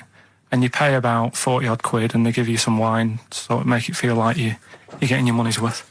But how many of these trips have you been on then? Loads. Probably about 12. More holidays than I've had. Go on. So anyway, so you're on the coach, right? And they take you for the volcanoes. They took us in the middle of nowhere. Yeah. Right. There's nothing else round there. Sure. It's like I say, it's like Mars, but with holes in the ground. Yeah. Right. And they sort of drop you off, and they go, right, everybody, see you back here in an hour. There's loads of volcanoes for you to look at, and a coffee shop over there. And you know for a fact, right, you don't need an hour there. You could just say, well, just keep the engine running, because I'll have a look in this hole, we'll get back on, give us 5 minutes. Don't need an hour. Absolutely. But you know that they've got something going. It's a with the- backhander, definitely. What, with the coffee shop? Definitely, yeah. They go there. And they get everyone to have an ice cream and a coffee, and they sit down, have a fag, talking to the bloke. Yeah, and it's like, cousin. Yeah. How much was the coffee? Was it probably about €3 each euro, so I think it was $3.50. Sure. Yeah. Which is, I don't know, what, that's about 2.5 quid. Hold on this show, don't Indeed, we? we like to mix it up. I'd like to play to the Smiths from their debut album, I Don't Owe You Anything. I Don't Owe You Anything. The lads from Karl's hometown there. Indeed. The Smiths. Brilliant, that one. Wow, I went to Manchester, didn't I, the other day? Went up to Manchester for a little corporate. It was alright. Yeah. He went, wait till you get out. You see Piccadilly, it's better than Euston. Right. It was. It was nicer. I went outside and there was a ridiculous queue, and sort of one cab. Right. Yeah. So Horse-drawn. Yeah. And so I walked, and it was okay. It was only down the road. It was a bit dark. It was wet and raining. Obviously, it's the north. I know, yeah. The hotel was very nice, but no minibar. I've never seen that before. I've travelled all over the world seeing a hotel without a minibar. No, so I don't know what's going on then. I don't know what's going on there. And then I did this corporate gig in Old Trafford. Pitch was up, don't know what they were doing, but, very impressive. Big impressive. I think they're the richest football club, aren't they, Karl? Yeah. You did a gig at where? Old Trafford. It was in a function room. Oh, there, well, I thought it was the stadium. No, I'm not that big yet. No. But I mean, I can't really comment on Manchester. I do know that Liverpool was voted most important music city via poll. True enough. So, Karl, you're making noises while I'm talking. Yeah, but you do this all the time trying to wind me up. And I'm not saying Manchester's the best place in the world, but what I'm saying is, there's bits of it that I really miss. Yeah. Like last Sunday, right? When I'd met up with Ricky, we had spaghetti bolognese, which was alright. And then I said to him, I need some soil. Damn, I wish you'd invited me. It sounds amazing. So I need some soil. What do you think? You need some what? Soil? Soil, yeah. I need to repot a plant, right? Yeah. So you need to repot a plant? Yeah. Fair enough. So I'm like, where you can't see these shops in London. Do you know what I mean? There's nothing around. I took him straight to one in my street. Yeah, but near your street, and that's probably the only one in London. Well, you say that, Karl. No, it does annoy me. Round my way, it's like, You can't move for soil shops. You can't. There's earth. You can just pick up handfuls walking down the street. Yeah, incredible. Which People is- just lean over into someone's front garden. No, you Yeah. can take the plants as well. No, but Yeah. what I'm saying is, Go on. Manchester, there's loads of decent hardware shops. Yeah. Here, if you want a panini and a latte or whatever, you can't move from. But for soil, I had to go virtually how many miles away from me to carry that soil home and stuff. Yeah. It's not good. I mean, London's all right, but if cities were sort of marked, It's neglecting the peat market, really, Well, isn't there's barely any mulch available in central London. I'm sick and tired of not getting a good, decent compost of a Sunday. Indeed. So, It sickens me. I'm thinking of moving to the north, where there is loads of soil and gravel. Indeed. And animal shite. whatever. See, you're eating a biscuit. I can't believe it. Are you bored with this already? Do you know what? MTV called me last week. They called me again yesterday and said, when can they come down to do they're coming down next Saturday, by the way, to do a little screen test for you. They're going to sort of just film you with a little camcorder. You said this. They're going to film you Are you alright? Do you want to, I mean, are you hungry? Do you want to go out and have a meal? I can't believe you're eating while I'm on air. No one can hear that. Do you know who I am? No one can hear Explain who I am. Well, that's Ricky Gervais, right? He's made his name on TV. Yeah. Okay, he's done any number of corporate gigs, and they pay silly money. So, Yeah. I mean, this guy's earning, you know, and really earning beyond his talent. All right? So, I think I deserve a little bit more than a little mank eating a biscuit while I'm talking. Rick Gervais? Yeah. Have you won a BAFTA? Yeah, too. All right, so Yeah. just a little bit of respect. Yeah. Yeah. Carl, Well, what have you the- won? What have you won? I got a bronze certificate for doing a full week at school. That's great. It was only a bronze. What's that then? 3 out of 5 days? And I got me a little Crusaders badge, if you remember. What's the little what? Crusaders badge? The Crusaders badge for the religious club. So I was that the fella that you went and played You had to go ping and pong convert ball, so Muslim, they wanted did to you? talk to you about God. yeah, Yeah. You got a Crusaders badge, did you? yeah. That's Oh, why I you went. actually That's got a why I badge joined. That's why I joined. For the I badge. like the little badge. Did 4 weeks, then packed it in. Travis on XFM 104.9 on Ricky Gervais with me, Steve Merchant, Karl Pilkington. We're doing Educating Ricky. Right, final one. Come on, Karl. Right, what was it? It was. Why don't they just get a diary or some paper or something to write on? Yeah. Yeah.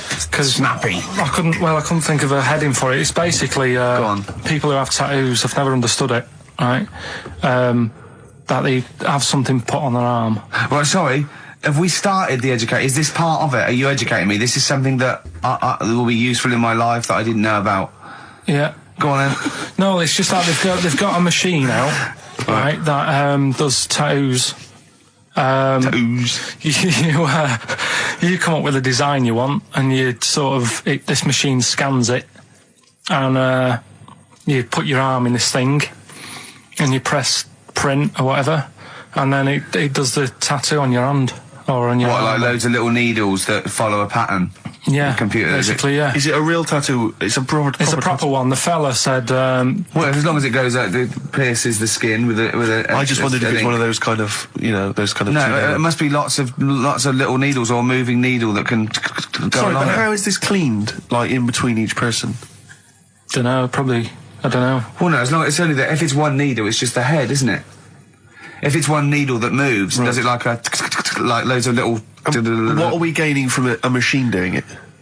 Just because you know they're going to sort of mess it up. But hold on, how do you keep your arm still? Because your skin moves slightly. So the machine it's sort won't. of strapped to your arm. Right, And so the it's fella, spread- I mean, so the it- fella said that the tricky thing was in all this, it was the fact that, you know, nobody would let him test it out on anyone else, so he had to do it himself. But did it work? Because the thing is with a tattoo Yeah, it artist, works, they yeah. can see when your skin's moved and they can see what they've done and they keep wiping it and looking. Whereas a machine's just got to trust itself. So I think one needle could go wrong. If it was a lot of needles that it just came down, like, you know, 1,000 needles that was an imprint. Yeah. But No, obviously I'm asking someone who's hasn't delved any further than there's a machine that can give you a tattoo. That's all you've got at the moment, isn't it? Well, yeah, basically. That's all you've got. I mean, that's what I've got because I'm not a fan of tattoos. I don't. But where did you read this again? This was Internet? This was on the internet. Yeah, it was. Yeah. Okay. And I just don't understand why people do it. That's what got me attention. Because me, Sorry, what have I learned from this? that if you wanted to get one, you know, you can get one done by a machine now. You know, people say machines are sort of taking over and that, and there's another one. But it's just the fact. I mean, I don't know. So give us the snappy title of this education again. Why don't they just get a diary or some paper or something to write it on? That's what I always think when I see people with loads of tattoos. Like there's that fella who we were talking about the other week in Scotland who was covered 99% in tattoos. It's just like, what have you done that for? Yeah. Do you know what I mean? You can't get rid of it now. You've done it now. Yeah. One of my uncles, right, Tattoo Stan, he's just caked in them. Tattoos. Right. I don't think he's my proper uncle, but it's just like my dad's got. Tattoo Stan. No, my dad's got. That's a province in Russia, isn't it? My dad's got loads of mates who. When you like, say he's not your names. proper uncle, Do you know how, like when Just a bloke who someone used to comes hang around around, with you're the school? alright, Uncle Stan? Yeah. Do you know what I mean? And there was my dad had loads of mates like that. There was John the Screw. right? So he either works in a prison or he likes to have sex. Cabby. Cab driver. Okay. There was Jimmy the Hat. I don't know where he Jimmy did. the Hat. Yeah. And, Did he wear a hat? No. No. There was Fred the Veg. You sure he wasn't a relative? Sorry. Fred the Veg used to get us like big bags of potatoes and that. Fred Veg, okay. And there was Tattoo Stan. Right. And he was just caked in them. And I used to always look at him thinking, why have you done that? I must have only been like, 6 I or suppose 7. if you're born with a name like Tattoo Stan, Exactly. you're destined, aren't you, were really? they like a 1950s gang? I'm worried about... I'm worried about... doing a bank job. What was his name? The Hat? What was his name? Jimmy the Hat. I'm worried about Jimmy the Hat. Yeah. Not having a hat. I don't understand it. Are you sure he didn't have a hat? Not when I met him. Did he ever wear a hat? I didn't see him that much. Do you think it was a joke, like, when your mate's sort of like, 8 foot and huge, you call him Little John or Tiny? Do you think... Well, the fact that he never wore a Yeah, hat. they went, hold on, I've noticed something about Jim. Go on. No hat. And I go, oh, true, let's call him Jim the Hat. Jimmy the Hat, yeah. But me Uncle Stan, he had like loads of them. He did them himself. Oh dear. And it was always that thing. God. What was it things like? He had like the cross. cut here, Cut here, on made the in neck. Britain. And if you're going to do them yourself, I'd say at least make sure you're sort of a good drawer. Yeah. And don't do it in the mirror so it comes out backwards. Well, that was the other thing. But like, I remember he did. Names are all right. He had like all his kids' names down his arm. And, what were they called? Yeah. Oh, God, it's Tattoo Stan Jr. Yeah. And Paul shits to bed. I'm trying to. Oh, Wabbai Kate. Yeah. But he had. Frankie never amounts to anything. Oh, God. So he had like. Where they were unexpected. I mean, to him, when that twist came in, he'd go, gee, I can't... Yeah. Oh, God. Can't believe So it was the tree that did it. I mean, he was probably the only... And we were telling all these stories of horror, and he liked horror stories. And I told him this story. And I don't know if this had come across the radio, but I told him this story. It was a short. It was a horror short. This was a film you saw, was it? Yeah. And what it was, it started off just had been a car crash. You see, it's a horrendous wreck, and you saw it from the point of view of the person in the car, and he was calling for his mate, and he was going, Dave, and he sort of looked over and saw a body without a head that had been thrown. He goes, oh no, Dave, and then into the field of view came Dave, his mate, and looked at him with a look of horror. And then it sort of went black, and you realised that he was just a head, and it had been his body. Oh, wow. Right? Yeah. And I said, then it came up at the end, at the executions and the French Revolution, people experience consciousness for, and he went, oh, no, he said, it wouldn't be for that long. And then he went, if it was a chicken, it would work. Imagine remaking that film. But it's two chickens in horrendous car crash. Their own fault for driving.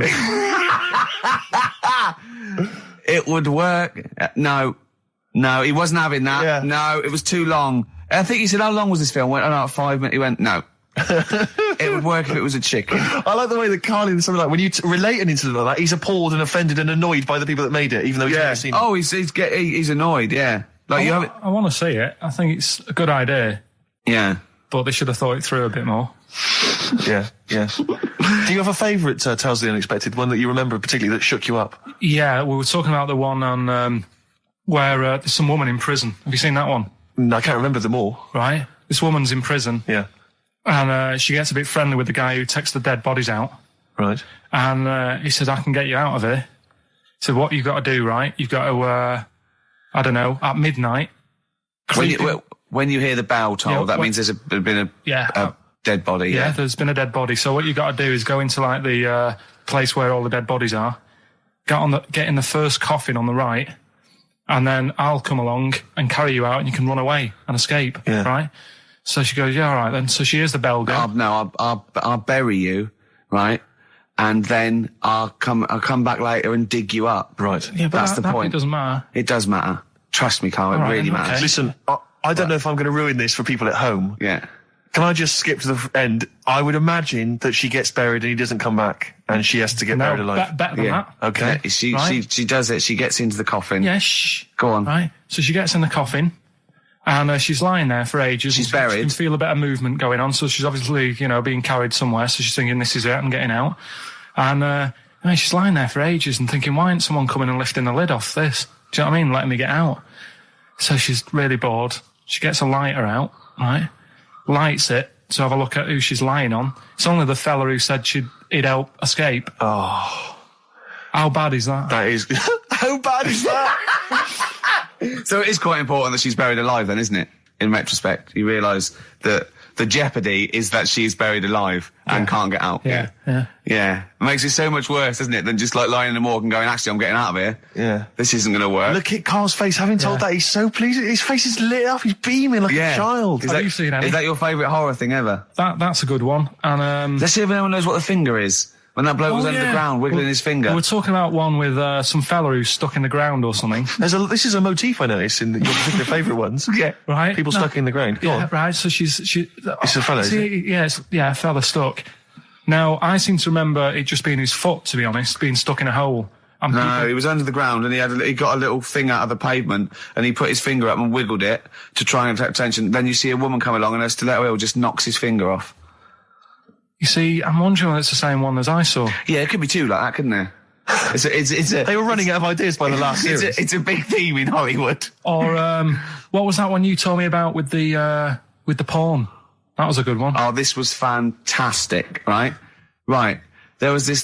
Sorry, can I just check now? We're just remembering classic episodes of the Tales. No, this is important. Well, I saw one, right? I saw one on Tales Unexpected, right? And it was these two gents. What they used to do, they look down the obituaries and they'd blackmail the wife or the son of a dead eminent person, like might be a priest or a doctor, like that, and they'd go and they'd say, he bought some erotic stuff from us before he died, and he owes 100 guineas and all this sort of stuff, and they'd pay up because it'd be so embarrassing. They just didn't want them to say, just pay him, right? And this one bloke said, who are these people? I'll meet with them. And he goes round there, and he goes round, and they go, your father, he goes, my father could not have bought any erotic material from you. And they did it, he goes, he couldn't have, he's blind. Right, and that was the twist. And Carl went, so it was magazines, not videos then. Yeah. Now think about it, Steve. Is that so stupid? Well, presumably it was set in olden times because people... professional pornographers don't tend to call it, erotic material. Yeah. They tend to call it, juicy jugs or whatever. But more than that, I don't understand how a video is going to be any use to a blind person either. I know that you can hear the sound, Carl. Look at him nodding like you caught me out. Yeah, what sound were you hear? Your meter needs looking at? Yes. Cut. What's then? What's that? Then it's just noises, isn't it? Occasional groans. Yeah. Right. You could listen through the wall at your neighbours. He does. I mean, that's why I save a lot of money. But I thought you were going to point out, Carl, that they could have had a Braille porno. Now, have you thought of that? Look, feel the lumps on that. Exactly. Think about it, Carl. Think about it. You're excited now. Yeah. Your girlfriend's away, Carl. Yeah, the cheese grate is only under the cupboard. No, she's a good-looking lady. Yeah. Listen, I want to play that song for various people who've emailed and phoned in saying they want requests. We don't really play requests on the show. We'd like to mention them anyway. Matt Barr, Magic Thighs. That's not Matt Barr's Magic Thighs. No. That's Matt Barr and Magic Thighs. Yeah. Kieran in Dublin, Stuart in Hackney, Lisa and Alison in Crouch End, and Glenn in Crystal Palace, who was phoning up with a nice message earlier. All of you, thanks for listening and thanks for enjoying it. Sorry we didn't play your requests, but tune in next time. It'll be fun. Anyway, I just all I wanted to say, really. Here's tragic. What's tragic? What did you want me to say about that song? Just your opinion. Your own opinion was fine. It's in fact, your own opinion is better than anything I could really hope for. Without doubt. Whenever I ask you a question, you constantly surprise us. Yeah, it's wonderful. So only ever carry on telling the truth, carry on saying exactly what's on your mind, and I think this could become a great... You're like a man who was frozen in Victorian era and has been reawoken and he's kind of discovering the world. Some things make sense, other things don't. It's beautiful. As opposed to one that was made in a castle in Victorian times like Steve. Oh, that's just... Oh, I've joined in with Carl. I can't believe you're sorry. On my side. Yeah, no, it was irresistible though, wasn't it? I'm really sorry. Yeah. It was Carl, it was you that worked out the maths and worked out I was 28 because they just worked out I'm 27. You are 27. No way. Yeah, I asked you, didn't I? And I said... No, but what I sort of questioned was, I said, well, if you're 27 today, that means last week you were 26. Well done, yeah. That's irrelevant. So therefore you assumed that I must be 28 then? Yeah. Whereas I assumed you were using, you know, your knowledge of maths, No, such as it is. I wouldn't do that. No, sure. Wow. I actually got lost in that conversation because I genuinely didn't know what he meant would mean last week you were 26. I don't know what that I meant. don't know what it meant. Wow. Well, it is Steve's birthday. But he would have been 26 last week. Sometimes you genuinely frighten me because it's those staring eyes. There's nothing behind him. It's this little bald head. Looks like Davros looking at me. Genuine fear on his face when he enters into a conversation with another human being. What bit don't you understand? If he's 27 today, he would have been 26 last week, and he doesn't look 26. He didn't look 26 last week. He looks older than 28 today. You've started on his birthday. You're still having a go at him. Carl, I don't look like the kind of hot stud that I actually am, but face facts, that's the truth, mate. Yeah, live with it. Get with Live the with it. programme, jeez. Well, let's have a little bit of cake. Okay, oh, that's appropriate. See the what it is? birthday. But you mean the band, don't Yeah. you? Not the cake. You haven't actually bought a cake, have you? Got anything at all? Anyway, the winners, Carl, I think you took some answers. Tim and Neil. Well done, Tim and Neil. Are they going together or are they No. No, two separate. lucky people? Yeah. I don't think your heart's in it anymore either, Carl. I was all right today, but Steve's really dragged me down. Well, let's. Wait a minute, I just need to know why. No, do you know, like, Yeah. people are being miserable around you? Yep. I was full Yep. of beans when I came in. Yep. Yeah, but you got to remember last week you were really miserable and that really wound me up. Yeah, because he was having So to do it's stuff. roundabout. Because you know he'd been let down, and they were worried about the last next week you show. were in a terrible mood. Yeah. Don't look at me like you were. songs. I wasn't like going off and lying on the settee, looking ill, talking in that voice. Oh, he's done you again. I said, just now, being quite friendly. Yeah, Carl, Steve. Carl, have you ever tried to get into the Monarch for free? Because I'll be honest, mate, it's not going to happen for you. Come out with me, mate. You got a quid off. All right. When you can get in places in Camden for free. Yeah, I'm all right. Yeah.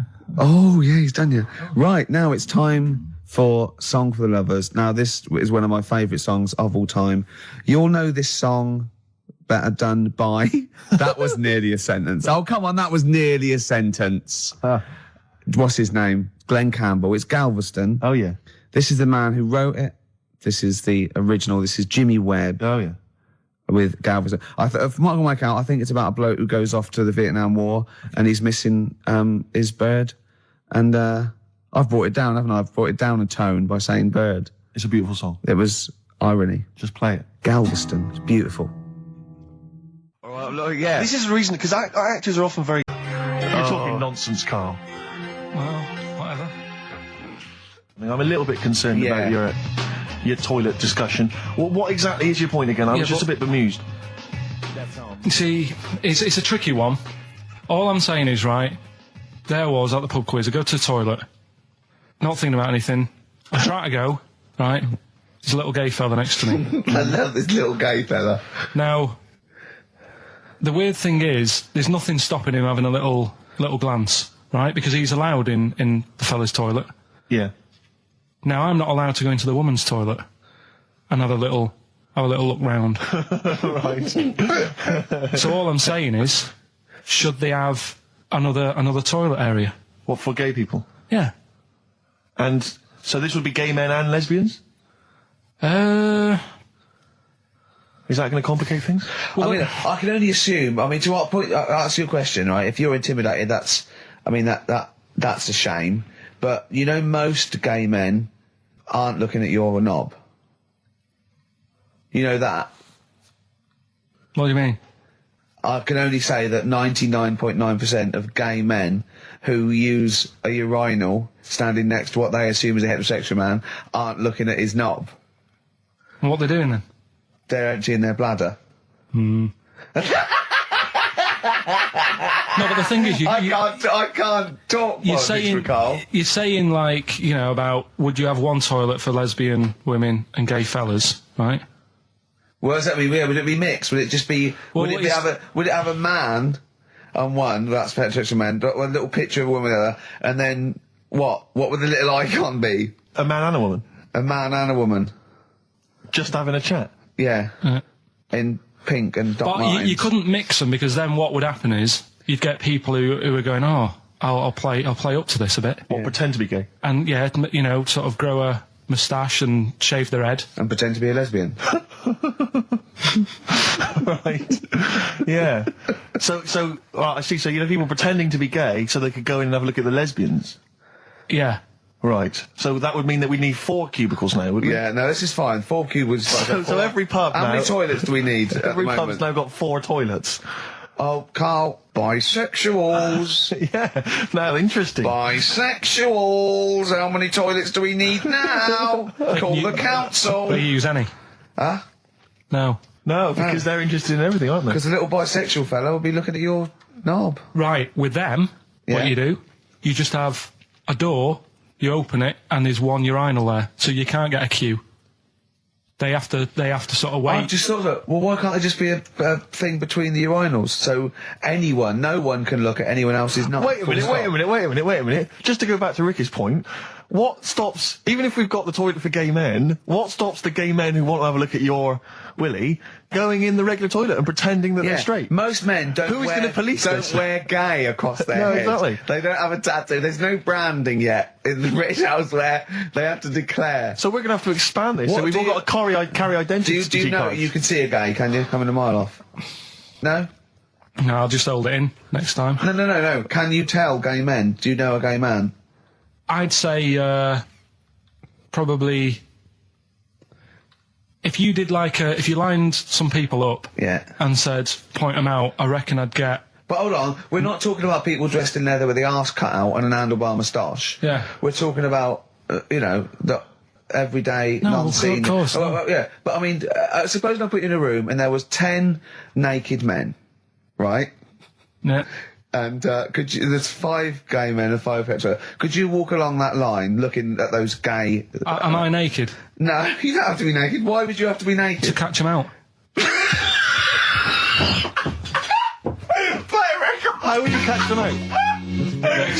It is rubbish. What did I find? What did you say? Did you just say that is rubbish? No, then here's a good one. Go on then. Right, in Dubai, this woman went to Dubai for a holiday, and she was over there, and apparently in the markets Bit by a spider? they sell lizards. Oh, go on. Right, just like for people to buy. So she buys one, not knowing that you're not really meant to take him out of the country. Sure. Puts it in a bag. Yeah. As you do. What have you? And then she gets to the airport when she's going home. She's thinking, I can't really leave it in my bag. Yeah. So she puts it on her head. On her head? Wears it as a hat. She wore the lizard as a hat. Yeah. People on the plane were just like, yeah, everything's fine. You know, they're doing the cross checks and that. Yeah. Have you got your seatbelt on? Yeah. There's a woman great. there with a lizard hat. Everything's going well. She gets off the plane at Manchester Airport. Lizard sticks its tongue out. Yeah. The air hostess says, what are you doing with that? She goes, I've had it. Lizard said, I just found her in Dubai. They said, I've had this with me all journey. And they said, well, you shouldn't have done. And they took it off her. Yeah, I think that is true, actually. Yeah. Yeah. So what about that? Yeah, good, yeah. Yeah. That educated me. Right, what, any more? Well, what's that taught you? That's taught you, be careful when smuggling lizards Yeah. back as some kind of hat. Yeah, don't, just say, lizard, keep your tongue in, you twat. Which one are we No, doing? do the bughead one. Right, well, the bughead one. Well, we've talked a lot about animals and that, haven't we, without heads. Surprisingly, we have. I think a disproportionate amount on it. If you're a new listener and this is the first time you listen, you'd be surprised. Yeah, we've done all that. We've covered worms, the way if you cut their head off, it grows back if you don't cut too high above its neck. We've covered The chicken. the fella who blinked. Yeah. I can't go into it again. Right. Let's not go into it again. We've had the chicken with no head that lived for 8 months. Yeah. And we've had And we've had the cockroaches. cockroaches living for a week without an egg. Right, okay. Well, it's a bit more on the cockroach front, really. Right. They've found, right, that if you get a cockroach and you cut its head off, Yeah. right, and then you find a cockroach that's still got its head, but it hasn't got any legs, Right. right, it's not over for both of them, right? Because what you can do, you get the one that's got the legs Right. with no head, Yeah. sort of running around, get the one with the head, sit it on top of it, Right. get a little tube Okay. so that the fluids... So is this auntie's go out of the Let him room? finish. This is like Blue Peter. Let him You could get this for Christmas. Right, you get Yeah. a little tube, you sit that on top so the bodily fluids are still running between the two. Right. The head of the one on the top will control the feet of the one on the bottom. Okay. What about Good. And will it continue to live? that? Yeah. Okay, you don't know that for sure, do you? That was just a question out of the blue he wasn't expecting. Yeah. Well, what do you think of that? Good, yeah, it's great. Yeah, just a primitive nervous system that can, yeah. Did you expect us to be more impressed and excited by that? Did you fall off your chair when you read that? Did you literally topple off? Going, Did you cartoon? think you were going to be the Frankenstein of the insect world? Yeah. No, I just was thinking if they can do that, you know, With them, can they do it with them, humans? Humans, because I also did a bit of research. Of course on you did. Did you come to the sort of conclusion that apart from the moral aspect of it, that the human was probably more complicated than? Yeah, but do you know what I mean? Things move on, don't they? Do you know what I mean? Science, Rick. You know, I had Binatown as a kid. Now they've got PlayStation 2, and the difference in 10 years They is have amazing. found that if you lose your head, a cockroach can live normally on your body, but not the other way round. Your head on it cannot control its legs because it's too complicated It's for too your confusing.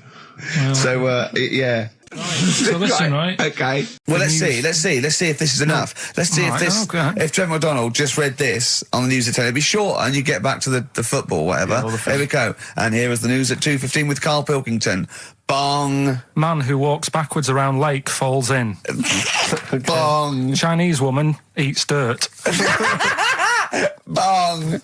Man lives in rubbish dump for 10 years. Brilliant. Bong. Czech family says they've got a rabbit with 3 knobs. Right? Right. Done. Sorry. Can you just read a little bit more of the Czech family with 3 knobs? Just about a family. Not read it to yourself. Read it out on air.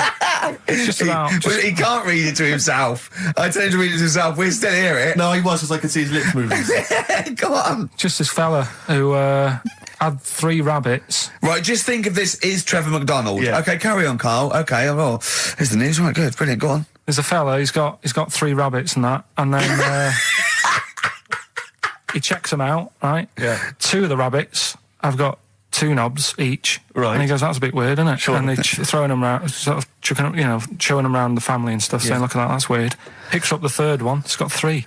Yeah. So they ate the 2 with 2 because they thought they best keep the 3rd one because a little bit lucky in that. Yeah. It is lucky. 3 knobs there, yeah. Now here's the sports news, and that's how it would work. Yeah, okay, brilliant. Well, read about the Chinese woman who eats dirt. I'm interested in that. Said. That's it. That is the story, isn't it? What more do you need to know? It's Well, just I want to saying, know a little bit more. Can you just embellish it? 78-year-old Chinese woman. She says she's 78. Makes you wonder. Yeah. With my theory.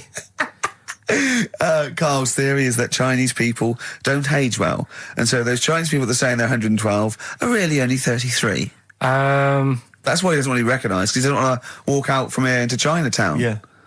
on. It just says she's been eating soil for 70 years. She's ate about 10 tons of the stuff, and it's done her no harm. Kept her grounded. It's probably all right for you, isn't it? Because it passes through, doesn't it? Yeah. Well, they say, don't they, if you're having a kid, let it play in soil and that, because Well, that's to get it immune, yeah. To get yeah. But lots of like things with sort of birds and reptiles sometimes swallow soil and stones because it grinds up stuff, breaks down cellulose for them. Doesn't do you any harm. all right then. One more fact from this book for you, Carl. Apparently, officially, the Second World War is not over. It's not actually over because there's never been an official treaty signed between Germany and Russia. So it's still going on. Interesting or not? Not as good as the monkey one and the woman who eats dirt. and the Peter the Great and that. Sure. But yeah, it is over, isn't it? Isn't it though? That's what I mean about you annoying me with stuff that you go, oh, that's interesting. I don't think that is interesting. Okay. Okay. There was what was it I learnt? What was it I learned? Think of that as a question. Well, we're all trying to figure that out. Yeah, go on. Leonardo DiCaprio? the painter, Da Vinci. Da Vinci, he could write with one hand, draw with the other at the same time. Right. Yeah, that's good. It's all right. That's interesting, isn't it? Yeah, it's all right. Well, if you have an interesting fact for Karl Pilkington that you think you might be intrigued by, Email ricky.gervais@xfm. What have we got coming up? UK. What have we got coming up? More education stuff. Some good tunes and that. Yeah. Go on. Yeah, this is a question. I was discussing this yesterday. This is not a bit of shit. This is not a joke. I genuinely have always been slightly perplexed, and we were discussing it last night. The notion of the birds and the bees. Yeah. Now, I don't mean, the birds and the bees. I understand how, Why they use the birds and the bees? Yeah, because, you see, I always, as a child, I never know. I assumed the bees were having some kind of relations with the birds. No. So what is there anything to do with the birds and the bees, or is it literally, just like a euphemism? It's just, the birds and the bees. No, but they Do the birds do anything with the bees? No, not at all. It was where they just take them out, they it was where schmooze them? parents used to sidestep the issue by saying things like, when a lady blackbird and a man blackbird, they meet, right? They make a little nest, and then because they're in love, they have an egg. Yeah. And that was it. I understand that. That makes sense. But why the bees? Why the birds and the bees? Well, probably, I don't know. I don't know. You see, within nature, forgive my ignorance, within nature there is no relationship between bees and birds, is there? No, not at all. No, not at all. Nothing's going on. But probably what it was, if the parent found it hard to say, daddy puts his penis at mummy's vagina, it was much easier to say, like in the insect world, billions of them queue up and just fill the queen with spunk for about a day. Sure. Thus avoiding the embarrassing intercourse. Exactly. That's what I think, Carl. What do you think? Were you taught about the birds and the bees? Did anyone bring that up with you? No, it was Carl? just in that class, wasn't it? When they put a video on. That's what we had. No, we had a film. And they just said, I watched that. And then what film though? Basic Instinct. It was just like, two people, and all sat round the telly and watched it. One girl fainted. And they said, right, that's that. Next week, prisms or whatever. And did it teach you everything you needed to know? Well, how much do you need to know? Yeah, true. No, true. Except one kid in my class still thought a baby came out of an arse. Afterwards, he didn't understand. I think what they should have shown on those videos is technique as much as anything. Yeah, I suppose so. Because it was largely just instructional. Wooing. Wooing. What it didn't tell you was how to get into a position where this might be of some interest. That should have been the first 4 weeks of the course. Yeah. And another bit. This was the best one, right? Grab it. Right, there's this fella, and he was on his bike, right, cycling to work or whatever, and he sort of sees this thing in the corner of his eye. Right? Literally in the corner of his eye. Or you mean he saw He just said he saw in his something. peripheral He vision? saw Okay, something yeah. and thought, what's that? Yeah. So he thought, doesn't matter, whatever, and he stops off at a cafe, right, get a little scone, a tea or whatever, and he goes in there and he's sat down, and the waiter comes over, he says, what do you want? He said, I'll have a scone and a tea. He goes, all right then. So he goes to get it, comes back. As he puts the tea and the scone down, his face is like, what is that? Right? Like a look of frightenedness on his face. Right? Drops the tea and legs it. So the fella's going, what? So he legs it after the bloke and goes, what? And he says, something came out of your nose. That was massive. Sorry, something came out of the Listen, guy this is all serving. true because people would have watched it, so don't start saying it Sorry, didn't but hang on, happen. I just need to clarify. The guy I on the bike... I don't believe he ran away. Wait a I minute. don't believe he legged it. I don't believe he had a look of frightenedness on his face, and I don't believe he said something massive came out your nose. Wait a minute. And I don't even believe he had a cup of tea and a scone. These are the things that I think are embellished. But who had something coming out of his nose? Was it the guy serving the scone? The one who was on the bike who ordered the scone. Yeah, but what It was came it? out of his nose. Yeah, what was it? Came out of his nose. Right, so he goes home and he thinks, I've got to sort this out because it's not good and that. So he But sat. what? No, it was out of his nose. So you mean it poked out of his nose? It didn't come out. It just said hello and then it... It was like the maggot in the head. Yeah, he just yeah, popped, it he just- popped his head out, had a look around, and went back in. Why did the bloke drop the tea and run? Well, it's weird, isn't it? All right, so he goes home. He goes home and he goes, oh God, So he sits in front of the mirror, and he's sat there waiting. This thing comes out. Again, sort of looks round, goes back in again. So he goes, oh, No scones. right?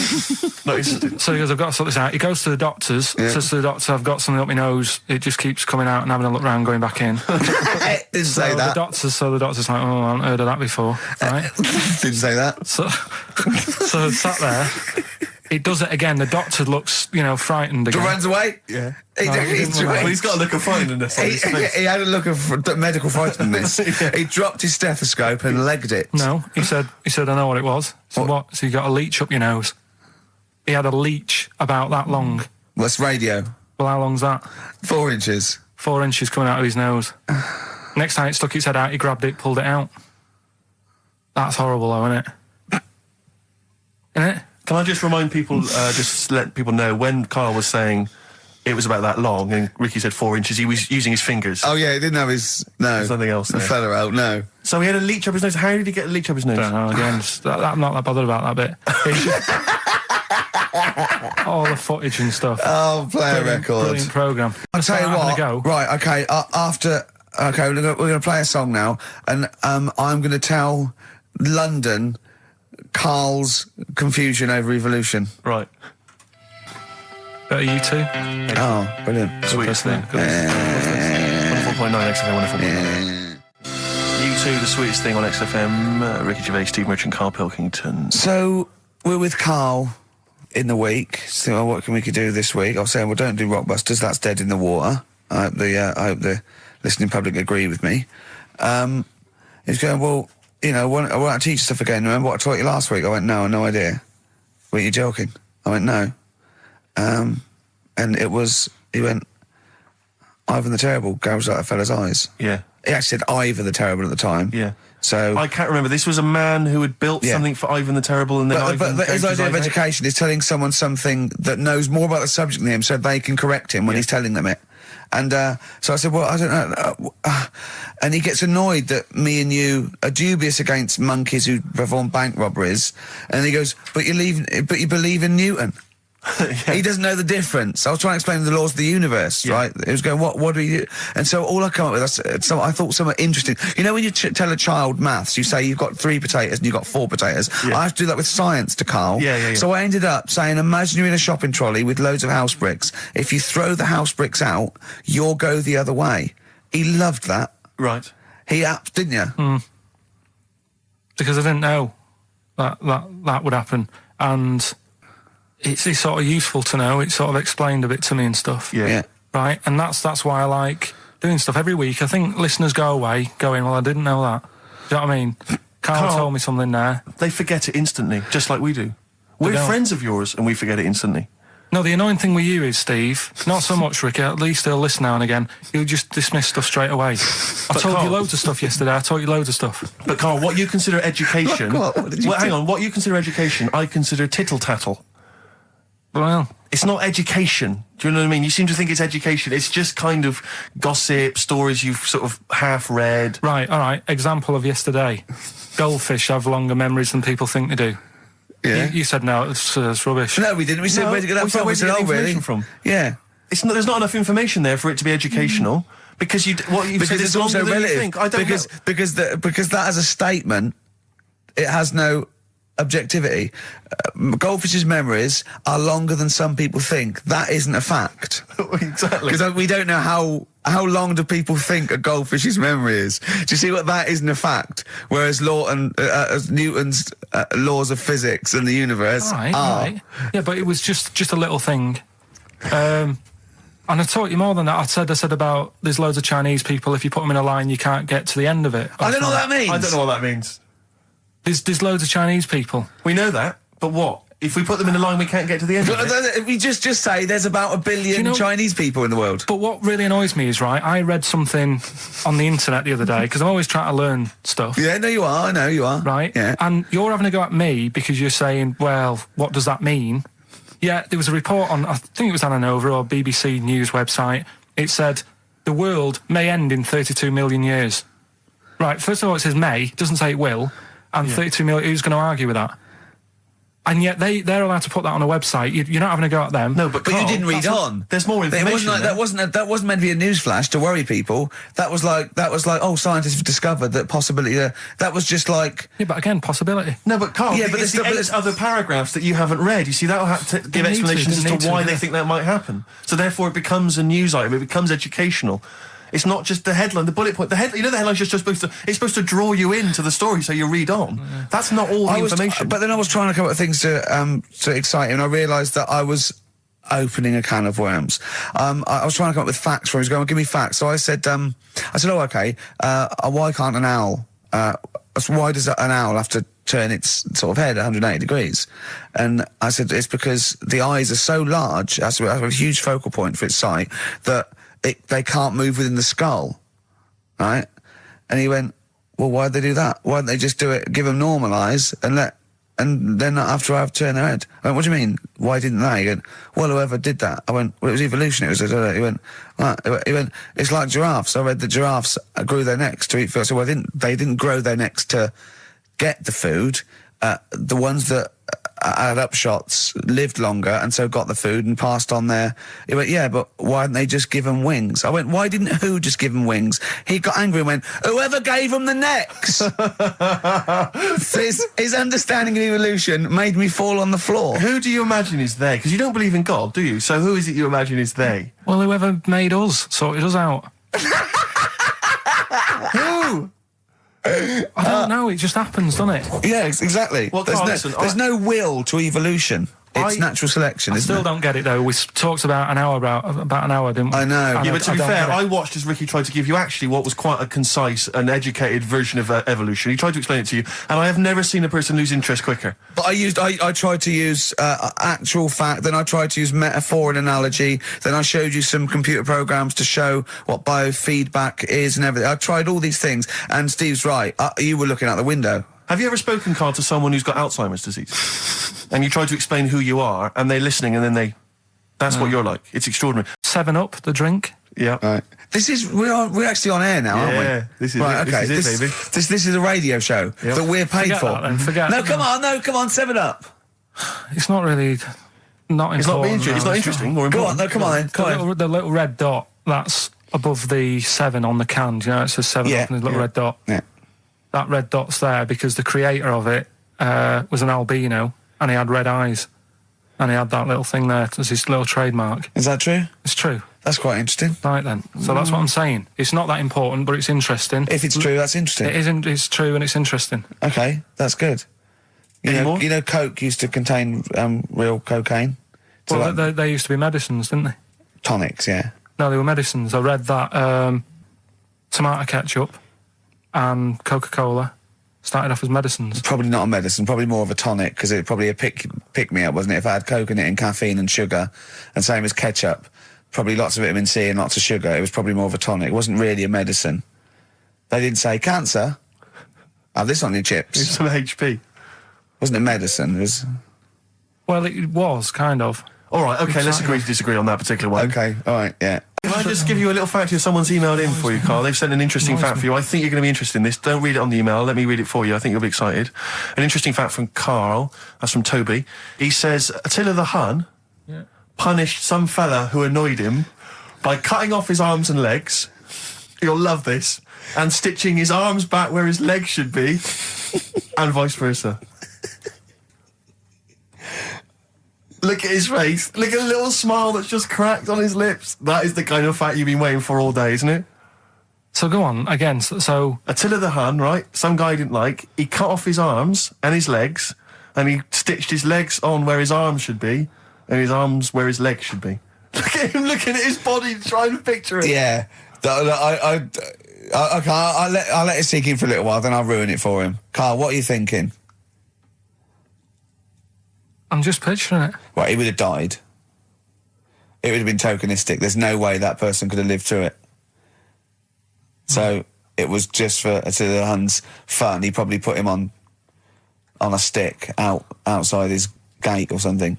There's no way in those days that he could have gone through complete limb amputation and. So would he have wore a jumper for pants? I'm Ricky Gervais. With me, Steve Merchant. Hello there. Karl Pilkington. All right. Don't be nervous. We might see a difference in Karl. He's a little bit shy. There's someone here from the BBC filming this, part of that celebrity boxing thing. The Fight, I think it's called, and they want to get a little clip of this, so we're going to let them film for a minute, and then they're going to go away. Is that all right, Karl? Yeah. He doesn't want to be on camera, do you? Do you? I think it ruins radio, doesn't it? Do you know Well, what I not mean? for the people listening, it doesn't. Yeah, but it does, because people are like, oh, he sounds like a bit of a looker. What, you? Yeah. And then they'll see it on the telly, and they'll go, God, yeah, his head is round. It is round, though, isn't it? So, guess what? I got a call yesterday. You'll love this, Steve. From MTV, and they were wondering if they could screen test Karl. That's outrageous. I'm loving it, and I was going, yeah, and I said, yeah, it's fine. I'll come down with him, and I was saying, what about this and that, and they were loving it. I called him up and went, oh no. I went, why not? He went, well, I'm looking at my reflection now in the mirror. He said, I shouldn't be on the telly. What would you wear for your screen test, Karl? What kind of look would you try and cultivate? Because you've got to bear in mind that the audience out there, they don't know what you look like. So, would you be a snappy dresser like, say, Jonathan Ross, or would you go for your kind of street cash look? Can't wear a suit. You can't wear a suit? Don't hold it well. So, I'm thinking, I don't know, I'll probably wear my woolly hat, because that takes some years off me. It does. He looks about 10 with a woolly hat on. Yeah. Okay. And, is it quite a cool woolly hat, or has it got a bobble? it's charcoal. I'd say it's the in colour. Yeah, okay. And I'll probably wear me anorak. Right. Oh, he's going for he's going for woolly hat and glam. anorak He's look. going for quite a glam look. Yeah, no one else has dressed done for a jumble sale. Wow. Yeah. But I'm not that happy about it all, to be honest. Are you going to do it? You're not going to do it? Well, I'm sort of stuck in the middle, because throughout my life so far, I've never planned for anything, right? It's just always happened. Yeah. The time, you know what I mean, being in plays at school, never planned it, but when I did it, I went down the store. It was a that sort of triumph, thing. yeah, we all remember that. So, As I remember, you did Little Donkey. did Little Donkey, yeah. And then later, someone was filming at the back. Was it your dad's mate? My dad's mate. Well, Yeah. And on the camcorder, he listened to it back, watched him playing it. His dad says, just off camera, what does he say? I don't want to say it because I'm in charge of the show and I'd be irresponsible. He looks like a right twat. So, And so he gets home, listening, watching that, and then here's his dad just off camera go, he looks like a right twat. yeah, all right, yeah. What are you worried about? Your dad saying that or the Can I word? just interject? Because I'm really worried about this idea of Karl being on MTV. Because the problem is that, let's be honest, Rick. I mean, we're getting by the skin of our teeth, aren't we? Really, it's only Karl that's keeping this afloat. Yeah. And if he gets on MTV and the world sort of gets a sense of him and they understand him, and he won't be ours anymore. We won't be able to control him. It'll be out there. It'll be in the. Well, public that's the domain. thing. No, that's the thing. That's the terrible thing, though, isn't it? It's like Karl is my pet, but I realise I've got to release him into He's the wild. alive. And because I love him, I know he's got to go free. Sure. But I wanna. It's like Kez. Maybe someone will beat him to death, and we won't have to worry. I'll have you on, though. I'll have you on as a guest. Yeah. Which gets me on to something we've got coming up today. Oh yeah, he's got a new idea. Yeah. Right. Do you know, like, I've talked about ghosts, and we had that good discussion the other week walking to Piccadilly Circus Station, yeah, and I was telling you about ghosts, and you were saying, Karl, don't be an idiot, and all that. Spoke to a woman in the week, done a little interview with You've her. done a little interview. Done a little interview, 2 minutes or so, with a woman who's got ghosts in her house. So, I look forward to hearing that later. That sounds brilliant. coming up later. Well, I'm going to play a classic tune now. I've just gone straight for it. I've gone for the jugular. This is Ziggy Stardust by David Bowie. Oh yeah, the smooth indie sound of Richard Ashcroft. The Science of Silence on XFM 104.9. I'm Ricky Gervais. Joining me is Steve Merchant and Karl Pilkington. It was an excellent link, that, Rick. Did you say Nime at one point? 104.9? Did I? Other than that, it was Again, textbook. yeah, a desperate attempt at being articulate. Sure. But let myself down. With your See, this is the last good thing one, about the boxing thing, because there's no chance of me, slurring fool my of words. yourself? No. I already slurred my words. Yeah, so any damage will be totally fine. Yeah. Oh, The doctor's dear. rushing in. I think there might be some kind of concussion. Jane just going, no, that's just the way he talks. because I'm thinking maybe, did you start the show with that particular kind of manner? Just because obviously a lot of new listeners, I imagine, thanks to the massive poster campaign, and you obviously want to impress them and charm them. There's a few examples today of irony coming back and biting you. Yeah. That seemed like a funny idea at the time, me posing that, but Jonathan Ross phoned me up when they first went up and he said, I've just seen a big poster of a predatory gay. Yeah, you do look a little bit. Hello, and what's your name? Would you like to sit down here? And then you're in the background. And also, I think the funny thing about having you as a partner, I mean, the only good thing is that you look weird and tall, like too freakishly tall and lanky. Oh, yeah, but in that one, no, because your background and you're smiling, you don't look as weird as you do in real life, or as freakishly tall. So it sort of ruins it a little bit for me. Look at Pilkington. Look. Pilkington, what are you doing? He's not listening. He's just opening a packet. What are they? McVitie's. See, we should mention them. We get some free ones if anyone at McVitie's are listening, because we're not getting the perks of this. Nothing. I'd say I'm not getting anything. I really got in this game for the ladies, for the money, for the voiceover work. Certainly, I'm seeing hide and hair of that. But you're not getting the voiceover work because Jethro's getting all the parts that you might get. Yeah, sure. Yeah. Okay, Rick. Yeah. You were the voice of what? The drink driving campaign? You sound like a man who was run over in a drink drive incident. I mean, dear. It's like you don't drive. Yeah, but I didn't get any money for that, did I? Oh, did I? I can't remember. It's like, I mean, I don't drive, well, that's good, I don't drive. No, it said don't drink and drive, so I've chosen just to drink. At least I can formulate sentences using the English language, and I'm not getting the voiceover work. The English language of the 14th century. Well, it's better English language and English language. Rather than whatever kind of Middle England language you speak, the language of the hobbits. All right, Carl. All right. See, you're eating a biscuit. I can't believe it. Are you bored with this already? Do you know what? MTV called me last week. They called me again yesterday and said, when can they come down to do they're coming down next Saturday, by the way, to do a little screen test for you. They're going to sort of just film you with a little camcorder. You said this. They're going to film you. Are you alright? Do you want to, are you hungry? Do you want to go out and have a meal? I can't believe you're eating while I'm on air. No one can hear that. Do you know who I am? No one can hear that. Explain who I am. Well, that's Ricky Gervais, right? He's made his name on TV. Yeah. Okay, he's done any number of corporate gigs, and they pay silly money. So, I mean, this guy's earning, and really earning beyond his talent. All right? So I think I deserve a little bit more than a little mank eating a biscuit while I'm talking. Rick Gervais? Yeah. Have you won a BAFTA? Yeah, too. All right, so just a little bit of respect. Yeah. Yeah. Carl, what have you won? What have you won?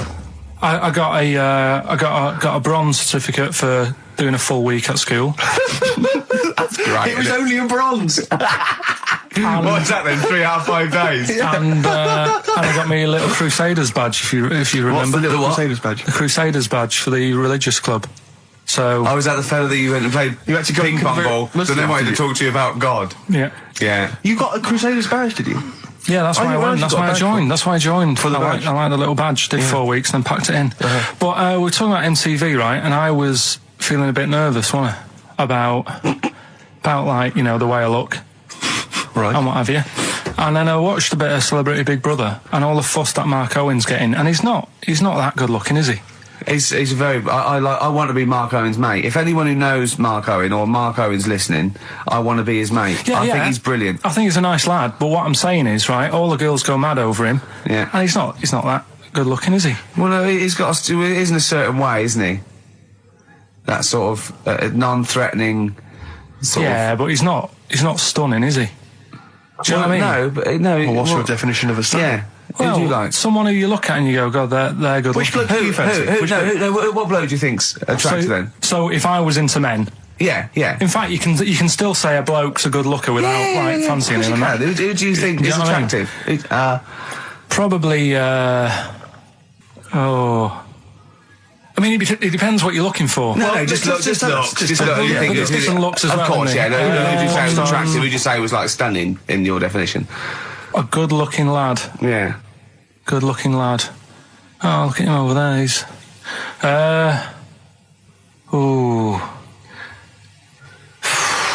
Do you find, Robbie Williams? Do you find him attractive? Boy Next Door. Look. No. Who do you? Carl, hurry up, because it's we've only got 2 hours. Probably. Do you know, I can't think of one offhand. Mark Owen is pretty good looking then, really. What, there's not, just name one bloke that you think's an attractive guy. There must be one bloke that you've either met or that you've, you know, seen in a pub Who do you or think on a is poster. attractive? Tell you what, Go on. works here, young Alex Zane. Alex! Well, we know Alex, maybe we can fix you like that. Oh, I love you, Alex. You've got so Richard Ashcroft, Science of Silence on XFM 104.9. I love that. Yeah, it's cracking. He's one of my favourite artists now. I just think, he's so, I don't know why he's not ballistic. He's got everything. He's like one of our best rock stars. I'm Ricky Gervais. Hello there. You're Steve Merchant. I am indeed. Karl Pilkington over there. Big day today. Really? Yeah, for Karl.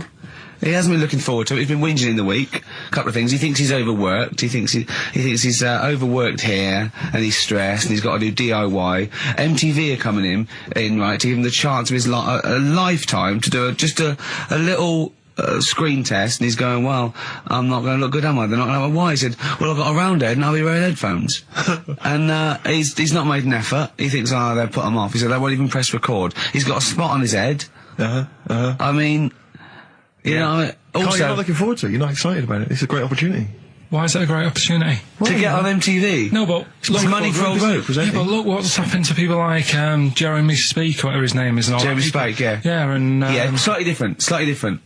why is it? Well, See? you're making it in the industry, and you've got something to give. He happened to be around when they were filming an airport. Well, Do you see the difference? all right, the other one then, who's on a boat. Same thing, she's although at doing least she had a incredibly skill. She had a skill, you know. She can sing, you know. Well, it's just. I think it can all go wrong. Do you know what I mean? Of course he can. So can sitting in your little room moaning about nothing happening in the world. You know, he wanted to stop educating Ricky because nothing happened. He said, look what happened last week. I scoured the net. He said, all I found was a dog in a car wash and a parrot and a vicar. Right? I'll tell you what, there ain't much more going on this week. We're talking... listen, me and Steve, yesterday, we took a day off to prove you wrong, and we've come up with two of the most incredible things I told you about, and they're amazing. So there are things out there. Always, but just go for truth. Go for truth and science and discovery. The fact is stranger than fiction. You don't have to revert to sort of like God and ghosts. I know, yeah. Do you know what I mean? But the funny thing is, you know, like, the last couple of weeks I've been saying there's not much going on. Yeah. I found out when I was looking that there was a day in 1930, right? It was a Good Friday. There was no news. There was nothing going on. They had to put a music video on or something on the telly because there was nothing going on. Play a record. We're going to play some classic tracks today. This is Debaser. Pixies, Debaser. I was looking forward to playing that. Came and said, Carl, I'll play that. I was looking... he put it on. Lauren just called through and said we played that in the last half hour. Embarrassing. Yeah. So It's really what is the embarrassing. point of having a producer if he doesn't check things out? So, I mean, it's a good track. I mean, I'm sorry if you heard that twice in the last hour. Go on, So go on, what I'm what going you to gonna say to that? listen to everything all the time. I've been running around. I get in early on a Saturday. You got in about the same time as me. I went out and bought you some biscuits, so you're happy. I put the coffee on. Yeah. I've sorted what prizes we're going to give away. I've been running to the library getting you certain tracks. Yeah. I can't listen all the time. I'm doing my best. Well, I'm not sure it's good enough. I mean, I'm worried when MTV come in, if they've heard this kind of shoddy production, they're going to start to wonder what... Is it- play the same songs every 5 Yeah, no, minutes anyway. sorry, are you sort of overworked? Excellent, good old Pete. Nice to have him back. Good evening, Steve. Got some here. Brought in. It's just a normal soup. It's Rooster's Pride. What flavour soup's that, Steve? Oh, I know you brought that. And it's all it's a genuine article, and it's cock soup. Can I have a close look at that? Maybe there's some more humour I can draw. What, you want a closer look at my cock soup? Just a cock soup. Let me just. It says here delicious, appetizing. Oh, 3 is to it? 4 servings. Oh, because you know what I'm thinking of when you're talking about the I'm soup. trying to think of innuendo. I'm just thinking of a man's cock. Penises, yeah. Let me just. It's the darkness. Use Rooster's Pride cock soup as a snack with crackers or toast. Still thinking of a normal knob. An appetizer again, or a soup base. That doesn't really work as an innuendo. That's disappointing. We'll work on that though. The darkness growing on me on XFM 104.9. Going well, isn't it? I've enjoyed it so far. It's been a bit naughty and everything. Yeah, a bit like, smart. Nothing wrong with that. No. Carl, All right. having a good day? Not bad, not bad. Yeah? What mood are you in this week? What 'Cause we mood always is that? trying to assess each week. You know, it's a bit edgy. He's got a red head. What's all that? He's got a red head all around the side and the front. What's that? Sunburn? No, I think I'm allergic to having my head rubbed. Right. Right. Now, who would rub your head? That sounds a bizarre thing. Your girlfriend? Weird, isn't it? Yeah. Who's rubbing your head? Well, yeah, but I was squeezing his head, fair enough, and he was screaming in agony. And then he went and made me a cup of coffee. And as he came over, just spilt boiling hot coffee on my legs. I'm all wearing shorts, and he went, "Sorry," just like that. It's like a series of Jackass out there this morning. I mean, my legs are burnt. Your head's a little bit red. But apart from that, having a good day. Not bad. I was on the way in today, right, Steve? Walking in? Walking in, always walking in. I get left early and stuff. I like to get in early, get some bits done, that. Monkey News, songs of phrase. That sort of thing. And living in London, right, there's a lot of shops that open early and stuff. Do you know what I mean? People say that's a good thing about London. Yeah. It's almost like 24-hour city and stuff, right? I'm walking in and there's like, you know, you've got your news agents open. Obviously. You know, selling newspapers and that. That's good. They've got to be open early. Then you've got your coffee shops, your Starbucks. You'll have a cup of coffee in the do you know what I morning. mean? They're doing well in the morning. Then you see like the odd restaurant and you think, well, maybe they sort of got the doors open but they're preparing for lunch, so you think, fair enough. Yeah. I'll let that pass. Yeah. Carrying on walking down the road. Bondage shop. Open. Sure. About 10:30. Yeah. Busy, was it? There's a couple in. Really? Some good offers. About 10:30 for a bondage shop. I'm assuming if you're into bondage, though, you stock up at any time, day or night. I mean, you don't... Yeah. Well, I assume it... I suppose you get up and you go, "Oh, I've got nothing on. I need to be a bit tied down. Yeah. I need some rope. These clothes are too baggy. I need more belts. Oh, God. I need more straps. Yeah. Oh. Get some rubber on my face." Weird, though, isn't it? What were you doing in there? So just having a browse. But, so a bit worried really, because the things that I've noticed this week like that's probably a little bit smutty. You've brought your soup in. I just found it out there. Sorry, yeah. It is Rooster's Pride cock soup, noodle soup mix, chicken flavour. But I mean, do they not know that is obviously just going to be used on the Graham Norton show and Chris Tarrant when he's doing his show abroad? Yeah. I mean, do you know what I mean? Well, how could they call it cock soup in this day and I don't age? keep saying it. Well, no, it's fine, because you can say cock as long as it means the male, we've done this. Oh, do you mean the chicken? Yeah, look, it's a picture of a chicken. Yeah, sorry. What did you think it meant? No, I don't know. I don't know. It's in my head. Okay. Sorry. Yeah. But, yeah, there's something else that's a bit sort of... A bit blue? A little bit blue, but then it's real as well, do you know what I mean? Well, it's a that problem. excuses it. Carl, can we have the tomato story after the next tune? Yeah. Bit of Coldplay? Yeah, love it. Yeah. Coldplay, The Scientist on XFM 104.9. Right, competition, isn't it? No, it's Educating Ricky Part 2. Oh, is it? Yep. I wasn't even listening. He's doing all the work, I wasn't even listening. Oh, and he spilled some water down on that. Right, what's this one again then? Right. What's the teaser headline? Teaser headline is, "What's tomato with you?" Brilliant. Yeah? Go on. How excited were you when you came up with that? You couldn't wait to come in and tell us, could you? I think it's a good one because you won't forget it now, will you? I mean, like the worm one. What's so special about the worm? You know, a lot of people think that if you cut a worm in half, two worms will grow, but no.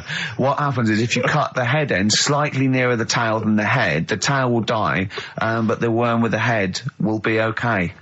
So, it's exploded a myth. It taught me something. Right, so the second one, part 2 of Educating Ricky. What's tomato with you? Yeah. What this one's about is, ages ago... It's scientific. There's never a date. There's never a country, a location. Okay, settle down, children. This is A-level history. Right. Once upon a time. Yeah. When a mental place with swords was a king, forget his name, but he was a loony. So, and it was we're literally ages ago. Yeah. So, good luck in the exam.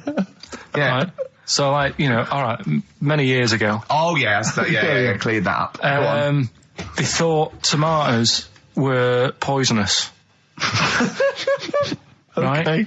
Because what Hold on, are they going to be proved wrong at the end of this story? Well, because I don't want to give away the ending, but is it something to do with are they poisonous tomatoes? No.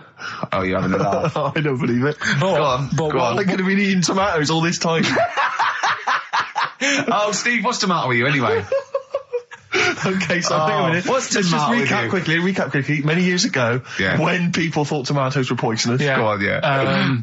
Well, they didn't know they were poisonous then because they were still eating them. But what was happening? Well, they're not. was- But they're not poisonous. but hang on a minute. All right, and it's not. I'm just going to listen. I'm not even Okay, going to yeah, talk. no, okay, I'm not going to tackle anymore. So, if you remember, years ago they didn't have like pottery plates. they had lead plates, right? What are you talking? Just let him talk. Sorry, what year is this? Let him talk. Come on. Plates made out of lead, and Right. what they'd end up doing, they'd say, right, do you want a tomato? And they go, yeah, all right. And they'd put the tomato on the lead plate and cut it. And because of the acid in the tomato, right, it would sort of make the lead runny, and the lead would go into the tomato, and they'd say, oh, it's lovely this, and they'd be eating it.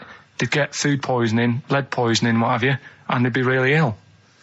So they thought tomatoes were poisonous, so they didn't eat them for many years. And when then you say someone said, they, do you this mean didn't the happen. people of Narnia?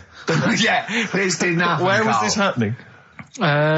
Sort of in Britain and that. You put him on the spot there. Oh, I hope there's no uppity pupils at this school when they go, what do you mean, sir? Oh, if you're going to... Oh, I'm fed up with you. Do you understand? No. So the acid, No, you've got... No, right, okay, first of all, Carl, where'd you get this information from? Where did I 14 get times that? as well? Do you know? You can't remember. I don't know where I got that from. I don't know where I got it from. But why don't you think that makes sense? But, what? Someone once got lead poisoning from a tomato? Not just one, loads, and then all of a sudden. No. Why is this educating me? Because I'm telling you that tomatoes, you I eat them. can't take anything away from this. I don't know what to take away from this. What have I learned? What have I learned? Don't mix lead with tomatoes. Why is this educational in any shape or form? What are you telling me? A long time ago in the land of Glunk, right, where the ninnies did slib, right, they thought tomatoes were poisonous because they ate plates of lead. What are you talking about? Yeah, but we all know tomatoes aren't poisonous. What are you talking about? Is that the moral of the story? Don't believe these people that I'd never heard of before. What are you talking about, Carl? I think it's a bit weird. It's a bit weird, yeah. These are the same people that were spreading those malicious worm rumours. My hangover's coming back. I've got to get some water. Play a record that was rubbish. I'll tell you something I do know. Go on. Right? But I can't really get a question out of it. Go on, just tell us. There's a shadow. Me, Steve Merchant and Karl Pilkington. Have you got the album? And already, they've had an argument. Yes. Well, I mean, I don't know whether we need to cheapen the show by discussing it, but I asked for a particular track. Karl is the producer, and he failed to get it for me. He's failed to get it for me. He's failed to bring it up from the record library. Completely failed in his mission. He needed to get 2 records, and he failed to get one of them. A 50% error rate there. Yeah, but like I said, I looked in the system. It told me what album it's on. I brought that album up. I'm busy. But, okay, so fine. Fine, you're absolutely fine then. That's no problem.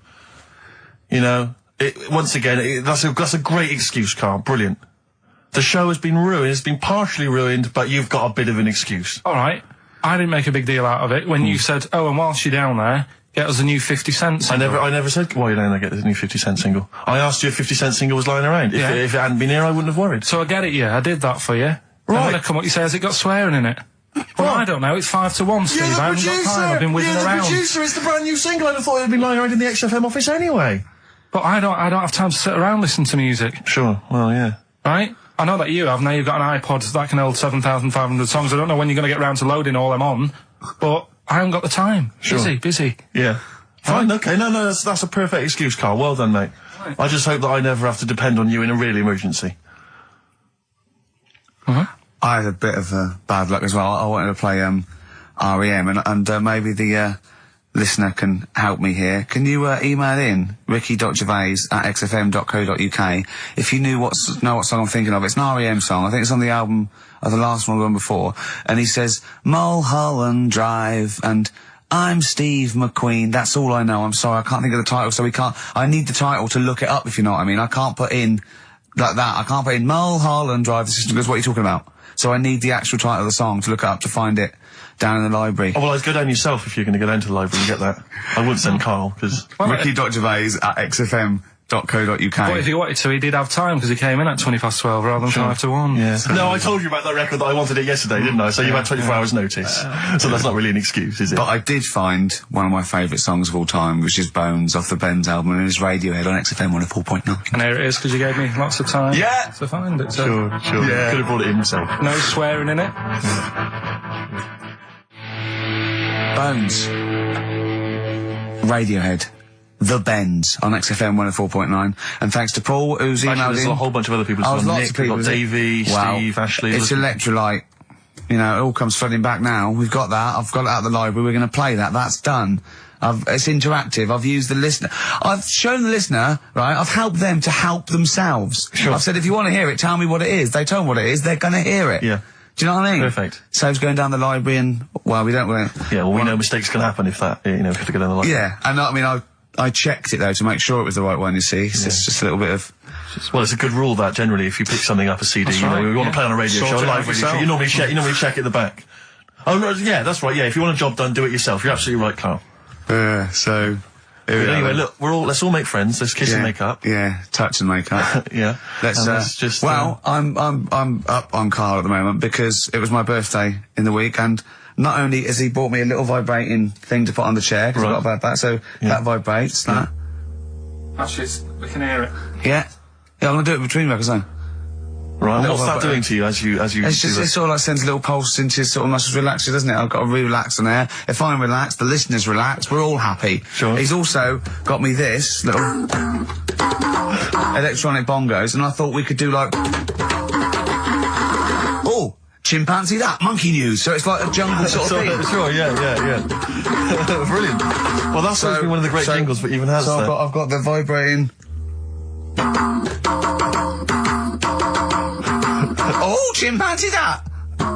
Monkey news! Dr. Fox, if you're listening, I think you'll know that's a clear improvement in this show. So thank you for those. It's alright. Honestly.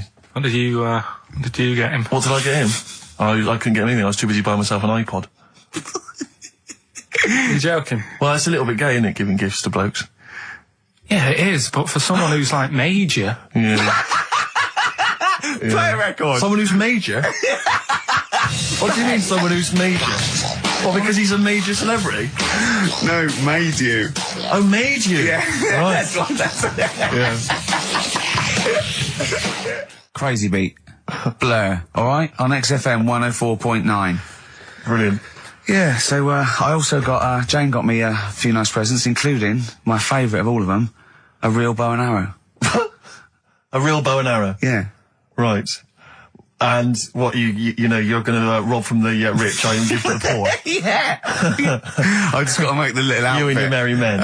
She's got me like 2 yards of green felt. Sure, yeah. And yeah. I've just got to find and a tailor. tree house. Someone who can make me a lovely little natty outfit. Yeah. Why has she bought you a bow and arrow? You live in central London, so where are you going to be using We've got a this? garden, I did it yesterday. I've got my finger though, because I'm meant to put protector, so it's just, it goes so fast, isn't it? Sorry, I didn't understand that sentence. I'm here in the studio. I saw you point to your finger, so I'm guessing from that maybe you injured your finger. Yeah. For the listener, again, what exactly were you talking about then? No, because when you pull it back, it's...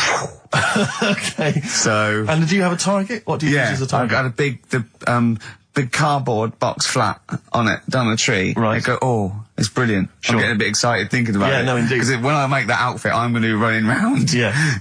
Yeah. So, and do you have a picture, like a face maybe on the target, like Osama bin Laden, something like that? Yeah. Sure. No, it just says this way up, fragile. Right, okay. I forget what came in it. But, you know, it's good fun, isn't it, Carl? Bow and arrow, isn't it? Brilliant. Yeah? Would you like a little bow and arrow? Yeah, it's alright. Yeah. I forced out a rifle as a kid. Did you? Yeah, that's... A real one? Yeah, just shooting cans and stuff. Yeah. It's alright. So... Well, a wonderful anecdote. Well, I went out with a drink with Carl in the week, and we went to a restaurant, didn't we, Carl? It's a good night. And we sat there, and next to me, when Carl came, next to me was, what's his name? Ross Kemp. And he was sitting there, and I saw Carl, and I tapped him on the shoulder, Ross Kemp on the shoulder, and I pointed to Carl and him, and I said, it's nice to see you two back together again. Nice. And Carl was horrified. But Karl didn't know that I'd already spoken to him before Karl arrived. Yeah, so I thought it was okay. I thought I could break the ice because I'd met him before. Sure. So he just thought I was insulting him. And when in the week we were talking about his little head, weren't we, Karl? And Karl suddenly stopped the conversation and said, if I had hair, what would we be talking about now? I think he'd had enough of everyone talking about it. And he looked good though. It's a special little do. He had it sort of, cropped a little bit more. I like it when he's just freshly had it done. Mm. Do you like? Yeah. Has that ever happened to you, Steve? If you're somewhere, say if you sat somewhere, does someone sort of, is he anyone else who you look like, or would you say you're a bit of a one-off? I love these two. But to be fair, to be fair, he seems to be having a go at me an awful lot more than I do at him now. I mean, he just starts it. Starts it out of nowhere. I think his is sort of a get back for the way you treat him as a producer, not. But he's not a producer. If he produced the show, I wouldn't have a reason to criticise. But I think this is it. But seriously, I mean, it really winds me up though, because, it started as a joke, but now it's abuse. Yeah. He got annoyed at Heat because it said Karl, producer, well, not so much a producer, as just a bald mank. And he went, can they say that? Yeah. Can they say that? See, that's a magazine, an independent publication that's identified what exactly it is you do. Yeah. Oh, here we go then. Go on, bring it on, because here we go. He's looking at me. I know he's thinking. I can hear the cogs I'm not working. thinking anything. It's vicious. No, that is true. Never a true word. Play a record. Now then, I heard this on VH1 in the week, and I have not been able to get it out of my head, and I really kind of want to, I want to get it in everyone else's mind now so they understand the pain I've been going through. Miss You by the Rolling Stones. Yeah. I hope that's now embedded in your brain and you can ruin a week by having to sing that constantly, irritating people in shops and everywhere you go. Miss You by the Rolling Stones. Good track. Good track. Karl, Jonathan Ross came out with us last week, and we were talking about stuff, and Karl was mesmerised when Jonathan told a story that he was bored once in a hotel room and shaved his arse. He shaved his arse? Yeah. Sure. And Karl, you didn't stop questioning him, did you, for about... I just wondered, at what point do you sort of say, oh, this is getting on my nerves? Do you know what I mean? Yeah. It's way too long, tucking it in his socks or whatever. Yeah.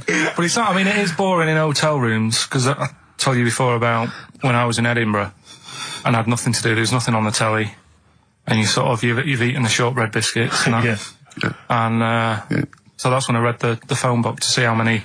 That's when you read the phone book? Well, to see how many Macs were in Scotland, McAteer, Macintosh, Sure. Yeah. and there was 42 pages. Yeah. Jonathan, I don't know if he'd already done that. Yeah. And, he said he shaved his arse. Now, when we say shaved his arse, so Not his cheeks, his... Oh, all of it? Yeah, all of it. Did he say that?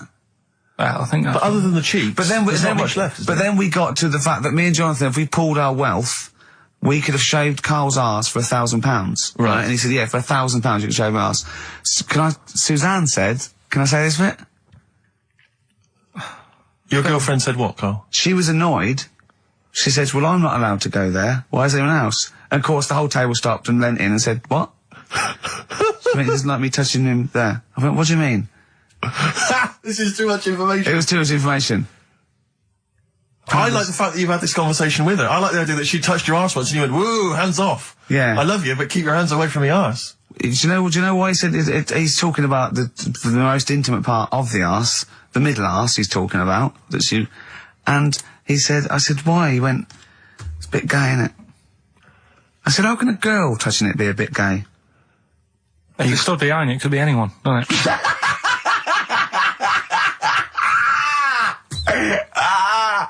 Oh, God. And it seemed, I mean, you can imagine the conversations we were having, right? And it's that thing that the waitress heard something every time she came over. She heard the word, cock or... Jonathan Ross saying I shaved my arse. Yeah. And, oh, dear. But it was, it was a good night, wasn't it? So, it's the £1,000 now, isn't it? But presumably you give Suzanne half anyway, so everyone will be happy. You've used the arse to best effect. She's got half out of it, so she's made as much out of your arse as you have, in a sense. Me and Jonathan are happy. Yeah, but to be fair, it's his arse on the line. So... I know, but I mean, it's not like she's getting a bum deal. Well, she's getting 500 you know, quid. No, I you can know. understand that. But, do you reckon? Just thinking of some more. Play a record. Can I just ask, before you play the record, if we were to shave your ass, let's say we did it for charity or something, got sponsorship, how would we do it? Would we use one of those big kind of old-fashioned razors? No, I'd use a Bic Safety. I'd just straight And away. would you use a gel or a foam? No, I first of all, I think I just, lather it up. Right, So you'd lather foam. up his ass first? I do the outside bits, just goes straight down, big broad strokes, clean, right? Then I'd have to go in the crevices, and I'd need an assistant. I'd pop it apart, and just very gently go in there. I might even use electronic equipment, just so there was no sort of like nicks. Okay. So, So an electric razor? or I might wax the internal middle arse. How did Jonathan do it? Because he did it on his own, didn't he? I just use mirrors. Why do I'll ask him. We'll call him later. But, I don't know. Well, perhaps you listening have once shaved your ass, maybe during an exam or something. What I think, and this is conjecture, but I think he was probably there, he'd had a shower, he's shaved his face, right, I thought, well, he was naked, looks down and goes, oh, what a hairy arse. Well, hold on, I've got the razor in this hand, I've got the mirror there, you know, I'm not on stage for a good 10 minutes. Yeah. There's one thing I don't like going on stage with, is a hairy arse. Bang, drink, wallop, done. On stage, thanks, see you later. See you next week. Yeah? What are you thinking, Carl? No, it's just how hairy was it? Do you know what I mean? How hairy was it? Because I imagine, you're saying mirrors and stuff. But he's how old is he now? He's 42. And they say your testicles drop quite a bit once you start getting old, don't they? Yeah. So he's got to make sure they're out of the way. Yeah, but I don't think I can speak for myself, you know, as a similar age to Jonathan, that, there's millimetres in it. It's not like we tuck them in our socks in the morning. They're still in the same place. You really wouldn't know the difference. It wouldn't, if we filmed it in, time-lapse camera, it wouldn't be like a bungee jump. Do you know what I mean? They wouldn't be moving a lot. Yeah. All right. Do you think I told him he's a good-looking fella, Steve? Would you agree with that? I told Jonathan that he said that he just went for it as well. Yeah. So you spent a lot of time picturing Jonathan's naked arse. You'd let him give you money for arse touchery. Yeah, whereas your girlfriend's got no chance, and you're saying he's a good-looking man. Do you want to play a record and think about what you've done? Interesting. 50 Cent, 21 Questions, new single from him. Well, me and Carl got a joint favourite lyric now. I love you like a fat kid loves cake. Yeah. That's great, isn't it? I like it because it's funny and humorous and cheeky. You like it because it means something, don't you? You think that's the absolute truth. If someone was to say that to you, that would be the most romantic thing they could say in it, because it's... No, I'm just thinking you know what it means. It's like the Elephant Man, right? The Elephant Man, that's what he's called. Again, you know what you're going to get. The fat kid loves cake. You've said it all, you don't have to say any more.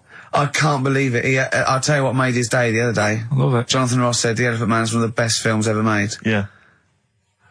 Endorsed by a celebrity. I know. Well, by a film buff, really.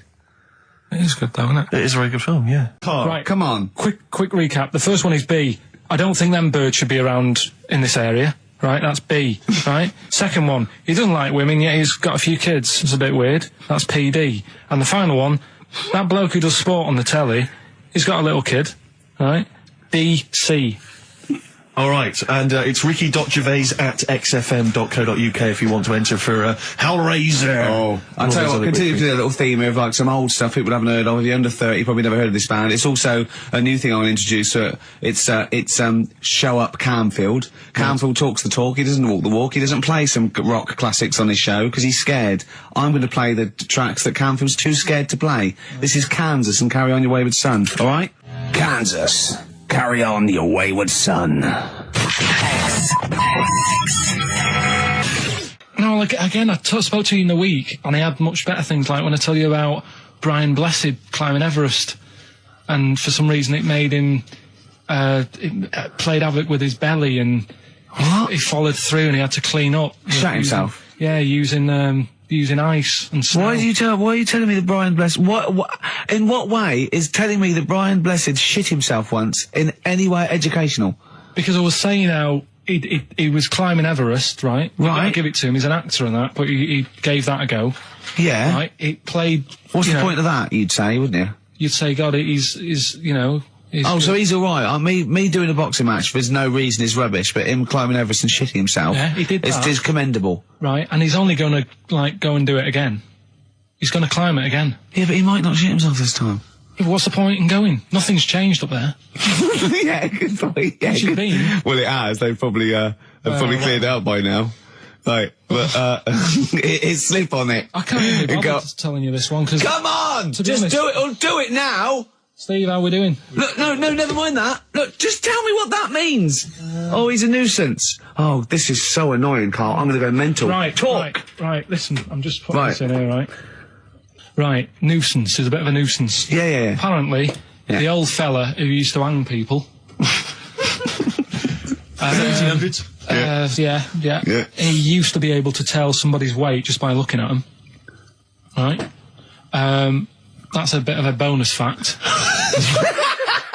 We'll be the judge of that. The thing that I wanted to tell you is money for old rope. Do you know what I'm saying? I can't even be bothered. Yes, you're gonna tell me now. Come on, Carl. Right, I mean it. Basically, money for old rope came from the... Right. What was all that about? You can tell someone's weight. What was all that bonus for? fact. And blind blessed shitting himself. What are you... What? Look at you... No, tell me that now. You nearly made me swear then. I'm getting really annoyed. I'm getting really annoyed now. Tell me this back, Carl, or I'm going to go mental. Come on, Carl, time's running out. More that people years ago, when people used to be hung, right? Right. If you didn't like the person who's been hung, you'd go, God, I really don't like him. And so you never forget the Because time. even if they're being hung, we take that as read. Yeah. But, so they never forget afterwards to get the hangman to get the rope and to cut it up into little pieces, and he'd sell them. He'd sell the little pieces of rope to people. See, Carl, that's the most interesting thing, if it's true, that you've come up with. Right, okay. And so so they sell the rope? They sell the rope, and it's money for old rope. Money for old rope. Meaning, like, you know, God, it's easy to make money, all they have to do is cut it up and sell it. I'm cynical. Sorry, you were telling us a story about... So anyway, she'd get the newspaper, right, and she'd stick it in front of my eyes, and what does that say? Go on. So she'd You inherited a lot from your mum, didn't you? So she'd cut my fringe, right? Yeah. But then she'd go, oh, it's not straight. It's not very good. So she'd go again, and she'd keep going. And the problem is that why you're bald now? I was going to say, is this, you have got hair, but she has to get it right. Yeah. It takes her to the back of your neck to get it even. Yeah. She sort of removed the newspaper, and she was like, oh, God. And I said, what? She goes, oh, I'm sorry. And like... What, did this happen every Sunday? Can I ask you, Carl, when she was cutting your hair in this picture, do you think she was maybe sidetracked by an interesting article in the paper and really wasn't paying attention to what she was doing? Or did her favourite hymn come on? Yeah, and she started or Compo was rolling down the hill. In a bar. So I ended up with, like, you know, a fringe sort of on the back of my head, because she just kept going further and further. Right, there's a little midget.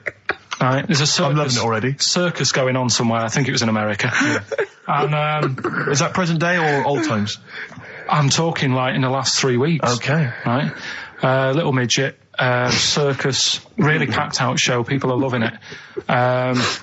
Steve, you're asked the same question I did. I know. So there's a little midget jumping up and down on a trampoline. That's what circus is.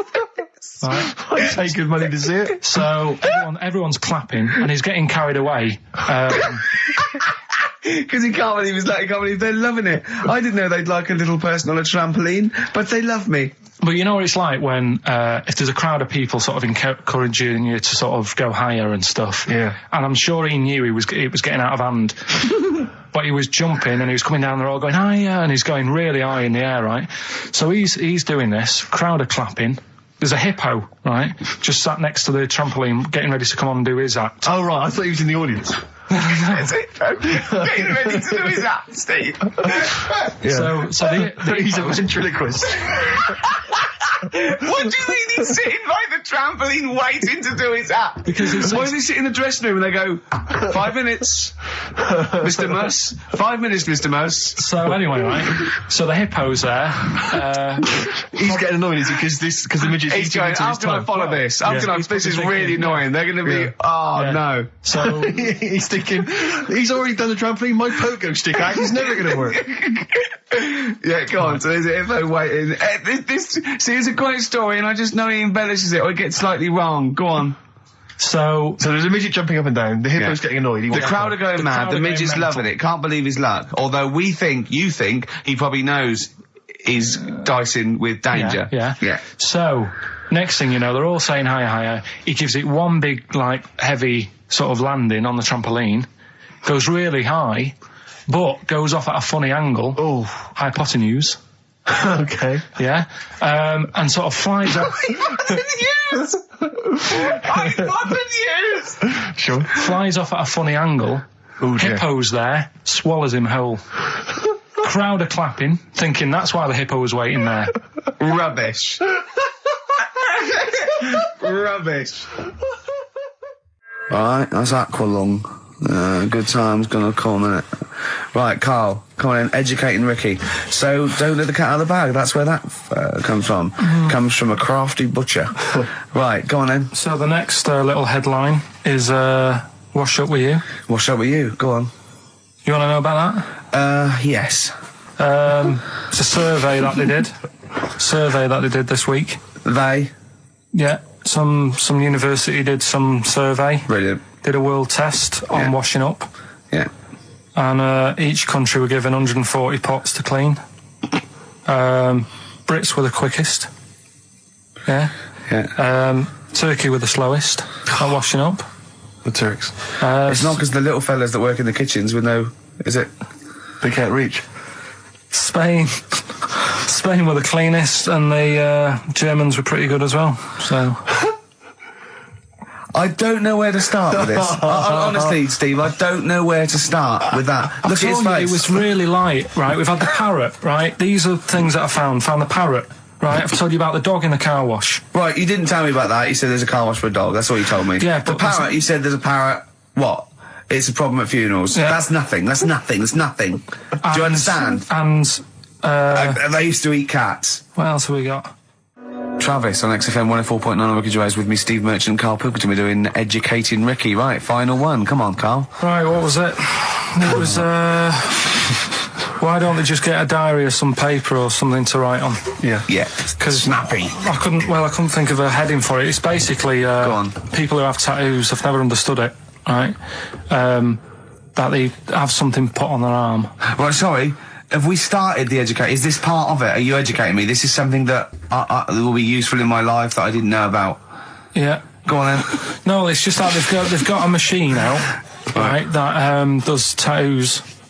Tattoos. You come up with a design you want, and you sort of this machine scans it, and you put your arm in this thing, and you press print or whatever, and then it does the tattoo on your hand or on your What, like arm. loads of little needles that follow a pattern?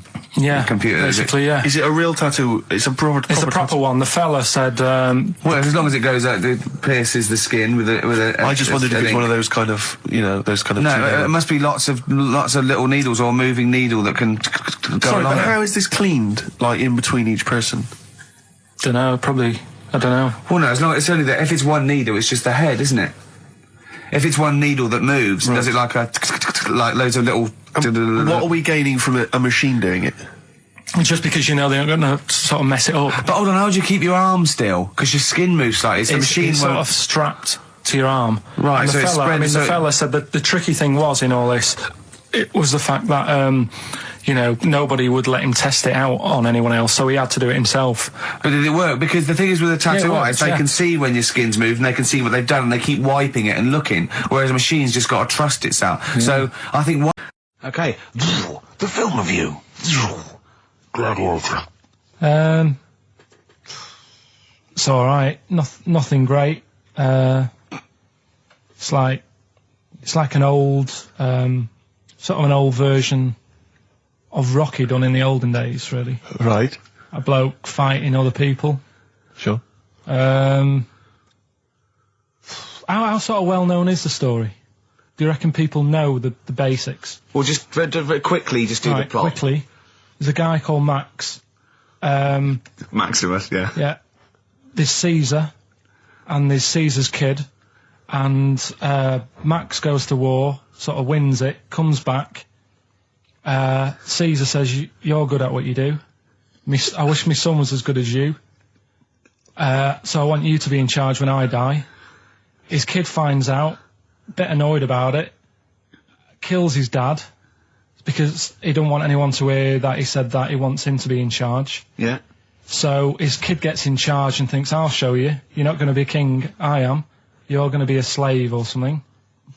And then, next thing you see is... Sorry, can I just stop there? My only thought is the film's 3 hours long, so maybe we shouldn't go through the whole plot. We've done the first 10 minutes, but Yeah. go on. So, yeah, he's a slave and then... Yeah, but then, that was an interesting bit that I thought, right? I mean, I was watching this with a girlfriend, she was already annoyed because she wanted to watch Friends on E4. Okay. Yeah. It was a good episode as well this week. Was it? Yeah. Don't tell her that. Okay. Right, so she was annoyed and she said, come on then, put it on.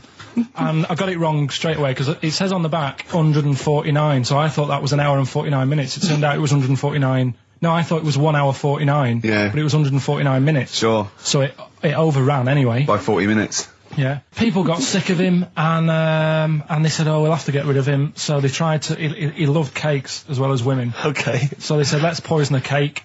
And they poisoned a load of Easier than cakes. poisoning a woman, wouldn't it? And he ate these cakes, and it just didn't kill him, and they were like, God, what's going on? And they kept giving him more and more cakes, and... He was suspicious. And that didn't work, so the fella said, that's it, I'm going to shoot him. So... They were like, you know, I'd be there sort of punching people in the arm. Oh, that's a great game. Oh, I love that, punch people in the arm. Is that part of the Olympics now? it's I think it was exhibition this year. Right. But it's going to be a pro next year. It's going to be the Winter Olympics because you've got to do it in just a cap sleeve shirt in winter. Yeah. So you're playing that? She, but whilst I But was she didn't doing appreciate that. She used to go, ow! No, I always think whilst I was doing that, they were like the Charlie's Angels and they'd be sorting out a mission somewhere. Because they were really like, there was something about them that you thought, you know, yeah, they're special. They were private detectives. What do they work for a man they never see? Tell us the story. What have you learned? Do you want to ask some questions? No, not really. Just sum it up in a minute. What do you Can't think? do it in a minute. Well, can I ask some questions then? Where was he born? Austria. Tell us about his early life. Right, he was a young lad. Brilliant. What in his early life? Okay. Yeah. What's the name? His mum was his dad's second cousin, which is a bit weird. Yeah. That is weird. They had 5 kids. Steve's going, yeah, it's usually first cousin where I come from. Oh, that's unfair, isn't it? There's no need for that. No, What do you do in your leisure time? I like, you know, going out for food and that. Right. Foraging. What do you mean going out for food? go They come have a little hole and go hunting. Yeah. This is Karl. He's hungry. He knows he has to get to the greasy spoon by 11. Wow. Wow. Wow. Many of Karl's close friends have never made it across this road. There was a zebra crossing installed just for the safety of Karl. Beep, beep, beep, beep, beep, beep, beep, beep, beep. Can I have a bacon butty? And Karl is enjoying his... Wow, but he has to get back. His girlfriend's asked for one as well. She's home with the PlayStation 2.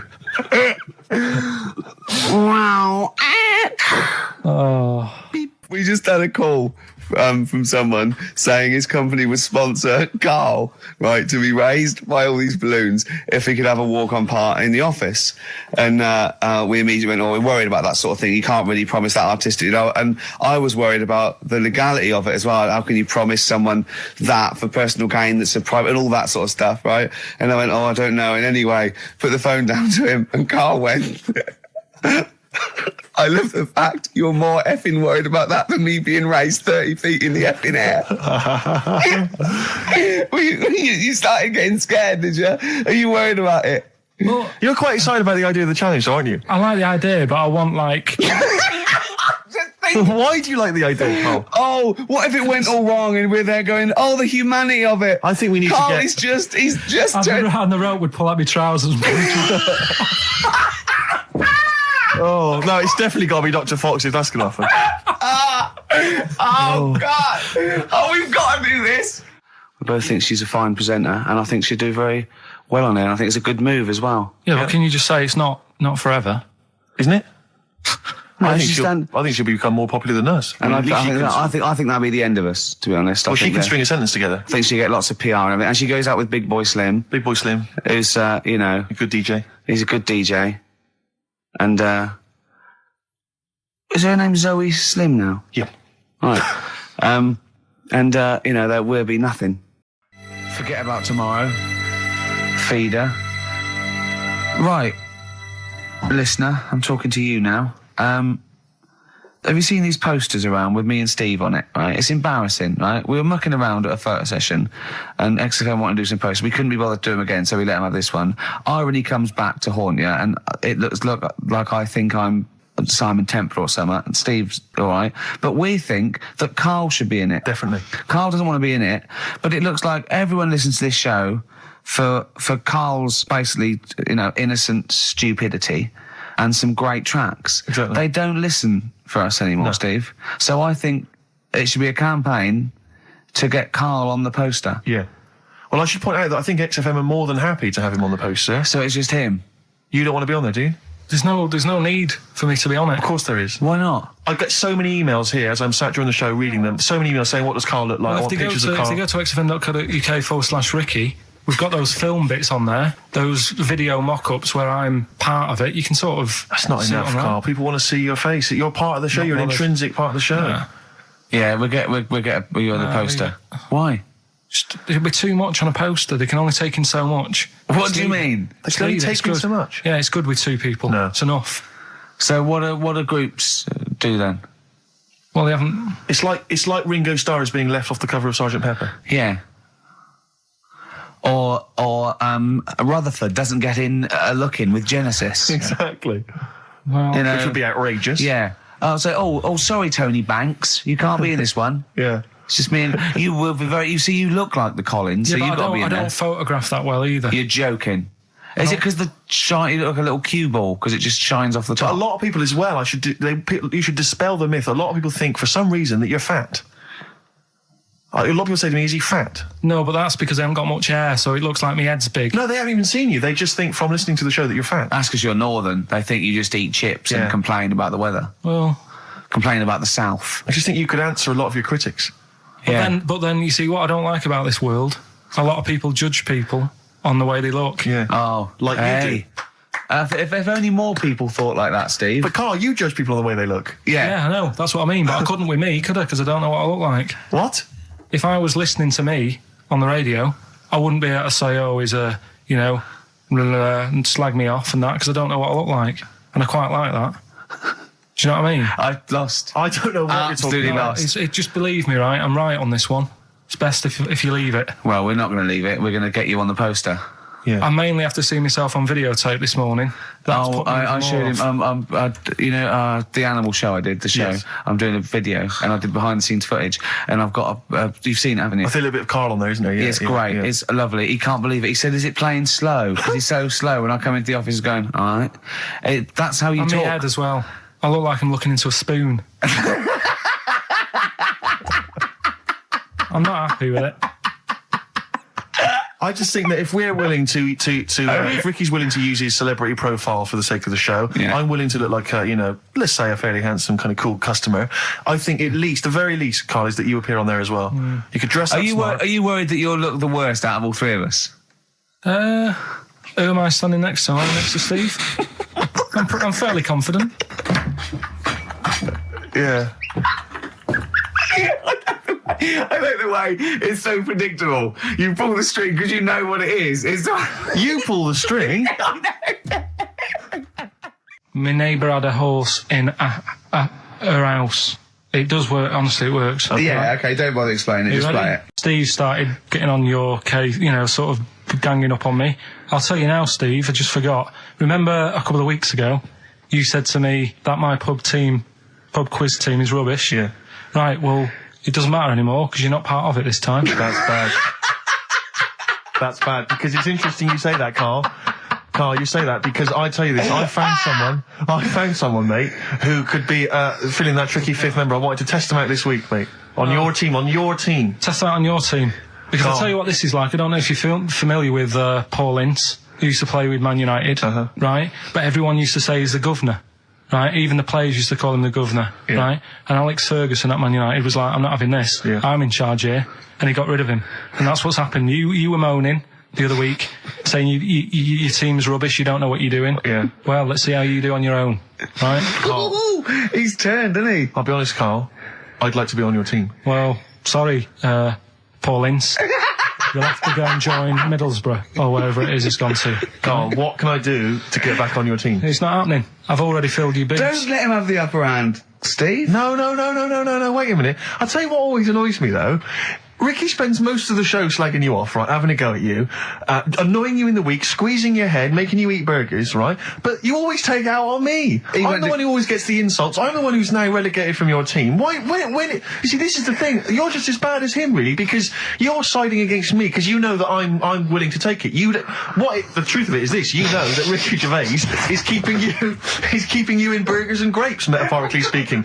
He's the one that's got you in Heat magazine. I just spat all over your new Guinness Book of Records. You see? Get me a tissue. He's just squirted tea, laughing all over your Guinness Book of Records. I'm assuming I'm going to get the flak for that. No, it's because you made me laugh when I was drinking, because you went, like that, and it made me laugh, and I spat. I just think it upsets me that you never pick on Ricky. You never ever go at him, because you know he's the one who's raised your profile and made you a little bit of a celebrity. We've missed one here. Using his teeth, Raman Andiapan, right, husked a coconut.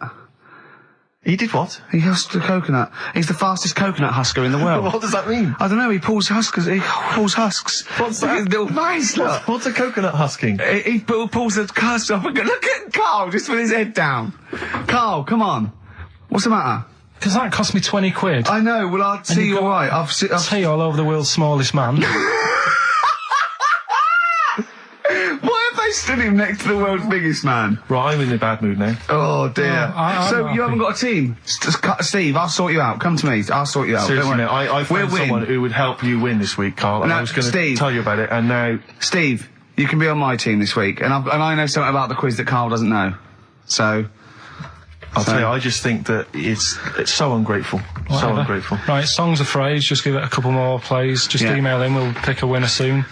Ricky.Gervais@xfm.co.uk. Well, this is rubbish this week. No one knows it because it's rubbish. Steve was right.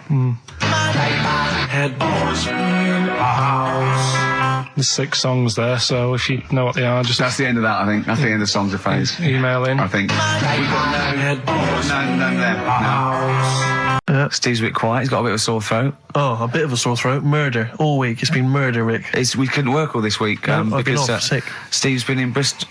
Carl, you're not impressed? It's just... I don't understand why having a sore throat sort of... Oh, he's done you. Right, what if the sore throat was so painful it was like you've got broken glass and razor blades in your throat? You can hear now that I'm not even speaking from down in the throat, I'm speaking from the very top of it like that, so it sounds a bit weird. But you're right. What? Your hands are alright, aren't they? Yeah, but we talk when we're writing, don't we? I can barely talk. It was agony. I couldn't sleep because it was so painful. Even when I was just lying there, motionless, it was hurting. I just was surprised because I got back off holiday and called Ricky and said, all right, is Steve all right? And he said, he's had to go back home or something, and he's stayed there because he's got a sore throat. Yeah. I didn't understand why you can't, just go home. I mean, how old are you? What? I don't understand why you got to be at your mum and dad's when you're feeling I happened to be at my mum and dad's. My mum and dad's. Now I'm talking like you. When this sore throat really kicked in, so I thought I may as well stay and get a bit of the creature comforts of home. Do you know what I pictured though when he told me? See, my parents aren't like yours, Carl. Your father would have popped down to the phone box and maybe looked to see if there were any kind of throat lozenges. Strepsils. Yeah. Whereas my mum phones at the doctor first thing she can. I'm straight down there with my dad. They're snapping into action. They're trying to sort me out. It's a bit like that Ronnie Corbett thing, isn't it? Sorry. That sorry thing. You're right, Carl. Yes, you're absolutely right. He's just like that. Oh, No, dear. it's just because You just went on holiday with your parents. Well, not with mine. No, with right. Suzanne's, and it won't be happening again. Thin Lizzy, boys are back in town on XFM 104.9. Right, we are back in town. Me, Steve, and Carl. Carl's on holiday. Steve's been living with his mother because he had a sore throat, and I've been hobbling around still trying to Do you know what? keep things going. Do you know why I think I was ill? Stress. I genuinely think it was stress. I think I'm beginning. No, I'm analysing it. What do you think of that, Carl? But I'll tell you what it is. Look, think about it though. We live in London. We got the war, the threat of terrorist activity. That's where I live. I'm all right. Next one. We got SARS. One. Yeah, but you can walk to work. I got to travel on the tube. I came in this morning. I saw a Chinaman sneeze. I was terrified. S Club 7. They've split up. I mean, I worry about those sort of people. They're young kids. They're talented guys. I mean, they say they're going to be all right. I'm not sure Tina is. I'm not sure she's got the talent. So there's just so many elements that stress I remember me you out. were worried about hearsay. Oh, Kim Marsh is doing all right. Oh, Kim's doing fine, but she got out early. Yeah. But, I'm not sure the rest of them will be. No, I'm just... they're quite emotional. I've got to worry about the show. I've got to be worried about this, It's just me. I've never been that good when, like, anyone in the family's ill or anything. I've just got... Just because that's the way I am, do you know what I mean? If I'm ill, I don't expect people to run about. No, well, I've never been off for being ill. I mean, you were. Did a couple of weeks ago. Yeah, but that's... But hang on, I've not missed either of the shows. I'm ill today, but I'm still here. I seem to remember you took a show off when you were ill. Yeah. You were whinging, I was weren't you? really ill. Right, sure. I couldn't even walk to work, though. Yeah. That's what I mean. Did you go to the doctors? No, I was too right. ill to get there. Right. That's how bad I was. Did you call a doctor out? No. Oh, interesting. But it's just that, I mean, we were talking about it last night because I was saying to Suzanne, I said, oh, Steve's, he's been living at home all week. She said, oh, is he I really like the ill? way he talks about you behind your back as well. Thanks. And she said, what's up with him? Malingering geek. And I said, oh, he's got a sore throat or something. She went sore throat. Oh. So she said, well, you don't know how serious it is. Don't be off hand with him tomorrow because, if he's coming in and he's still not right. Because she always sticks up for you. Yeah. Right? And she Because said, she's anyway, got some sense. She said, and anyway, you're no good when people are ill. I said, hang on, what are you talking about? So apparently, when we first sort of started going out, the first time she was ill, she kind of thought she saw the real me. Because she was ill in bed and that, and I was saying, oh, get up. And, of course you can drink alcohol with these. And I just was like, you make yourself feel worse if you lie in bed. I said, come on, we need to go shopping. And she said, you go shopping. I said, no, I'm not, because I'm rubbish at shopping for food. Do you know what I mean? I'm all right at getting that night's food, but once it starts, like, you've got a plan. Sure, yeah, you're dropping the bananas. I forget all sorts of stuff. Yeah. So she said, All over the floor. Well, she was like feeling hot on that. She said, I've got a temperature, so we'll come to the supermarket and not hang about in the chicken. Frozen chicken section, cool yourself down. Yeah, sure. And it made her worse. So now she was like, do you remember that? And I was kind of like, yeah. Who's that hot woman sitting in the chicken fillets? Yeah. That's Carl's girlfriend. She's obviously ill again. Even when I was younger, do you know when I told you that I was picked at school to give old people biscuits?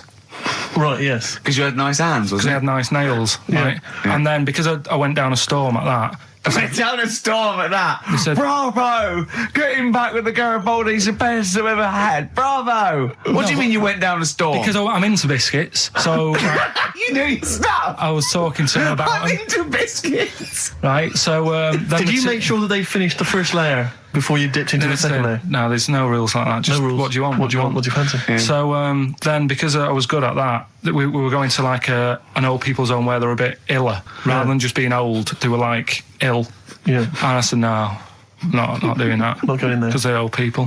They didn't want biscuits. Well, yeah, that's They're another too thing, to yeah. eat.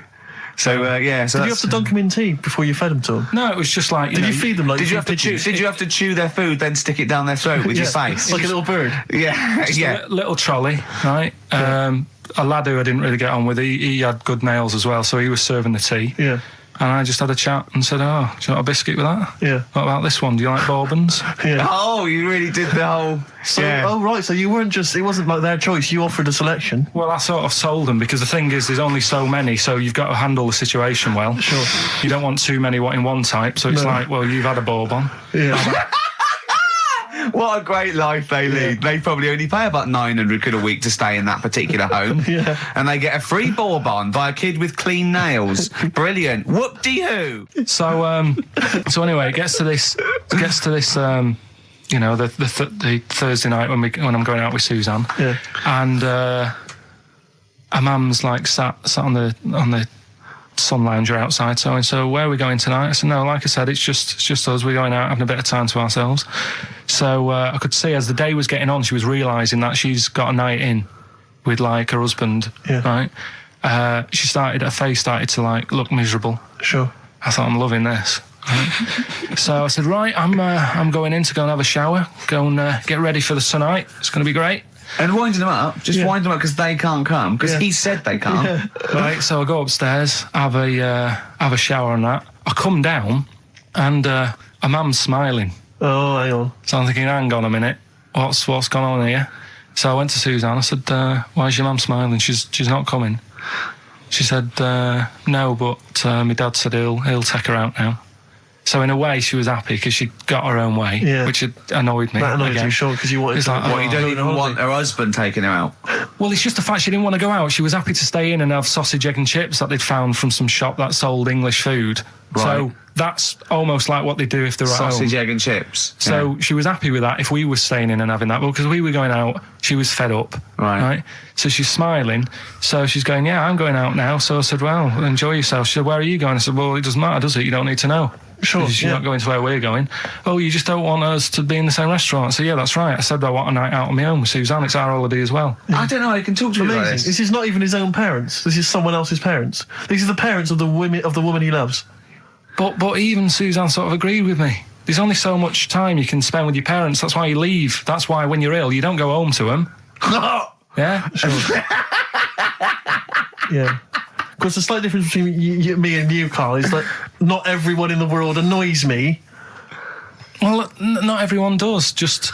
I can see what I felt a bit guilty that week when he said I was annoying him, but I realise it's not my fault now. No, everyone annoys him. Yeah. So, yeah, it was an all right holiday. It was good to get back. Brilliant. Won't be doing it again. So. No. And what now would you say is your relationship with Suzanne's parents? Is it a frosty one? No, I just think they know that I don't like to put up with them for a long time. Yeah. I mean, when we were packing, a man was upset because, like, she really liked the place where we were staying, right? Because it was quite a big villa, because there was a few of us. There was a brother as well with us, right? Yeah. So, our mum said, I love it here. She said, I'm definitely going to book this place again. I said, it's a bit big for two of you, isn't it? Just being sarky, like, we're definitely... I said, because, I won't be coming again. You're like, I don't know what you're like, Carl. You're a monster. You're an absolute You want to monster. people that goes, I says, I speakers are fine, I says, and gibbered whap the wibble. Yeah. And never the werewolf slept. You're like a middle-aged man.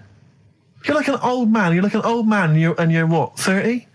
I'm just imagine you scraping along in clogs and a flat cap going, oh, that tree's got to come down. Yeah. Yeah. Puncturing a kid's ball if he kicks it into your garden by mistake. Yeah. Refusing to give it back. Yeah, gather round. Yeah, there were once Chinese kid as airy as that cow, which is weird because there's not many Chinese people that airy, but this one, I tell you, it were back in 1990. Grandad, are you eating a Twix? Appropriate words there. That's the Smiths and Panic. Don't worry about it, Carl. People know that you haven't got a malicious bone in your body, so they know it's confusion. Don't worry. No, it did happen. So it's I know, yeah. So, what have you been doing this week, Steve? Well, I'll tell you what, at the beginning of the week I was incredibly annoyed by Carl. Why? No, because I remember you had a little discussion with Carl a while back saying that you thought he was lazy at times. Yeah. And, you had various criticisms of his work. Yeah. And I got a call from him. He said, oh yeah, I should have told you, I had a phone call. Someone said that they were trying to get hold of Steve Merchant to offer him some lucrative voiceover work. Now, that is money for old rope. It's money for old rope. That's you're in there for about 20 minutes and it's thousands of pounds. If there are children listening who are still at school, they should definitely, when the careers guy says, what do you want to do? Try and get voiceover work. Just become a voiceover artist. It's money for old rope. Yeah. So I can't believe my luck because, I love money for old rope. Yeah. And I said, well, what's the information? He said, I don't know. I deleted the message. It was on his answer and he deleted the message. I said, right, when did the message come? He said, last week. So he took a week to tell me that he had deleted the message. Why, just because it wasn't for you? I mean, I don't know how selfish that is, Carl. No, what happened is, right, I got back off holiday. I was at home. Yeah. So I called up my voicemail, right, because I can do that. Yeah. Remote access, right, because I've got to know what's going on at work. Of course. Called in, it was still my day off, I was going through the messages. Yes. Heard one from some company saying, we're after Steve Merchant, we want him to do some voiceover work, right? I can't remember the name of it, but Thanks. I thought, right, I'll remember to tell Steve. A week later. It doesn't matter, does it? You still got the message, and they What Yeah, message? but voiceovers have to be done in the next couple Well, I of didn't days. get the message. All I got was there was a company, I don't remember the name, and they phoned you, they wanted voiceover. Well, how does that help me? There are hundreds of thousands of media companies. I You was didn't take more- down a number, you didn't take down a name, nothing. I was more puzzled why they'd want you to voice anything. He's having a go. I don't know why. No, but listen to that Oh, no, voice. you must be annoyed. You must be Do you annoyed. wanna, I mean, talk about rubbing salt into the wound. No, but listen to you. Oh, God. I don't know I don't know how you think. I don't know how your mind works. Well, I was thinking there must be a tractor sale on somewhere. What do I care? No, hang on a minute. Wait a minute. Wait a minute. The I worm don't has care. turned. I don't care if they want me to advertise, you know, the latest designs in pirate fashion wear. I will do a voiceover because it's money for old rope. I don't care what you think of my voice. Someone was interested. They were offering me money. And you decided arbitrarily, oh, they probably wouldn't want it. They probably made a mistake. They wouldn't like the way he talks anyway. I'll delete the message. No, the thing is, right, I What get if I'd been a paid. girl? I get paid to sit here on a Saturday, Yeah. right? Play CDs and that, help out with the show, get you decent prizes. I think I do me bit, Sure. right? It isn't about running your voiceover work. So hang on. So Carl, let me just get this right. If someone was ever to phone me, right, trying to get in touch with you to offer you work, you'd want me to just ignore the message. That is what you're saying to me. You'd prefer that I deleted the message, I ignored it altogether. That's what you'd want for me to do. That's what you'd want me to do. What? Someone's calling you for some Someone's work for phoned me. They say, I can't. I don't know. I'm a friend of a friend. I've got your number, Steve. I would love to use Karl Pilkington for an Well, you've never exciting called me, sex so has it scene. happened? Well, Has it but happened? I'm saying in the future, if it was to occur, do you want me to just ignore it? Is that what you prefer me to do? Well, it's not like that, though. I did tell you. I told you the message. You didn't. What? You told me a week later with none of the information I needed. Carl, that doctor called last week. That kidney's ready for that little girl that you were doing that sponsored walk for. I forgot to tell you. Oh, I hope it's still all right. They keep it on ice, don't they? I think they do. Selfish, Carl. So selfish. And you've lost us a set. Beautiful bit of Snoop on XFM, yeah? Kicking it with Ricky old Gervais. school, yeah. Sweet. Steve Merchant and Karl Pilkington. What has happened to Karl? Because Karl, I thought, is this sort of sweet little buffoon, almost childlike in his ways. You know what I mean? Like Charlie Brown after some sort of head injury, and now he's. And now he's coming back like that, having a go at not caring about voiceover work. It's like, because Heat have written about him a couple of weeks, it's like he thinks he's better than you in some way. I do care, though. You're out of order saying that, right? Because I've sorted you out with tickets for stuff. He doesn't turn up to. Carl, I received a phone call. You deleted the message offering me voiceover work. You're as bad as my agent. I'm appalled by it. And I thought we were friends. At least his agent, when he does it, is losing himself money as well. Yeah, exactly. You've got no comeback. You're still sweet. And to have a go at you've got a mank whine. Right? For a voice. Like a cartoon Gallagher brother on Coronation Street. I mean, and yes, Steve does sound like a Wurzel, but that doesn't, do you know what I mean? What about Jethro? Jethro does well. Jethro gets on Des O'Connor anytime he wants. Just has to phone Des up. And he's on there. Straight on and there. he's whining like a Wurzel as well. So, to say that is a rubbish... All right, apart from that, then, what else have I done that's wound you up? Well, that's a good starting point, because you haven't even apologised. No, it's a shock, because that's the first time I've let you down. And I didn't really let you down because I passed on the message. You didn't. Well, we've been through it. You didn't pass on the message. Saying I deleted a message for you is not passing on the message. Yeah. I mean, I just think what's happened is that you've got a little bit of celebrity now from the show. I mean, I've seen you being recognised in pubs and stuff, or people have come up and they said, "Are you Karl?" because they've seen Ricky. Now, it just seems to me that you are not keeping yourself grounded. You are just, you cannot deal with fame. You've not got the intelligence to cope with the celebrity, and you're just becoming this kind of ego-driven monster. Now it's getting. It scares me, Karl. You're not the man I remember. Look, a bit I put a lot of work into this. Even when I was younger, do you know when I told you that I was picked at school to give old people biscuits? Right, yes. Because you had nice hands, Because they had nice nails, right? Yeah. And then because I went down a storm at that. Went down a storm at that. said- Bravo! Getting back with the Garibaldi's the best I've ever had. Bravo! What do you mean you went down a storm? Because I'm into biscuits, so you knew your stuff. I was talking to him about I'm them, into biscuits. right? So then Did you make sure that they finished the first layer? before you dipped into the second layer? No, there's no rules like that. Just No rules. what do you want? What do you want? What do you fancy? Yeah. So then, because I was good at that, we were going to like an old people's home where they were a bit iller, rather than just being old. They were like ill. Yeah. And I said, no, not doing that. Not going there. Because they're old people. They didn't want biscuits. Well, yeah, that's the They're more too thing, old to yeah. eat. So So Did you have to dunk them in tea before you fed them to them? No, it was just like. Did you feed them like? Did you feed have to chew? pigeons? Did you have to chew their food, then stick it down their throat with your face? like a little bird? Yeah, yeah. Little trolley, right? A lad who I didn't really get on with, he had good nails as well, so he was serving the tea. Yeah. And I just had a chat and said, oh, do you want a biscuit with that? Yeah. What about this one? Do you like bourbons? Yeah. Oh, you really did the whole. So, yeah. oh right, so you weren't just, it wasn't like their choice, you offered a selection. Well, I sort of sold them because the thing is there's only so many, so you've got to handle the situation well. Sure. You don't want too many in one type, so it's No. like, well, you've had a bourbon. Yeah. What a great life they lead. They probably only pay about 900 quid a week to stay in that particular home. Yeah. And they get a free bourbon by a kid with clean nails. Brilliant. Whoop-de-hoo. So, so anyway, it gets to this, you know, the Thursday night when I'm going out with Suzanne. Yeah. And, a mum's like sat on the sun lounger outside, so where are we going tonight? I said, no, like I said, it's just us. We're going out having a bit of time to ourselves. So I could see as the day was getting on, she was realising that she's got a night in with like her husband, right?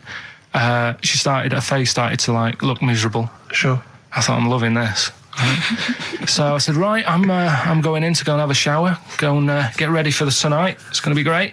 And winding them up, just wind them up because they can't come, because he said they can't. Right, so I go upstairs, have a shower and that. I come down, and a mum's smiling. Oh, hang on. So I'm thinking, hang on a minute, what's gone on here? So I went to Suzanne. I said, "Why is your mum smiling? She's not coming." She said, "No, but my dad said he'll take her out now." So in a way, she was happy because she got her own way, which had annoyed me. That annoyed again. you, sure, because you wanted It's to... like, What, you don't even want her husband taking her out? Well, it's just the fact she didn't want to go out. She was happy to stay in and have sausage, egg and chips that they'd found from some shop that sold English food. Right. So that's almost like what they do if they're at home. Sausage, egg and chips. So she was happy with that if we were staying in and having that. Well, because we were going out, she was fed up. Right. So she's smiling. So she's going, yeah, I'm going out now. So I said, well, enjoy yourself. She said, where are you going? I said, well, it doesn't matter, does it? You don't need to know. Sure, Because you're not going to where we're going. Oh, you just don't want us to be in the same restaurant. So yeah, that's right. I said I want a night out on my own with Suzanne. It's our holiday as well. I don't know how you can talk to me like Amazing. this. This is not even his own parents. This is someone else's parents. These are the parents of the woman he loves. But even Suzanne sort of agreed with me. There's only so much time you can spend with your parents. That's why you leave. That's why when you're ill, you don't go home to them. Yeah? Sure. Yeah. Of course, the slight difference between me and you, Carl, is that not everyone in the world annoys me.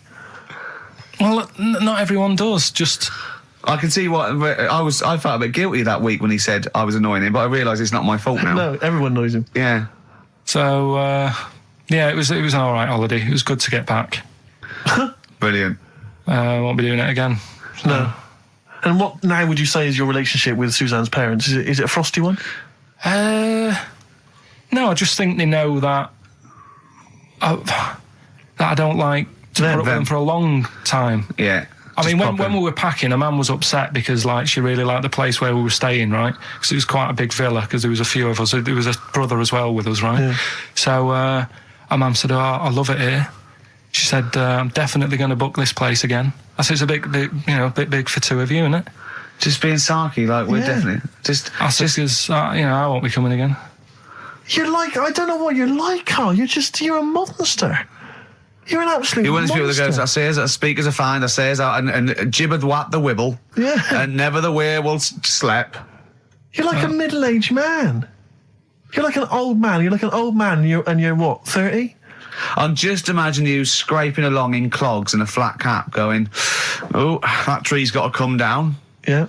Yeah. Puncturing a kid's ball if he kicks it into your garden by mistake. Yeah. Refusing to give it back. Yeah, gather round. Yeah, there were once Chinese kid as hairy as that cow, which is weird because there's not many Chinese people that hairy, but this one, I tell you, it were back in 1990. Grandad, are you eating a Twix? Appropriate words there. That's the Smiths and Panic. Don't worry about it, Carl. People know that You haven't got a malicious bone in your body. So, they know it's confusion. Don't worry. So, what have you been doing this week, Steve? Well, I'll tell you what, at the beginning of the week I was incredibly annoyed by Karl. Why? No, because I remember you had a little discussion with Karl a while back saying that you thought he was lazy at times. Yeah. And, you had various criticisms of his work. Yeah. And I got a call from him. He said, oh yeah, I should have told you, I had a phone call. Someone said that they were trying to get hold of Steve Merchant to offer him some lucrative voiceover work. Now, that is money for old rope. That's you're in there for about 20 minutes and it's thousands of pounds. If there are children listening who are still at school, they should definitely, when the careers guy says, what do you want to do? Try and get voiceover work. Just become a voiceover artist. It's money for old rope. Yeah. So I can't believe my luck because, I love money for old rope. Yeah. And I said, well, what's the information? He said, I don't know. I deleted the message. It was on his answer phone. He deleted the message. I said, right, when did the message come? He said, last week. So he took a week to tell me that he had deleted the message. Why? Just because it wasn't for you? I mean, I don't know how selfish that is, Karl. No, what happened is, right, I got back off holiday. I was at home. Yeah. So I called up my voicemail, right, because I can do that. Yeah. Remote access, right, because I've got to know what's going on at work. Of course. Called in, it was still my day off, I was going through the messages. Yes. Heard one from some company saying, we're after Steve Merchant. Yeah. We want him to do some voiceover work. Yeah. Right? I can't remember the name of it, but thanks. I thought, right, I'll remember to tell Steve. A week later. It doesn't matter, does it? You still got the message, and they what message? Yeah, but voiceovers have to be done in the next couple of days. I didn't get the message. All I got was there was a company, I don't remember the name, and they phoned you. They wanted voiceover. How does that help me? There are hundreds of thousands of media companies. You didn't take down a number. You didn't take down a name. Nothing. I was more puzzled why they'd want you to voice anything. He's having a go. I don't know why. But listen to that voice. No, you must be annoyed. You must be annoyed. Talk about rubbing salt into the wound. No, but listen to you. Oh God. I don't know I don't know how you think. I don't know how your mind works. Well, I was thinking there must be a tractor sale on somewhere. What do I care? Hang on a minute. Wait a minute. I don't care if they want me to advertise, the latest designs in pirate fashion wear. I will do a voiceover because it's money for old rope. I don't care what you think of my voice. Someone was interested. They were offering me money. And you decided arbitrarily, they probably wouldn't want it. They probably made a mistake. They wouldn't like the way he talks anyway. I'll delete the message. No, the thing is, right, I get paid. Being a girl? I get paid to sit here on a Saturday, right? Play CDs and that, help out with the show, get you decent prizes. I think I do me bit. Sure. Right? It isn't about running your voiceover work. So hang on, Karl, let me just get this right. If someone was ever to phone me, right, trying to get in touch with you, to offer you work, you'd want me to just ignore the message. That is what you're saying to me. You'd prefer that I deleted the message, I ignored it altogether. That's what you'd want for me to do. That's what you'd want me to do. What, someone's calling you for some Someone's phoned me. They say, I can't, I don't know, I'm a friend of a friend. I've got your number, Steve. I would love to use Karl Pilkington for an exciting set scene. So has it happened? Well, I'm saying in the future, if it was to occur, do you want me to just ignore it? Is that what you prefer me to do? Well, it's not like that, though. I did tell you. I told you the message. You didn't? What? You told me a week later with none of the information I needed. Karl, that doctor called last week. That kidney's ready for that little girl that you were doing that sponsored walk for. I forgot to tell you. I hope it's still all right. They keep it on ice, don't they? I think they do. Selfish, Karl. So selfish. And you've lost us a son. Beautiful bit of Snoop on XFM, yeah? Mm-hmm. Kicking it with Ricky Gervais. School, yeah. Sweet. Steve Merchant and Karl Pilkington. What has happened to Karl? Because Karl, I thought, is this sort of sweet little buffoon, almost childlike in his ways. You know what I mean? Like Charlie Brown after some sort of head injury, and now he's coming back like that, having a go at not caring about voiceover work. It's like, because Heat have written about him a couple of weeks, it's like he thinks he's better than you in some way. I do care though. You're out of order saying that, right? Because I've sorted you out with tickets for stuff. He doesn't turn up to. Karl, I received a phone call. You deleted the message offering me voiceover work. You're as bad as my agent. I'm appalled by it. And I thought we were friends. At least his agent, when he does it, is losing himself money as well. Yeah, exactly. You've got no comeback. You're still sweet. And to have a go at you've got a mank whine right? Full voice. Like a cartoon Gallagher brother on Coronation Street. I mean, and Steve's, yes, Steve does sound like a Wurzel, but that doesn't, do you know what I mean? What about Jethro? Jethro does well. Jethro gets on Des O'Connor anytime he wants. Just has to phone Des up. And he's on there. Straight on and there. he's whining like a Wurzel as well. So, you know, to say that is a rubbish... all right, apart from that then, what else have I done that's wound you up? Well, that's a good starting point, because you haven't even apologised. No, it's a shock, because that's the first time I've let you down. And I didn't really let you down because I passed on the message. You didn't. Well, we've been through it. You didn't pass on the message. Saying I deleted a message for you is not passing on the message. I mean, I just think what's happened is that you've got a little bit of celebrity now from the show. I mean, I've seen you being recognised in pubs and stuff, or people have come up and they said, "Are you Karl?" because they've seen Ricky. Now, it just seems to me that you are not keeping yourself grounded. You are just, you cannot deal with fame. You've not got the intelligence to cope with the celebrity, and you're just becoming this kind of ego-driven monster. Now it's getting. It scares me, Karl. You're not the man I remember. Look, I put a lot of work into this on Saturday. This isn't even my proper job, right? Where were you in the week? Oh, he's got you there. What? Where were you in the week? I said, let's meet up. Let's, come up with some new features and that. Where were you? Karl, you phoned me about an hour before you wanted to meet. That is not what I would call. I mean, that is arrogance right there. That's the way I work. That's arrogance right there. That's ego right there. He couldn't get. When I came in, he said, "Where's Steve?" I said, "Steve can't make it." I had to tell him why. Steve was staying in to tidy up because his landlady was coming. This he couldn't get over. He could not get over that you couldn't make it because you had to stay in with your landlady. He talked about it for about the hour when we were working. What are you talking? Last week I had a bad throat. You wouldn't tolerate that. You wouldn't accept that. When you had a bad throat, where were you? Why couldn't we do any work then? Because you were at home with your mum and your dad. You were on holiday, weren't you? Why didn't you get your mum and your dad to clean the flat? Oh, he's done it again. He's done you again, mate. Play a record. How has he done me? What? They live in Bristol. Yeah, the joke's on you. He couldn't get him to clean the flat. I don't know who's laughing at who now. Right, listen. Can we just go back to laughing at Karl? Okay. That's the funny thing, right? Because in our house, there's no one who's religious, right? No. My dad got annoyed when I went to church that day. He was like, "What are you doing that for?" Of course. I went to see a gig in Liverpool. Remember the band The Christians? Yeah. He thought I'd join some club. Yeah. I said, "I've been to see The Christians." He was saying to me, "Man, what's he doing going out with them?" Yeah. And then the other thing is, because I'm not christened or anything, my mum used to say to me, "Don't tell anyone that, because there's witches and stuff." I want to go back and see his upbringing. I just want to go back and see him at 7. One day in the life of Karl, age 7. Just to have 3 ghosts visiting tonight. And take him back through time. But we could go with him. We could be some of the ghosts. Yeah, the ghosts of Christmas past. Remember this? That's incredible. Because there's witches. Don't tell what. Just say so she wasn't Christian, but she thought maybe someone could take your soul because you weren't Christian. It's like there's cults and that, isn't there? And if they find out you're not christened, then right. I don't think they care. I don't think a lot of cults care. We're talking about embarrassing stories and stuff, and I don't know if I've told this on this radio before. Have I told you, Karl? I'm not sure. But this was when I was working at the BBC. This is not even long ago, and I'd moved to London, and I was fairly new in London. And I was working at the BBC, and I had this BBC hire car, and I've never told it. If there's anyone listening who works for the BBC, I don't know if I can still get in trouble for it. But this BBC hire car, and it was like I'd been ferrying kind of actors and people and production people around all day in this car. And I was driving back, it was quite late, it was about sort of 7 or 8, and I was driving back, and I pulled in to get some petrol to fill up the car every day.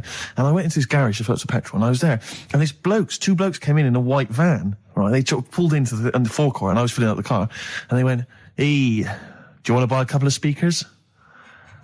And I said, "Yes, I do." Yeah. Because, to tell you the reason, it was like I was so flattered that they thought I'd be the kind of bloke who would, A, need some kind of classy speakers, and B, would like to buy them on the sly. Do you know what I mean? Yeah. I thought, they like the They've seen me. They've seen I look a bit of a hustler. Exactly. Yeah. I'm a street sort of guy. You can see by the way I use my walk. Exactly. Yeah. So I couldn't believe my luck. So they drove behind the garage, the little sort of garage bit at the back, and I went round there, sort of casually went round there, sort of locked the car, went round there. They went, open the back. You had 2 speakers in there. I said, "Are you sure these aren't knocked off, mate?" He went, No. We work for Dixon's. This is the story he spun me. We work for Dixon's, right?